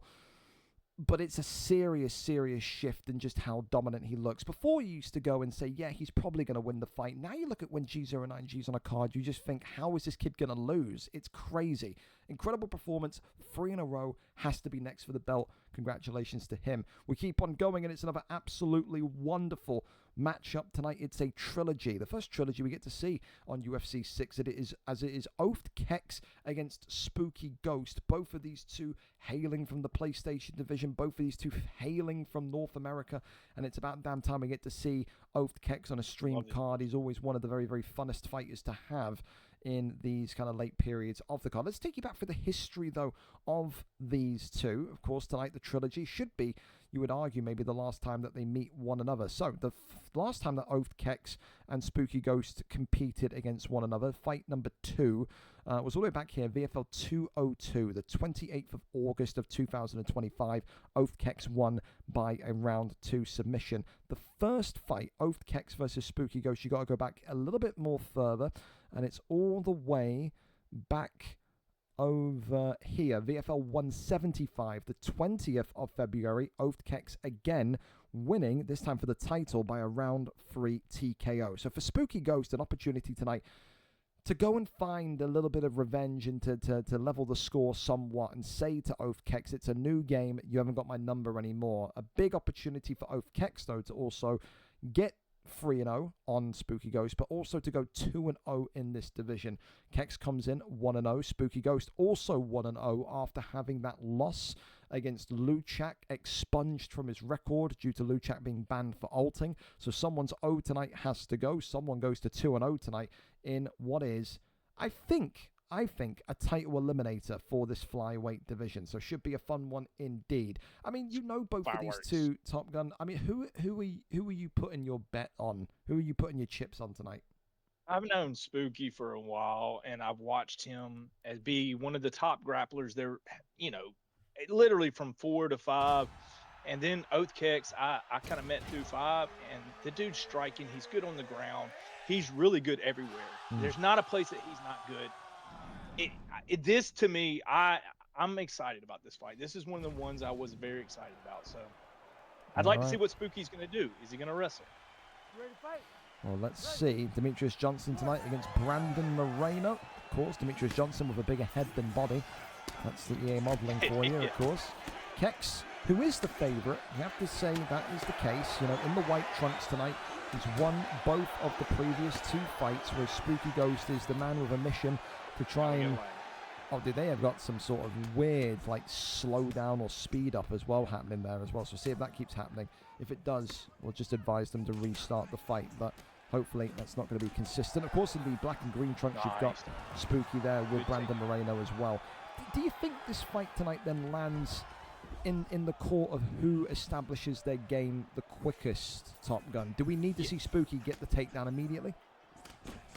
No, I don't think you need to. I think if he's been working on his striking, I think he can strike because he's got Brandon Moreno, and Moreno does have very good striking and the fast, but not very powerful. Demetrius Johnson has really good striking as well. So it's going to be who can get the striking and then who can get it to the ground first. Yeah, the death by 1,000 cuts approach for Demetrius Johnson is always phenomenal. There you go. But ultimately, you have to remember Brandon Moreno, one of the most durable fighters on that flyweight roster. Takedown lands, and surprisingly, and he gets stack guard. Who gets stack guard as well. Collapses back over into side control. You could say almost, though, that it is, you know, a little bit of a bragging rights thing to do here if you're Oath Kex. I agree with you. Spooky Ghost at one point was one of the most dominant grapplers on PlayStation. You're out grappling the grappler right now. Yes, and I mean, he's making it look easy, and that's not easy to do against a guy like Spooky Ghost. that's been known. That's what he is known for. But you put a wrestler or anybody that's good on the ground, you put him on his back, it does make it a little bit more difficult when they are an offensive wrestler. And now he's in a bad spot, but he does not have this race. Yep, horrific spot there is the arm there. Very much being kind of trapped, looking to try and get out of there, and ultimately he does, and Oathkex does concede. I mean, listen, that's great, I think, resilience and also patience from Spooky there. Very high IQ, he knows what he's paying attention to both the stam drain, the stam bars, so good denies right there. Absolutely, and this is the thing now, this is where the chess match starts to take place. Hoping to get some side saddle. Yeah, goes him in the side saddle there. Spooky there with a little buffer on the stream as well. Hopefully they're not feeling it too much in their stream tonight. Both these two, of course, hailing from North America, so should be clean in terms of connectivity. Keeps them locked in side control, though. The thing that I'm concerned about, though, Top Gun, is that, yes, it is a back and forth hand fight down here at the minute, but it does feel like Demetrius Johnson has done more and has landed more and has got more damage in this round. It's impossible to give this round to Moreno. Oh, and a good flip. Yep. I would right now, if I'm gonna pick, I would probably pick Demetrius Johnson. I would probably Oathkex for that round. Like I said, yes. I mean, completely. I mean, the control times there, the significant strikes 9-7 is not exactly. This is the thing with these two. These two are not groundsmen that are going to look to kind of Habib you with strikes. They're going to look to try and trap you make a bad read and then try and get the submission. It would surprise me tonight if we don't see a submission victory based on how that first round's gone. I think it's going to be who makes that first mistake on the ground, and then they get that submission. So can Spooky make Oath get that make that mistake? Can Oath make Spooky make the mistake? He did good getting out of it first. That was a good counter right there. I do like Spooky. I think if Spooky was to keep it on the feet, he may have a better chance at this point. Yeah, it makes you wonder, of course. Like I said, Spooky Ghost is consistently kind of said he works on improving that striking, works on improving that kind of ability to believe in more than just his grappling, and you saw that towards the end of UFC 5. Ultimately, though, there was a period in time where that did get him in trouble when he was losing fights, as the left hand was being looked for by Demetrius, but it's the right counter from Brandon Moreno. Continues to work. Got to get himself off that cage too, Gringo. Like he keeps letting Oath keeps pushing back to that cage, which is a dangerous position. And you don't want that, because that makes for an easy takedown, and it makes it for he can do other things. He could clinch you and put you to the cage. It is such a calling card, though. Oathkex, when he was kind of up there competing for the championship on UFC 5 before crossplay, he would just walk you down. He was such a difficult fighter to generate any space against. There's a great takedown, puts him into cage butterfly here, and Spooky now half guard. Yep, into half guard. Spooky goes with having to work off his back once again. I mean, from you, do you look at Spooky and say that he's a bit more vulnerable when he's on his back? Because to me, he does seem like a predominant top wrestler rather than a bottom wrestler. I think that comes with a lot of aggressive wrestlers. I think they are better off offensive wrestling than they are defensive wrestling, and that is just where Oath is doing the right thing. You're talking about a grappler. You want to be the aggressor. You want to put him in a position he's not used to being in. And now Spooky's in his spot. He's in his element. Now he's got what he wants. And can he get some damage off? Can he do some stuff? Let's see. Well, looking to try and keep him here, and he does have him in half guard still. You can just feel how close he was to getting back mount there, and that's when Spooky starts to get really dangerous. He's got a couple of rear naked choke victories in his career. We'll have to add Oathkex to that list tonight. However, so far, 1:20 to go here in what has been one of the most... he made the mistake. Yep, he made the mistake. And look at that. Gives the back now to Oathkex. Was just I think he was rushing there, Top Gun. He didn't seem... And he was relying on that race that he had a little bit of stam advantage, and he just didn't win it because Oath went a little earlier than he did. I will say that this round has gone very quick. Does not feel like we've seen 4 minutes and 30 seconds of action, but again, these two putting on a real wrestling clinic so far in the flyweight division. And if you think this is boring, you just don't really understand it, because it's like a chess match. This isn't checkers. This is more of chess. trying to make that person make a mistake. And yeah, it can be a little boring, but I enjoy stuff like this because I think it is high IQ. Like, they're both very, very high IQ fighters. They're top. I'm pretty sure. I know Oath is probably top 100. I'm sure Spooky's up there as well. So, could you give that round to Spooky? 10 significant strikes to 7. Do you think the control gives it to Oath again? That's going to be a toss-up. These judges this year, I've noticed, are really insane. Like, I think one may smoke crack, the other one may smoke meth, and the other one, you know, he may be normal, and he's like, okay, yeah, that seems right. So I don't know, Gringo. It's so crazy, man. These judges are wild. Well, it could be 1-1. It could be 2-0. You sitting at home watching this, you be your own judge here. But I agree with Top Gun. This is the epitome of top-level wrestling. And I love it. Like I said, this is what the kind of heavyweights and light heavyweights got to really kind of take a look at. This is textbook 101, finding the jigsaw puzzle piece to kind of beat your opponent. Right now, just like we saw in the first 2 rounds, that kind of, you know, meeting in the middle, that striking that these two want to produce. This is where the majority of the significant strikes kind of land from in these opening exchanges at the beginning of each round. Right hand, left hand, now Moreno looking nice. Have to think how important it would be, Top Gun, for one of these two to get a stun, to get a knockdown. That would really open up things. For sure, and that would give him the round right then. And if he's not careful, head heft was getting kind of low there. Yep, dude, flow state needs as to be well. careful now, and they both have flow state. Just who activates it first, because one of them, whoever activates, they're gonna counter. Could be a gentleman's agreement, though, to not activate it. We have seen that a couple of times. Oh, but he gets that big rock, and he gets the knockdown. Could that be it? And look at this from Moreno. It's a double drop, triple drop, and this one tonight, is it over? No, it's not. Great survivalist instinct, but, and it's a huge but, Top Gun. We talked about how a knockdown would win you the round. That may be enough for Spooky Ghost tonight to walk away victorious. He just has to keep steady now. Yeah, we did. That second round is up in the air. Honestly, I wouldn't bank if I was either one of these guys that I want it. And Spooky is wanting this fight right now. Look at him coming out hard and fucking furious. And another rock. Oh, yep. It's another big one from Moreno. Oh, beautiful. Great slipping and dipping, though, from both of these two. Oh, big right hand from Moreno again. The Oath Kex in a little bit of trouble here towards the business end of the fight. Well, what Could a he fight finally get that W against Oath that he's been wanting? Oh, head kick, Jesus. Oh, yeah, he tried to do the little, it's a weird motion when you press that back. Oh, God. Big shot. Drops him. It's all over. Oath Kex from deep. Shit. 2 big stuns, 2 big knockdowns, and there's some people in your career, Top Gun, that you're just not supposed to beat. And Oath Kex, it looks like, is that guy for Spooky Ghost. You feel for Spooky so much, Top Gun, because he was so close to the finish line. But Oath Kex is just crazy when it comes to those clutch moments. Oh my God, man. That, you know, that's got to make him feel good, because I feel like he was down. I feel like he was losing the fight. I honestly didn't think if that was going to go. I think that was Spooky's fight. And he just stole it.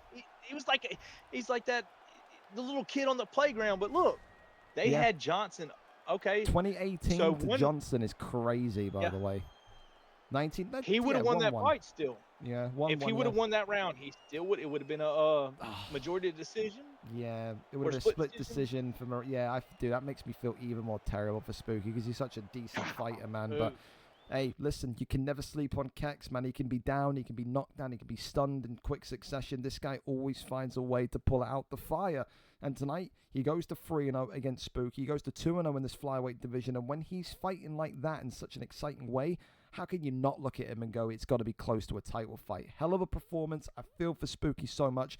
The wins are coming for Spooky, but tonight, not his night. Tonight, though, now we go to our final non-title fight of the evening, Top Gun, and it's one of PlayStation's best against one of Xbox's best in Keza against Whimpering Ian for the first time. Keza tonight comes in 1-0. Whimpering Ian comes in 1-0. Whimpering Ian had a very lackluster performance in his first win, in his first fight back in UFC 6. It was very ground controlly. There was no excitement. There was no spice from Whimpering Ian. And he got a lot of criticism from the guys in the elite division.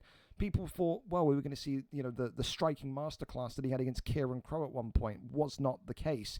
For Keza tonight, he's not looking forward to this fight. He says he feels he's about to get cheesed. He feels like he's about to have one of the most boring fights of his career. And he is very, very, I think, loud in the sense that he wants Ian to stand there tonight and give him a proper performance, a proper fight.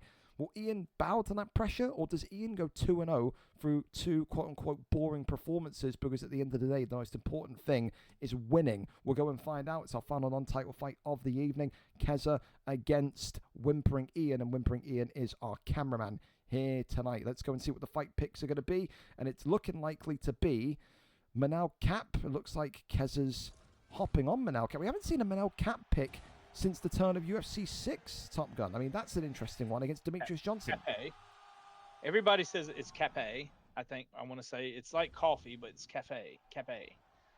But well, yes, Mr. Manel. There you go. We'll call him that. Mr. Manel. Yeah, I can't. I say Cape. I just call him Cape. But yeah, I'm just giving you a hard time. I love his everything about him because he's an all-around fighter. Demetrius Johnson, you know what you're getting with the wrestling. But the power is there with Manel, so use it. And he's got the kicks. He's got a lot of good tools that you can use. So, and Keza's been around. Keza knows just counteract the cheese. Like you're being aggressive. He's being very aggressive right now. So that gives Ian the chance to do what he wants to do in certain aspects of this game. So the thing as well, with Kez, like you said, been around the block, ESFL, primetime, he's been there, done it all, won it all. This guy knows what it takes to win. The big question for me tonight is, what kind of performance do we see from Whimpering Ian? Because we've had these conversations before, Top Gun. You have a guy that maybe has a bad performance and he wins quote-unquote boring and he gets a lot of shit from the fighters and then he completely changes his style the next week that causes him to lose.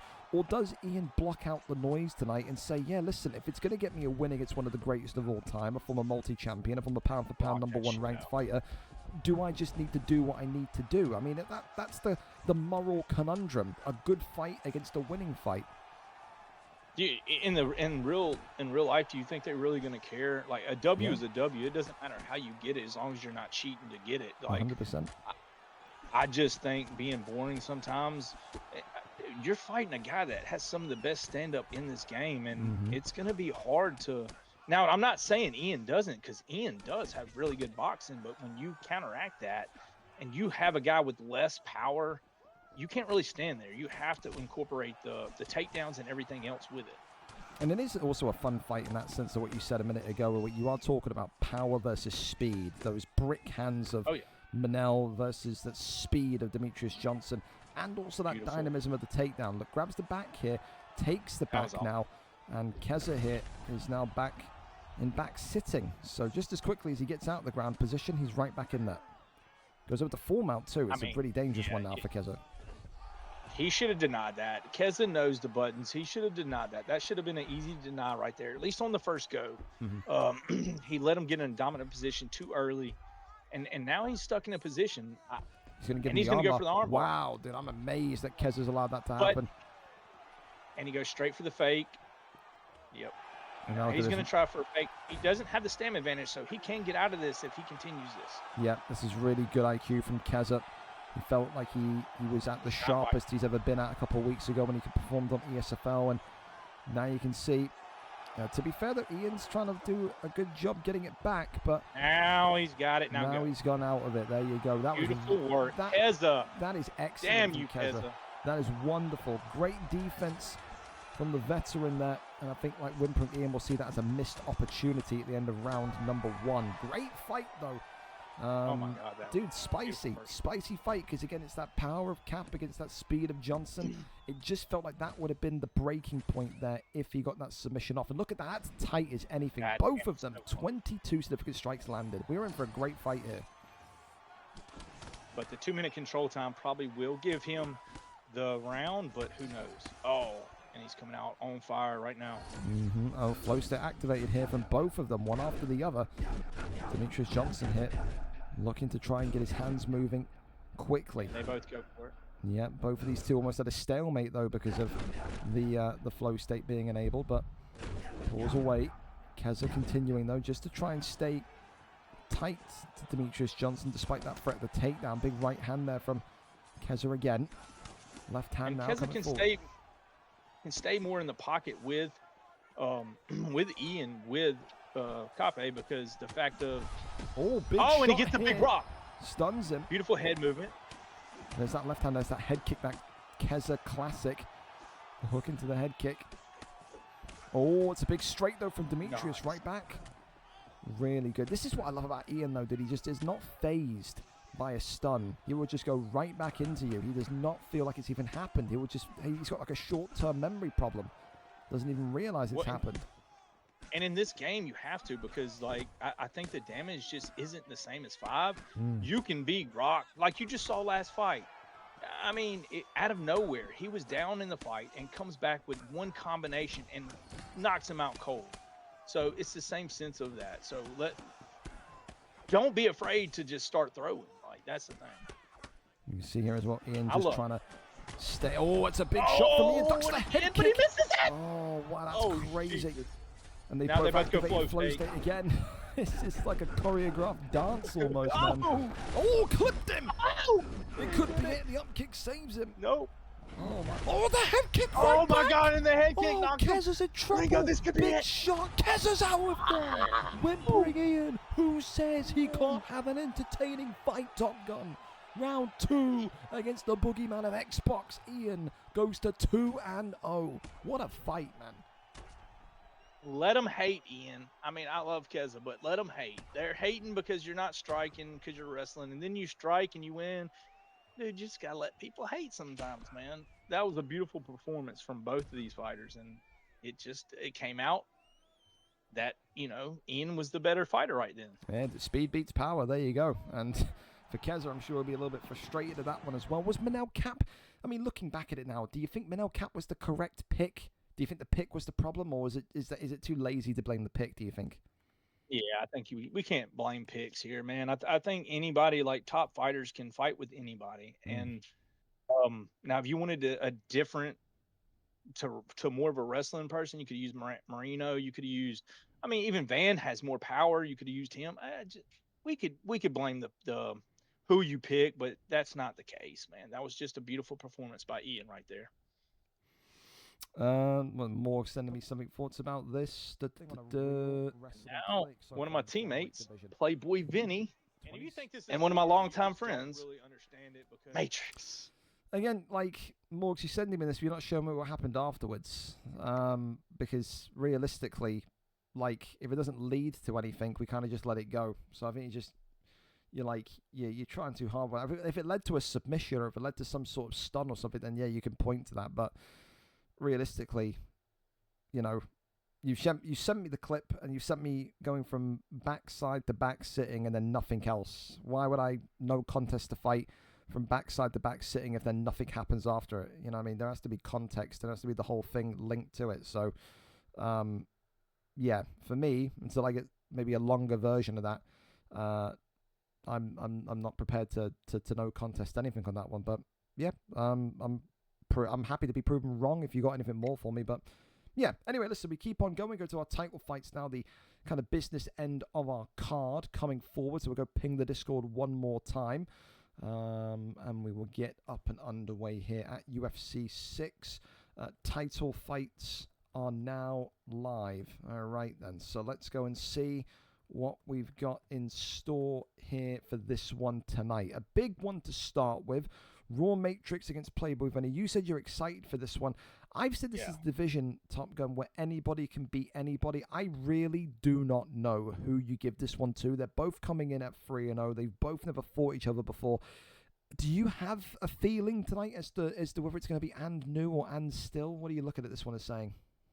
Man, so Matrix absolutely came out on a tear in UFC 6. I remember when he had a 3-fight losing streak. He almost wanted to retire in 5. Mm-hmm. He was like, I'm done until 6. He comes out in 6 and he's been on fire. Playboy Vinny comes at the end of 5 and he's a restored guy. He's one of my teammates and I love watching the guy. He has really good grappling. His striking's only getting better.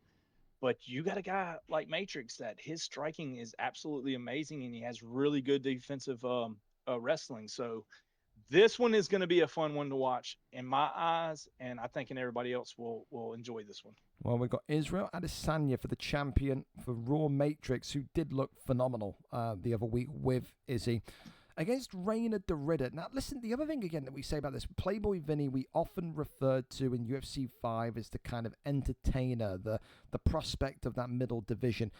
He's joined this new camp, and he has become, again, we talk about this, it's the same kind of talking point, but it relates. Again, he's looked a little bit more boring, but he's looked a lot more well-rounded. You know, he had that, you know, he was supposed to get this title fight a couple of weeks back rather than Raw Matrix when he got it, because, you know, Vinny was just kind of sitting in wrestling positions and not looking to go for the kill. Do you think that lack of urgency tonight, that lack of wanting to risk going for a dangerous position to win the fight could cost him, or do you think that all changes when the goal's in the line?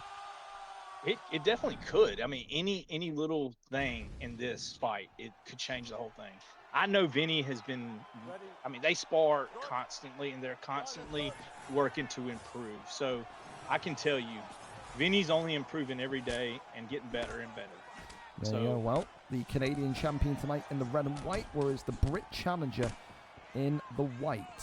Playboy Vinny, of course, the underdog tonight, Raw Matrix, as the champion.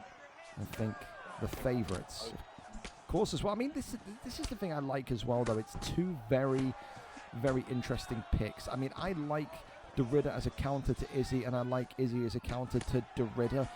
For me tonight, it's about whether or not Matrix can continue to establish that distance. He did it so well last week, but we know that Vinny can be this guy. He can be the guy that walks you down and shoots the takedown instantly. First takedown of the night, Top Gun, first land from the challenger.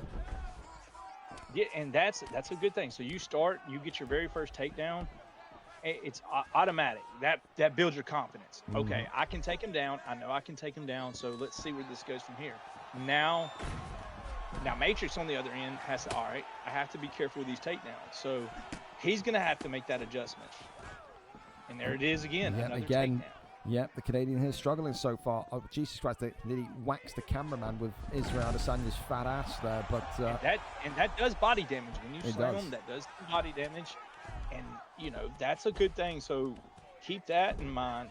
Keep that in mind in the counter, the reversals. You know, because Derrida has a lot of those. When you try to go for certain ones, he can counter sub you. We'll say that a little bit. I mean, listen, 2.5 minutes in, we can't be talking too recklessly so far. But what concerns me, Top Gun, is half a round down. There it is. I told you. Oh, gee, Devon flew. Look at this, Devon flew. Oh, wow. And he got it. Dude, I told you. Like 80% I told you, of the have to be careful. Wow. I'm not just saying that. I'm saying you have to be careful because they are his sub counters are so strong. And look, he's got knee on belly right now. He is putting on such a good performance right now. The thing that concerned me is the fact that in half a round we had seen Matrix concede 2 from 2 takedowns. I mean, listen, he is now in a position where for the next 4 rounds, Top Gun. Oh, this may be it here. And the Darce chokes in. He may get this done in 1. Raw Matrix in trouble. He is going to get this. And this is going to be our new Playboy Vinny. No, he gets out. He gets out of it. No, he got it. He got it. And Vinny. 401. In round number 1, he said all I needed was an opportunity, and tonight I seized that opportunity. Is he the best grappler at 185? I think he may well be. He completely negated Matrix's main strength tonight, Top Gun, which was the distance, the striking, and the takedowns were just sublime. 2 from 2. It didn't take much. It didn't take many. That Von Flue set the stage for what was a fantastic Darce choke just a minute later. What a performance tonight from Playboy Vinny. I feel for Matrix, but that there is the exact thing I said, though, Top Gun. Anybody in this 185 division can beat each other. That's crazy. And that was my whole the thing about the sub counters is because they're so strong. And when you've been practicing all that, and he was just waiting for it. He was waiting for that one so he could do, and as soon as he did, he got it, and it was absolutely beautiful. Matrix can't be upset about, not that he's mad about it, but you can't be upset about your performance just because you were put in a bad position, you made a mistake, and that happens, and it just happened early. And I hate it for Matrix because, I mean, dude, Matrix is one of the best guys in this community. Like, win or lose, like he's going to be very, what's the word? Just he's gonna say good, GGs, unless you're a dick to him. And if you're respectful to him, he's gonna be so respectful. So I hate that. But as my campmate, to see him take it home and be the champ, it's pretty nice. I think as well, that's going to be the type of... I mean, we've seen, like you said before the fight, we've seen Matrix be in such worse positions when he's losing 3, 4, 5 fights in a row, nearly getting relegated to the beginner division. I don't think this is going to be something that, is a setback for Matrix. I think this is something where he's going to look at, he's going to say to Vinny tonight, you caught me. Takedown defense at the very beginning of the fight wasn't good enough. I will be back. I will be better. And I think that's the kind of performance that will only go to elevate Matrix. I think he's going to look at that and he's going to say, I will never be taken down that easy in a title fight ever again.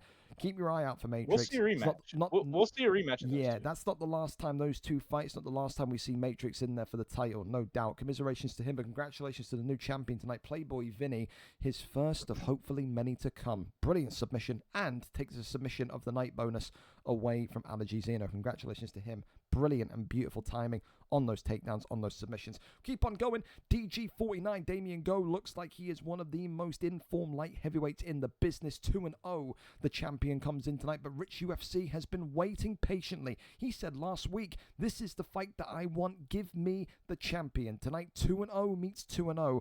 But does the challenger have what it takes to outdo what has been the most consistent performer across heavyweight and light heavyweight over the past 3 to 4 months? He had a fantastic end to UFC 5. He's had a fantastic start to UFC 6. Damien Go is the name to beat in those top 2 divisions between heavyweight and light heavyweight. We're there. We're set. We're ready to see it.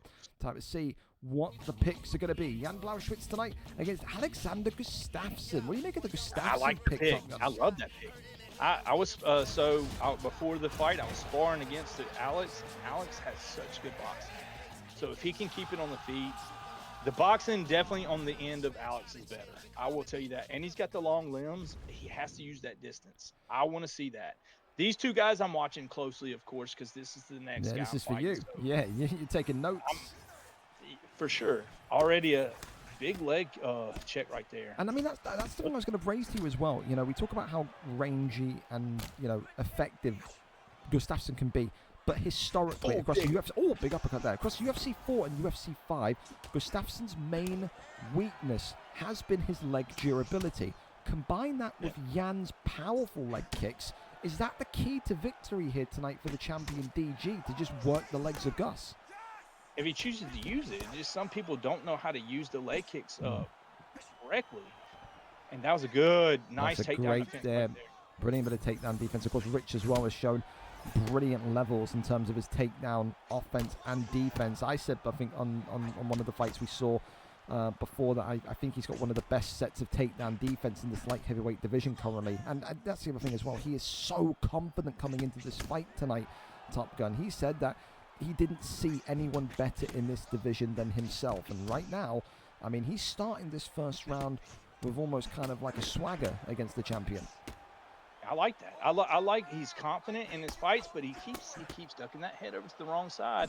And a beautiful slip right there. That's a great slip. That's the money shot that DG is going to be looking for tonight, especially with that power of Jan. But that distance is getting to him because he's not connecting, and then he's able to get him and he gets that knockdown. He gets a knockdown. This could be it. This could early. Be it already. One and done. Rich UFC. Is he going to be? No, not and new just yet. Dude, he is struggling with the difference of height from Gustafsson. Like you said, the distance, the reach, it is completely crippling DG at this minute in time. He had the first pick. He could have went anyone. John Jones. He could have went just about anybody. Chuck down. He gets rocked again, and this could be it. As he's just cutting the cage off. Really. Oh my God. And that's another big leg kick right there. And this is the thing, that he can't get Rich down. Beautiful. So therefore, there's no way to avoid this stand-up. And another rock. The uppercut again. And he's down. DG down against the this cage. Could be it. And it's in top mount. It's gonna be it here. New champion at 205. Is it gonna be? No, slips out from underneath it. How much more can DG survived. It's the difference in height and reach, and no wonder Rich wants it back on the feet. Absolutely torched him put here. him in fucking- Hammer fist, big shot here, backside. It's got to be. Night. And this one It's is all over. Oh my Round God. 1 and done. 4 minutes and 27 seconds of round number 1. And Rich tonight shows again, Top Gun, what I've been saying for the last few weeks is that height, reach, and distance is such a massive factor in UFC 6. New champion. New champion, and he made it look easy. He stuffed the takedowns, and he thought this is where this guy is not going to be at light heavyweight long if he continues this tear, because he's fighting that distance. He's using his distances. He's not allowing takedowns.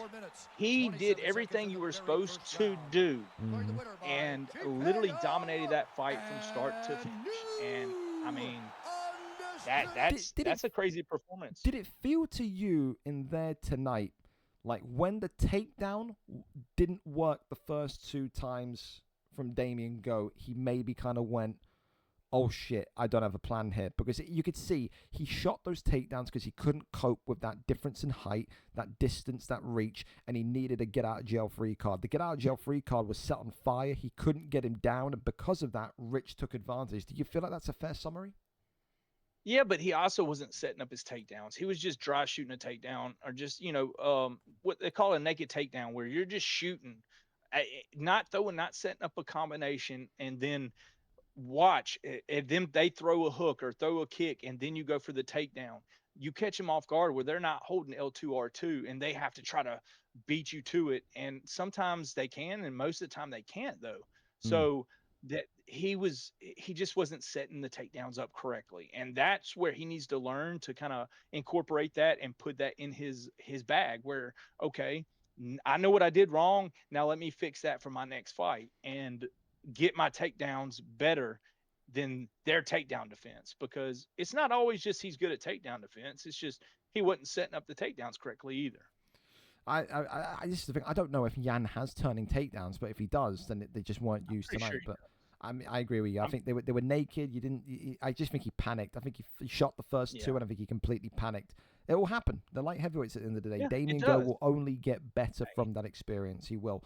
Well, listen, we talk about great champions. We've got one right in our midst here. Evo X says that he wants to go down as one of the greatest ever welterweight champions in the league's history, Top Gun. Tonight, he comes in with a 3-0 record. He wins here tonight. He's on a 3 title defense streak. That would only be 2 shy of getting him on the title defense leaderboard. That is unheard of for a welterweight. Tonight, 3-0, Evo X meets the enigma, the mystery, that is AJ2 Shaggy, who showed up last week and has been kicking ass and collecting names since. Tonight, undefeated champion means undefeated contender. 3-0 meets 2-0 in what is a really interesting one, because there's not much intel that you can really go and grab about Shaggy leading up to this fight, so it should be an interesting watch to say the least. Islam Makhachev against Jack Della Maddalena. Do you like that? A grappler against a purebred striker tonight here, Top Gun. Well, if I know you're going to be grappling, I wouldn't want to pick, I guess, Jack, but I think everybody's whoever you're comfortable with, I think that's just kind of, where it is. And AJ is a boxer, and he's really good on the feet, so that's where he's going to try to keep it. And their teammates, I'm sure they've sparred a good bit. So I'm looking forward to the fight. I'm looking forward to see who comes out on the restore end. And either way, we're going to have a champion. There you go. Of course, Evo X tonight in the black and gold with Islam Makhachev. He's the champion, 3-0. Whereas AJ McCrandog 23, a.k.a. Shaggy, in the purple with JDM, looking to extend his 2-0 to 3-0 at his campmate's expense. You have to sit and wonder tonight, what has Evo shown so far that maybe we haven't also seen, that maybe also Shaggy hasn't seen? If the campmates, they know every single little intricacy about one another, the strengths, the weaknesses. You have to find something tonight that's hidden deep beneath those layers if you are Shaggy, if you want to become the champion. That kick there comes off. Nice check. Of course, as well. That was a beautiful check. I love the body work. Yeah. Another check. That is a big check. If you look and see how much damage that took off of him, that was the big damage right there. And there's the I was going to say, I wonder when that first takedown is going to come in. Answer is, it took only 1:30 of round number 1. Now this is the interesting part, because again, yes, Evo, we know, is very well balanced. We know he's a great striker. We know he can also wrestle. But the last 3 fights, we have seen him predominantly box. We have seen him knock, 7 shades of shit out of his opponents. So it is very much one today where I wonder if, if these two are sparred often, have they only sparred stand-up? Because if I'm Shaggy, I may want to test that wrestling a little bit. But for Evo, he doesn't seem phased. And I mean, that's the thing with confidence, isn't it, Top Gun? You come in, you're 3-0, you want to be this guy that's setting records and becoming the greatest ever welterweight champion. You're gonna need to be good everywhere. You can't have any gaps in your game. Oh, nice. And spars are you can't always put on because we do spars like you're trying to get big head kick. Shaggy could be in some that trouble, was beautiful. Just steps out of bounds just in time. But I mean, that's the first warning sign I've ever seen one. Islam Makhachev there continuing. Dude, he makes Islam Makhachev look so agile in this division again. I know obviously Makhachev, moving from lightweight to welterweight in real life, but he looks very, very speedy compared to JDM in there tonight. His striking is absolutely just as good as it was to me in 5. I love his striking. Nice elbow, big counter, huge right there. And right now, I mean, listen, Evox has got his number right now. He's coming down. Good takedown defense, though. I do like the fact that, AJ was able to get up pretty easily from that takedown earlier. We'll say. But he's down this round with 28 seconds. So right now, if I'm him, or if I'm Evox, maybe just back up a little bit. Don't let him catch you and get this round. Play it safe. You're fighting for a title. It doesn't. Oh my God! And he's telling me to shut up.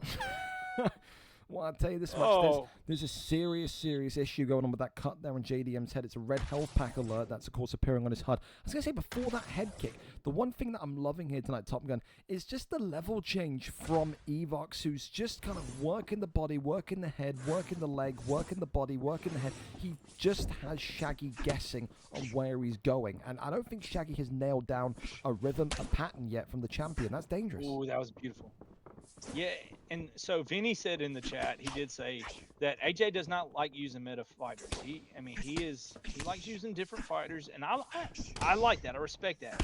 But in a title fight, sometimes you just gotta be like, whatever. Oh wow! I listened what to it is, and he gets it's another big knockdown. That lead uppercut. Yep, that's Makhachev's brilliance and power there showing itself right now. It is just difficult for me to see a way that Shaggy can kind of win back this damage. Yes, we know JDM has got power in his hands, but it's just the shot selection is just so clear for the Makhachev pick tonight. He looks absolutely comfortable in there tonight, this champion does. Oh, clipped him right back. Oh, look at JDM. Beautiful. Overhand and that there. Could be a knockdown. Nope. Beautiful. That is nice. The way it's he flow did there. state Now he's going to go for the flow state, but he's going to get taken down. Yep. All right. And anybody complaining, he's using his flow state. You know what? This is what you do when somebody uses their flow state. You take them down. You get that flow state where it's almost nothing. And now the flow state's gone. So there you go. Dude, I'd be concerned, though, if Makhachev gets back into a dominant position, top mount in particular, and then pops his flow state. I think one top mount trip with flow state for Evo, and that's going to be game over. However, Mark Goddard stands us back up. No need to move from that position. Glove touch once again. We're right back underway. He's not just going to go away. Like, you already seen him. He rocked Evox. But he's got to be careful throwing those long distance kicks and hitting the air, because that's not how you're going to win it. So works that left hand into the uppercut as well. Beautiful shot there once more. Makhachev continuing to pop and throw the uppercut. Body shot comes in. Still I'm there. loving that. I'm loving that lead uppercut that Evox keeps using though. I just feel, for me, watching Shaggy here with JDM, he just doesn't have the complete distance nailed down with JDM yet. There's some shots here where he's just maybe about a half a step out of distance, out of range, and that's costing him. Whereas I think for For Evox, I think he has got Makhachev's distance completely down to a T. Every single strike he's throwing is connecting. Man, and that head health is just cooked right now. Yeah, I mean, it is. halfway through that head health, that's going to be hard to come back. Because people get that power of Islam Makhachev. Oh, I can't even say it right. I sound like a idiot Joe when I just Biden. said that. Yeah, I thought Joe. I think I had a stroke in the middle of saying that. Oh, I'm the sorry. left hand nearly connected with Makhachev again. JDM was lucky to be just on the outside of that one, but round 2 turns to round 3. The only positive you can say here tonight, if you're back in JDM. Oh, at the end he gets a big elbow, and yeah, he's sliced on both sides of the temple. But this is the only thing you can say that's a positive, is that Shaggy is still in there. As long as he's still in the fight, he's got a puncher's chance with JDM. But the head health is looking dangerous in terms of, you know, how bad it is right now. There needs to be a mistake from Makhachev. There needs to be a mistake from Evo, and I don't know if that's going to happen. Body health of Makhachev, though, is also a concern, wouldn't you say? I mean, that's not looking too hot. No, but it's not as bad as the head health of JDM. So, and their stamina's pretty even at this point. So, and the fact that, listen, Evox hadn't used much wrestling at all. Beautiful work right there, though. The confidence, AJ just needs a little confidence booster, I think would help. I think a rock, and right now he's looking good. He's getting some shots off. So that left and right hander was quite dangerous there as well from JDM onto Makhachev. There's the body. Dude, I'm telling you, that body is getting worse and worse. Evo's got to be careful. Catching up. He is. He's catching up. What breaks first? JDM's face or Makhachev's ribs? Oh, there it is, the ribs. Oh, you just said it in beautiful work right there. Oh, he's going low again. I tell you And what, there it is. Evo's really close to getting knocked out here. He's got to protect his body. This is not looking great from Evo here. This is an absolute banger. Thank y'all, and here we go. Shaggy here. And anybody that's sleeping on AJ right now, I think they're woke up. Dude, what a comeback Beautiful this has body been. work. Oh, clipped him right back though. Oh, Evo but it's looking. just that quick. Oh my goodness me, a sliver of head health remaining. He's still in a stunned state almost. Oh, the body shots still being Good looked block for. right there. AJ, I think this is the part now where you'd think maybe that flow state's got to come in at some point. If he can get flow state activated and work body shots, I think he'll win this fight. Big shots again. Oh, big left hander from Makhachev. Oh, beautiful elbow. And 2 minutes left. Can we get a finish? And he goes for that. Oh, there's the shot. The slow take, but he goes for the that's neck. a great takedown. He gets That is the an takedown. absolutely world-class takedown. Brilliant timing. And now has him in full guard position. Kicks him up and away. Still got a little bit of flow state left as JDM, but then runs out ultimately. A minute and 20 left before championship rounds are required. No doubt for Evo. One of the closest fights so far that he's had. Big right hand goes back up. JDM trusting in his block though. AJ continuing just to walk Makhachev down here. Body shot, right hand though. The attrition could be over with. Backside. Oh my goodness, this is it. Over. 4 minutes and 8 seconds into round 3. And Evox says, I will be the greatest champion that 170 has seen. It just came down to a simple mistake. And that mistake was also a gamble, Top Gun. He threw that body kick. He just about whiffed it. And that then led to the ultimate shot that stops the fight. You feel for AJ, but he just took a little bit too much damage in the first 2 rounds, didn't he? Yes, it was in that. He was working that body so well, like you said, and it caught me off guard because it was going down so fast. But it held his body so low, he had to be careful.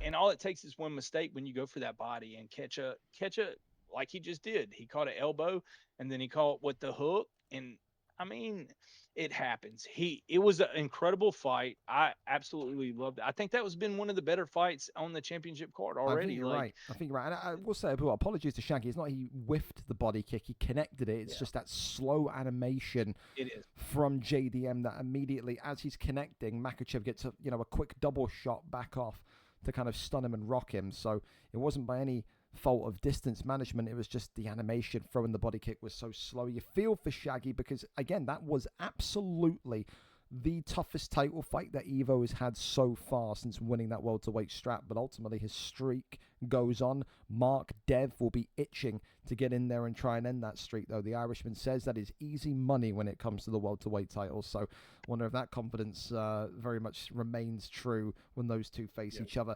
Co-main event coming up, though, and we got an absolute banger here, though, Top Gun. Fatbot Loves Food against Tay, a.k.a. Scrooge. Featherweight strap on the line here this evening. Fatbot, of course, got into a little bit of hot water last week because he was camping picks. He was locking up picks in the featherweight division. Tonight, though, he says this fight is all about respect for him. For him, he calls it a legacy fight. He calls it a money fight. He said that this fight will probably go down as one of the greatest featherweight fights of all time. 3-0 champion Fatbot Loves Food. Is he Spanish? Is he Georgian? No one knows. Against the 2-0 Scrooge, who a lot of people said at the beginning of this cycle of UFC 6, they said this guy will dominate the featherweight division. So far, he hasn't let those believers down. A 2-0 start, now an opportunity to win the championship gold. Let's go over and up to it. Fatbot Loves Food is our cameraman tonight in what is our second to last fight of the evening.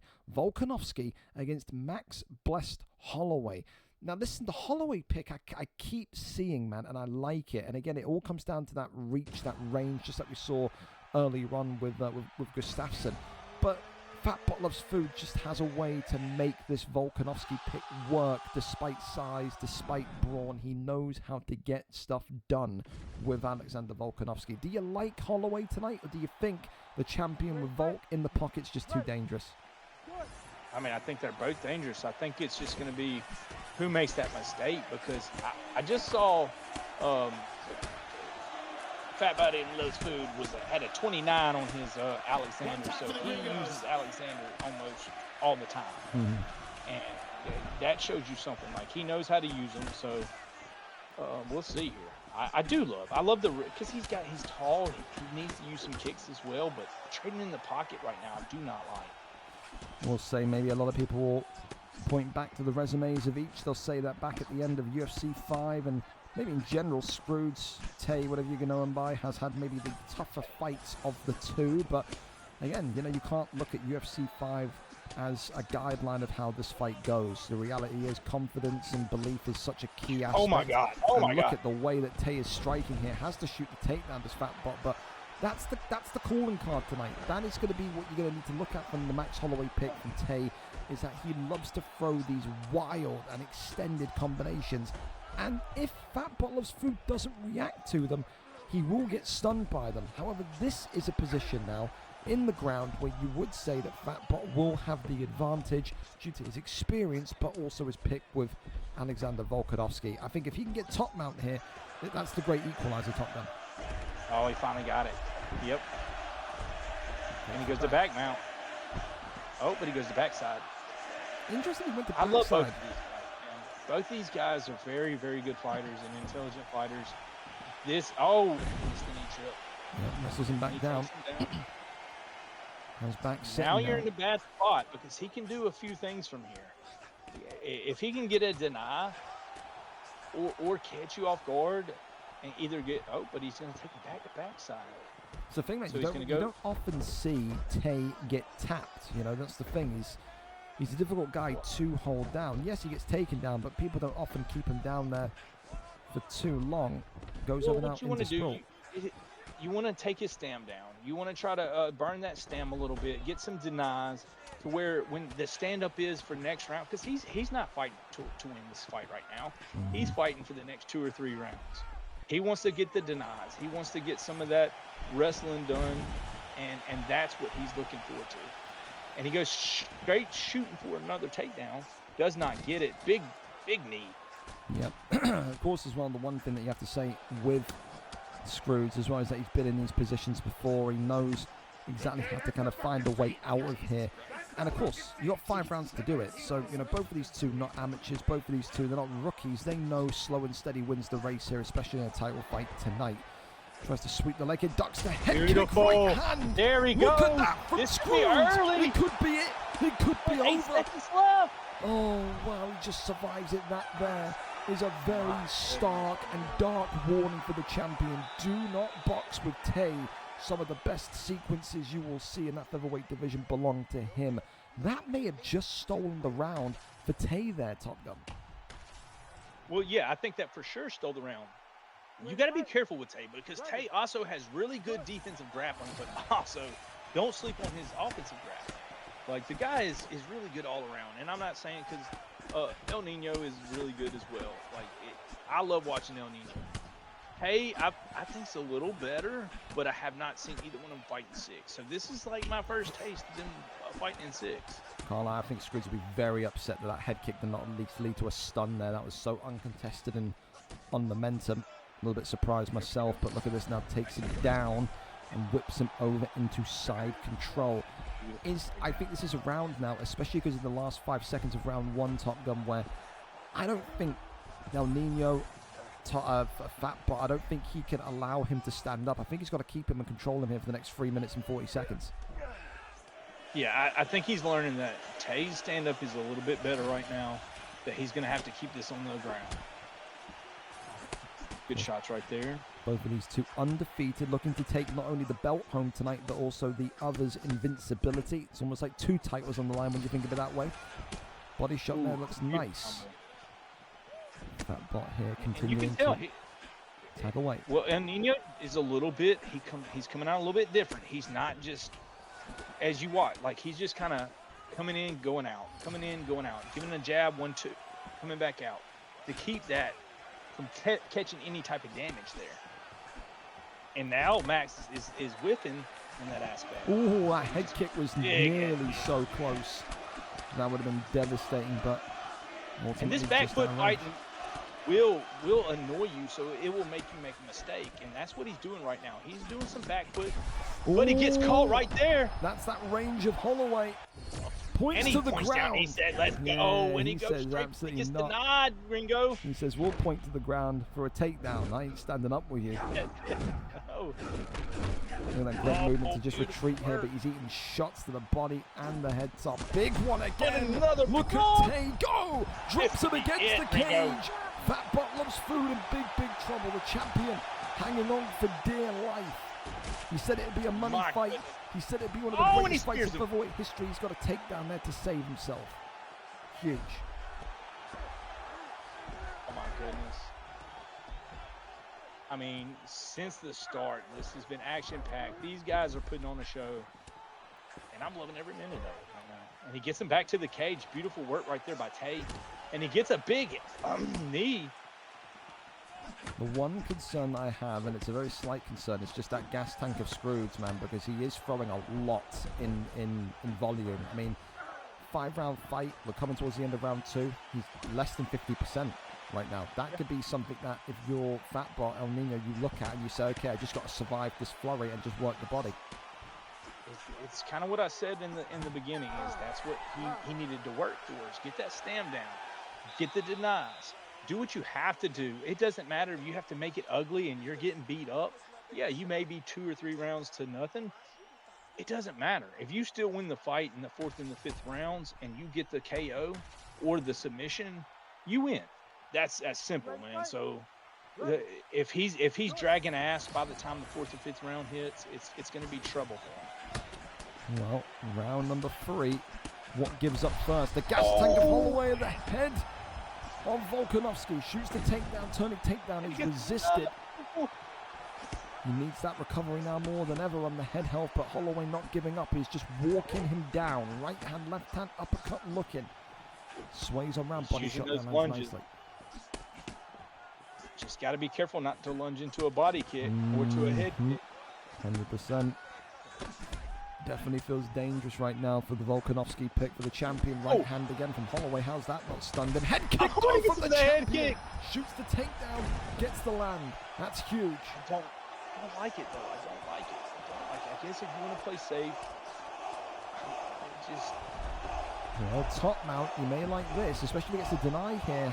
Activates flow state. He's going to go straight to the rear naked choke. This could be good, because look at the stamina differential. He's got a really big opportunity to win this by submission tonight. He's got to be really patient, though. Can't be rushing from this back sitting position. This is getting good. He's going to go over now. I mean, and beautiful deny right there. He was going to sprawl. And look at that. Wow. He denied the... He denied that. That is incredible. Well, look at this, the rear naked choke. And he's gonna. I think he's gonna sink this in. Yes, he does. No, goes No, back he up gets into top mount. top mount. Yep. He could have got that. He could have sunk that in. And we were talking about that stam. That stam is dead. And now he's in trouble. He's going to go for an arm triangle, but he gets denied right there. Yep, not going to happen just yet. So much happening in the fight so far. Big posture up here. Volkanovski reining it in. Is he going to get it? Is he going to? He could do. Oh, he's one strike away. Gives the back. Rolls him through into rear naked again. And now he's trying to go for the arm bar here. Not going to happen. Definitely one of the more promising rounds. Take the back to backside. And back into backside we go. Try to get some damage off here. Even Fatbot though is a little bit, I think, iffy right now and throwing too much in case he gets flipped. Yeah, he's like, what do I got to do here? Damn. This is definitely though a good. This is the first round that he can look at and say that he's categorically won. So there is that benefit as well. So I do have Holloway winning the previous two. Just looking to maybe roll him through one more time, another attempt. Potentially. I mean, he's getting control. He's definitely controlling this fight right now, and this is a big round for him. And he's got the stamina advantage, so I mean, these championship rounds are going to be huge. I told you, if you are El Nino, it's kind of what you wanted to do. That was definitely his round, but he's most likely. I don't know, that first round was pretty close.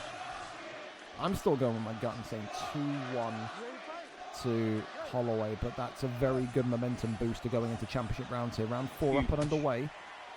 And a big body kick started off with, and he's not even going to let him try to get that uppercut. Yep. He's losing speed. He's not going to be as fast right now. Well, Volkanovski there blocking. That one is Holloway, however. It's like you said, it's that loss of speed that is effectively kind of now put. Oh, it doesn't matter though. Big rock. Gets a big rock, shoots the takedown, no, lands the takedown again. And then right back to where we were in the previous rounds. Falls over into top mount. This could be trouble. Does he go to back mount? That's the $1 million question. Nope, whips him back into place. Posture up is there. Could be. Big shots coming in. Holloway. Is it? Will it be? Nice. Stays alive still. He didn't have enough stamina. It was blinking, but he could keep going. Now it's a real intro. Oh, dear God, that's not good. Holloway only can get one down though because of that stamina of himself, but denies that posture up as well. And another one.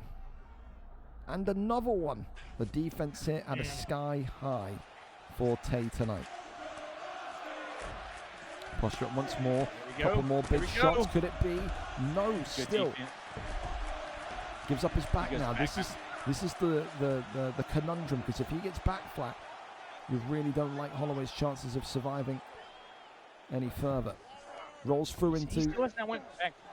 He's just trying to kind of wear him down a little bit. You can tell he's hunting for that RNC as well, man. I think he looks at that stamina and says, yeah, this is going to be all mine. If I can just get one RNC in, drop the stamina recovery. And he finally gets it where he can do some body damage, but yeah, nope. dude, keep him in sprawl all day long, surely.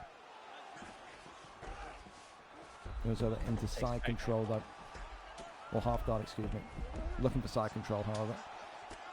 Rejected, resisted. Got denied.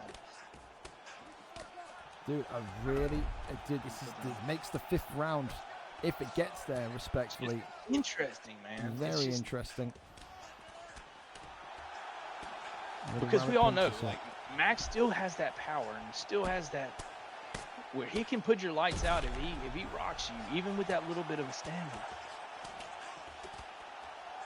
Well, we're going to find out. It does look like, barring a disaster, we are headed into round 5. And I think You can call this fight safely 2-2 going into the 5th. My big concern is when Holloway gets the stun on Volkanovski, he just isn't ready for the takedown that follows, and that's what's costing him right now. 5th and final round in this featherweight title fight tonight, co-main event of the evening.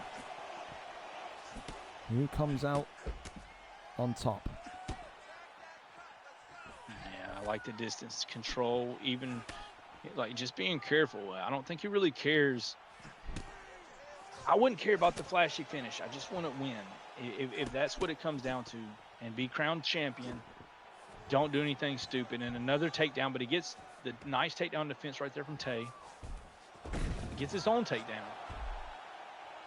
Well, he's not going to be able to do much from there.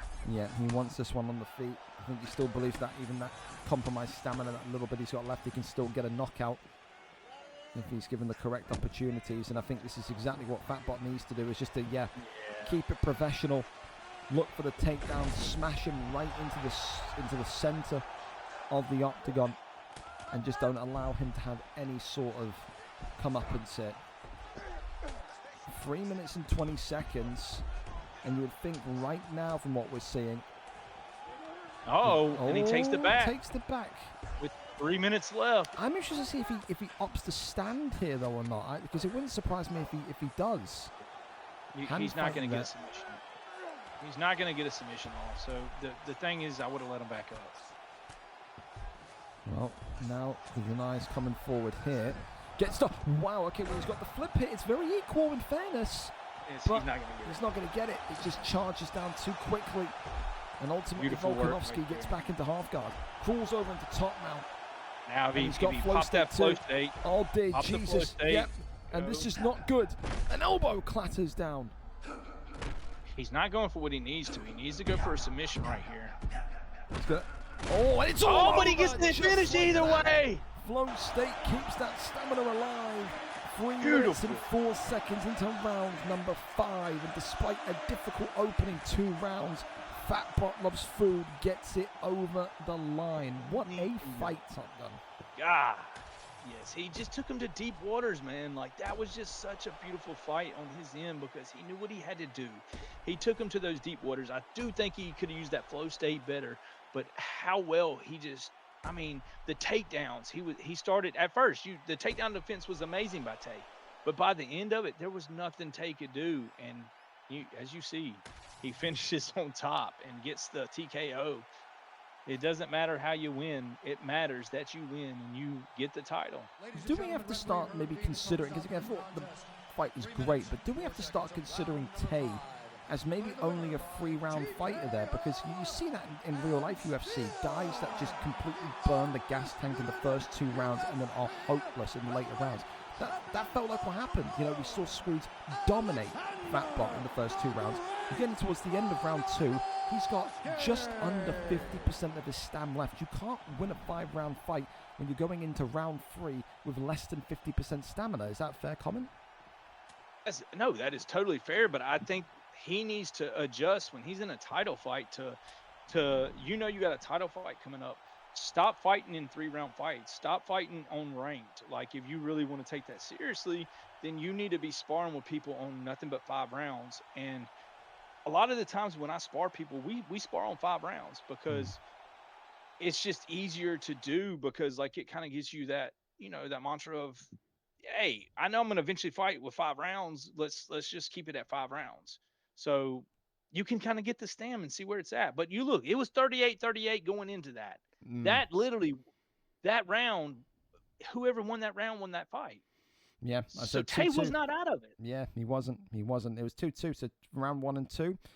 Round 1 and 2 was Tay. Round 3 and 4 was Fatbot. It's a good comeback. You have to call it what it is. It's a good comeback from Fatbot there. But yeah, I just think stamina management ultimately is what cost that final sequence. Well, listen, we go over then to our final fight of the evening. We're 15 minutes early, so God bless everyone tonight for being on time and on it. The main event is now live, and of course it is that flyweight championship of the world this evening, which of course was recaptured by DJD in what some people will call fair circumstance, others will call controversial circumstance. DJD losing the belt on Tuesday, but then it being revealed that Luchak, Misfa, that entire kind of McDonald's MMA camp, dirty across this league, across other leagues. People have gotten, when we did the investigation with Dave and Keza looking into it, with studying fights, looking at differences in terms of patterns and whatnot, determined, and I trust those two as two big UFC nerds, that there is, the way that Keza described it, when they looked at all the fight footage, it was like watching the same guy fight under 3 different names.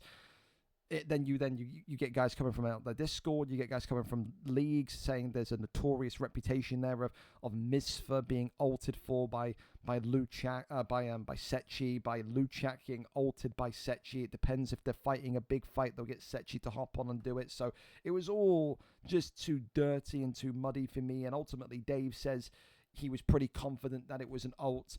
Keza said he was 80% sure it was an alt. There was a really unanimous feeling that the title fight had to be a no contest.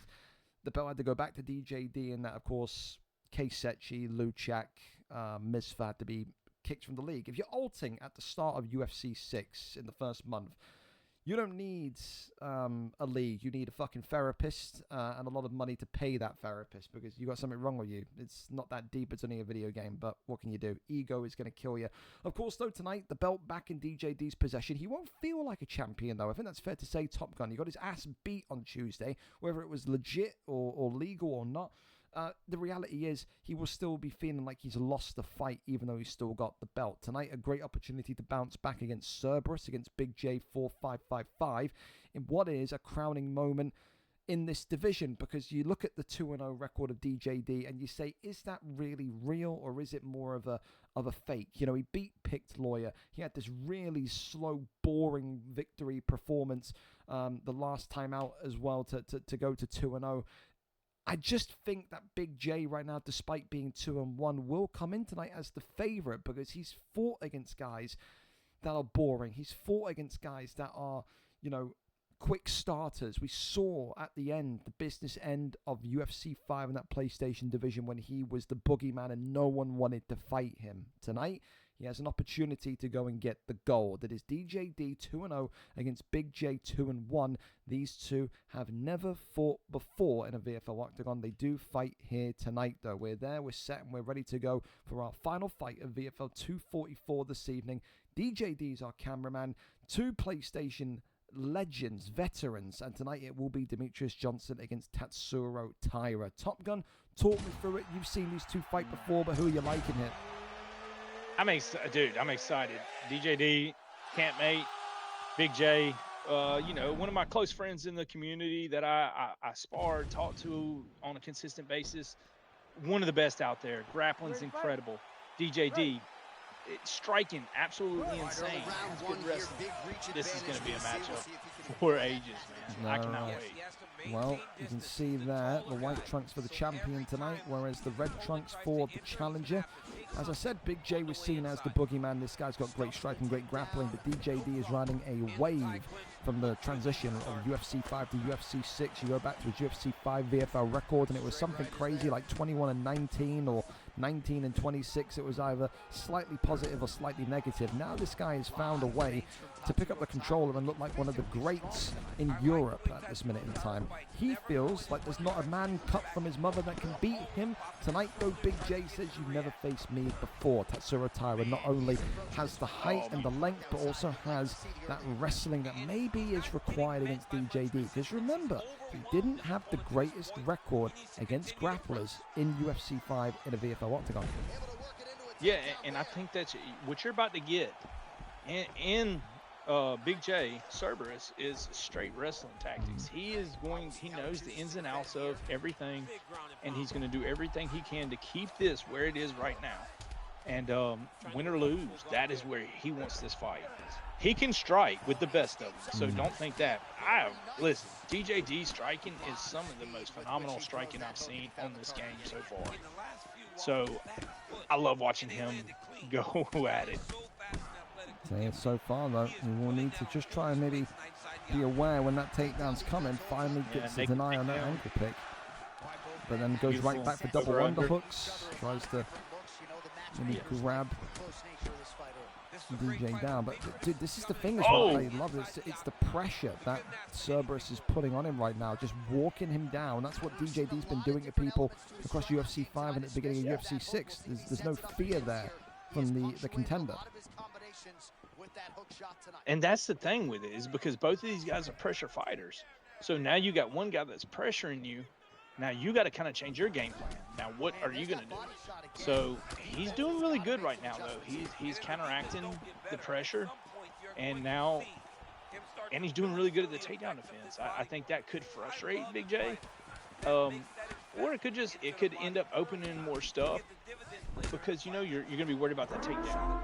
And look at it right there, gets the takedown, big slam, going to take a little bit of that, going to take a little bit of that gut health out of him.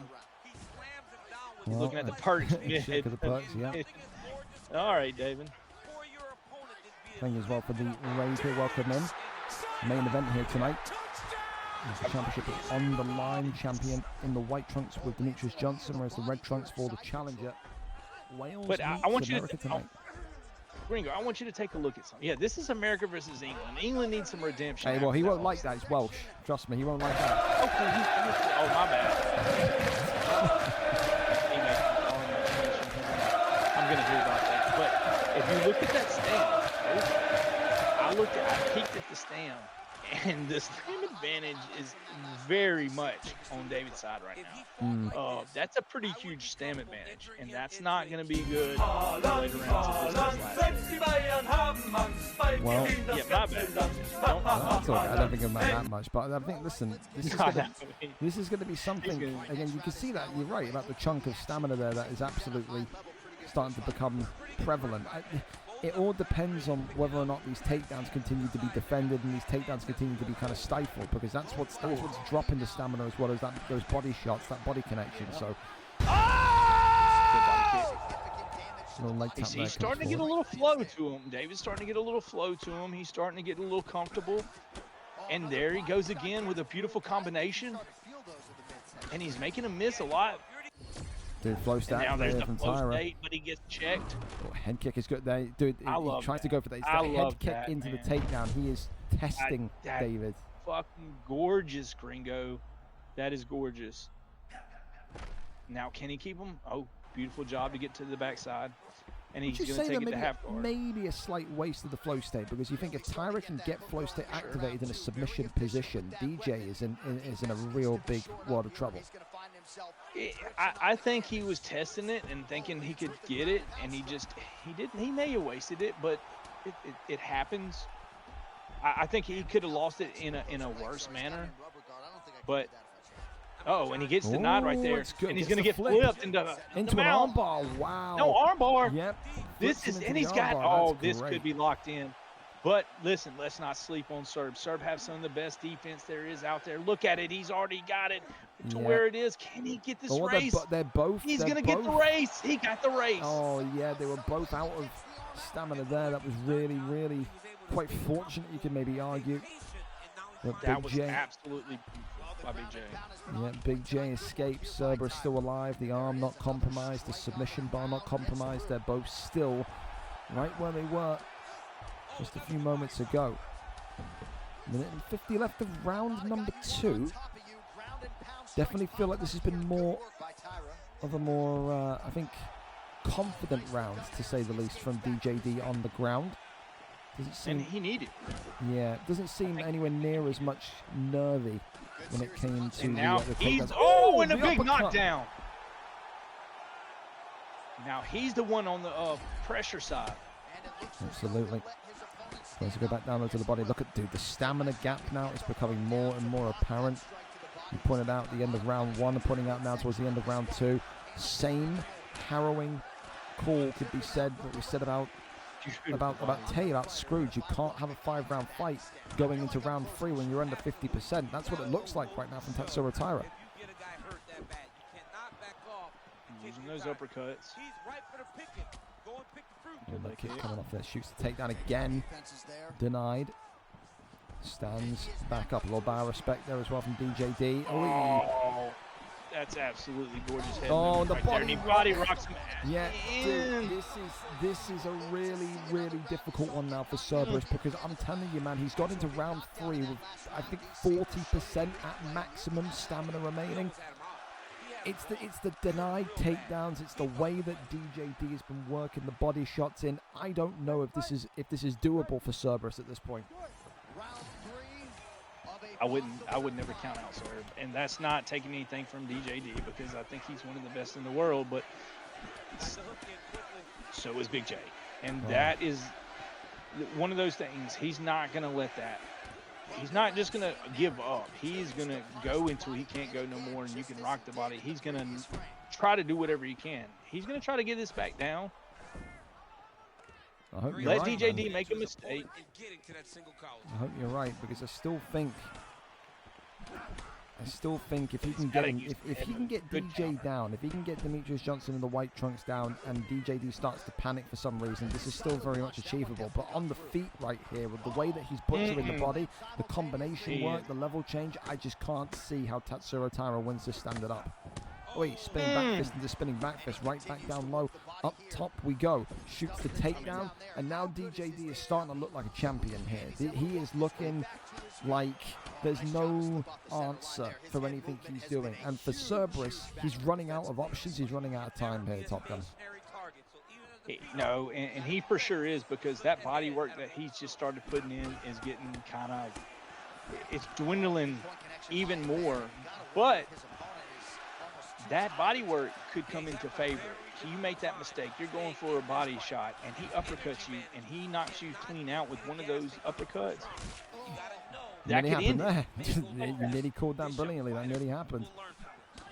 Still, though, looking for that forward He's step. throwing that uppercut. He's keeping that uppercut up. He's trying to keep him from going to the body as much, but he's still going to the body.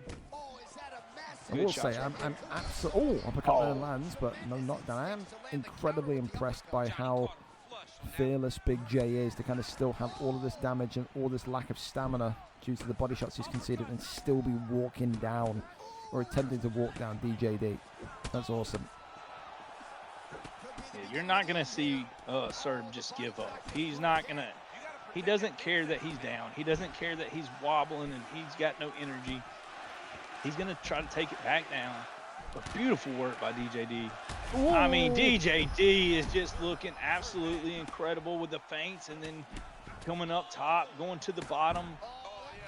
He's just mixing it up so well. Yep, it's starting to look really, really difficult here for Cerberus. Can he survive the round? It feels like a matter of when and not if for that belt coming back to DJD tonight, but Cerberus's body, Cerberus's gas tank has just been absolutely torched, man. We are talking no more than 30% stamina remaining, and he's still got the balls, the cojones to go for a submission. He's got no hope in landing a submission here tonight, Top Gun, but he's still going for it. Yep. And that's sometimes what you got to do, man. You can't just give up, and that just shows you he's made to be a champ. Eventually will be a champ. I think he will be. And today may not be his day, but David is just putting on such a good performance. You can't say nothing. I mean, the performance has been incredible right now by David. Well, round 4, championship rounds required. You have to give up for the resilience of Cerberus, but it may not take too much longer. Into stack guard, the Americans in big trouble, and this one tonight is all over. Round 4, 28 seconds, and DJD is right back into the winning feeling of things. He may have been robbed through cheating on Tuesday, but there's no doubts about it here tonight. The superior fighter out of the two, and for DJD goes to 3-0 and remains king of this division. A wonderful performance, Top Gun. Hey, absolute beautiful performance from start to finish. Do not think that was easy, because Big J is one of the best out there. He just put on a performance of a lifetime and was just relentless in every aspect of there and just did everything he was supposed to do. And David, congratulations, brother.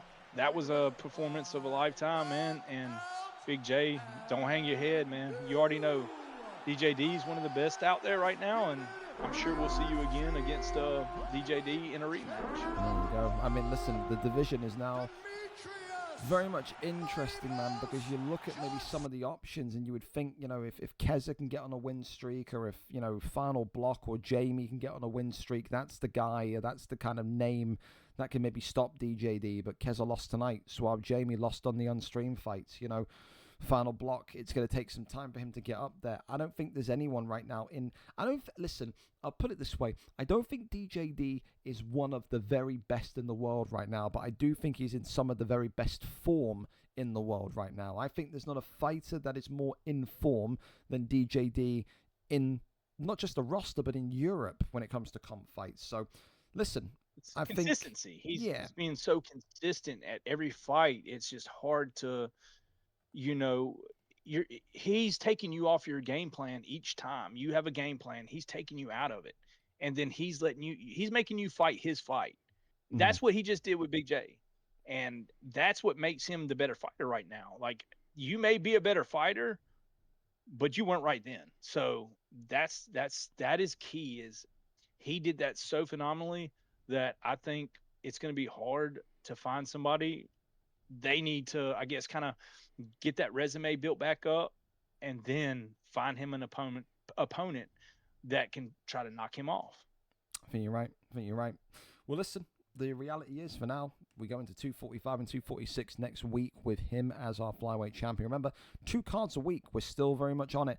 245 on Tuesday, 246 on Thursday. The Tuesday signups are already out. The Thursday signups are going to go live later on tonight. So again, we'll ping you. And of course, we're back for more UFC action this weekend, because we're doing VFL BMF Grand Prix number 32 on Saturday evening. So you get free UFC streams this week. How lucky are you?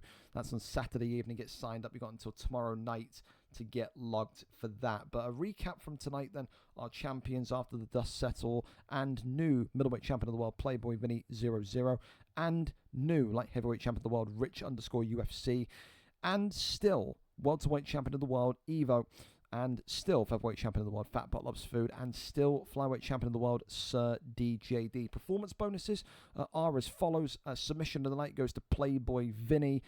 Fight of the night goes to Silver Salt and CRZ Mars. Knockout of the night goes to Loscott Jugo against Ellis JP. And performance of the night on the Fight Pass prelims to Arias. Came in and came onto the card on pretty much last minute notice after a pullout, and pulled off one of the greatest welterweight performances I've seen ever. Top Gun, always a pleasure to have you on. Thank you so much for coming on for the main card. Anything you want to shout or plug before we let you go? No, man, I appreciate you having me. Hopefully I can do this a little bit more often with you. No, we pray. Every week I'm praying. Thank you so much, man. I'll see you when I see you. Yes, sir. See you.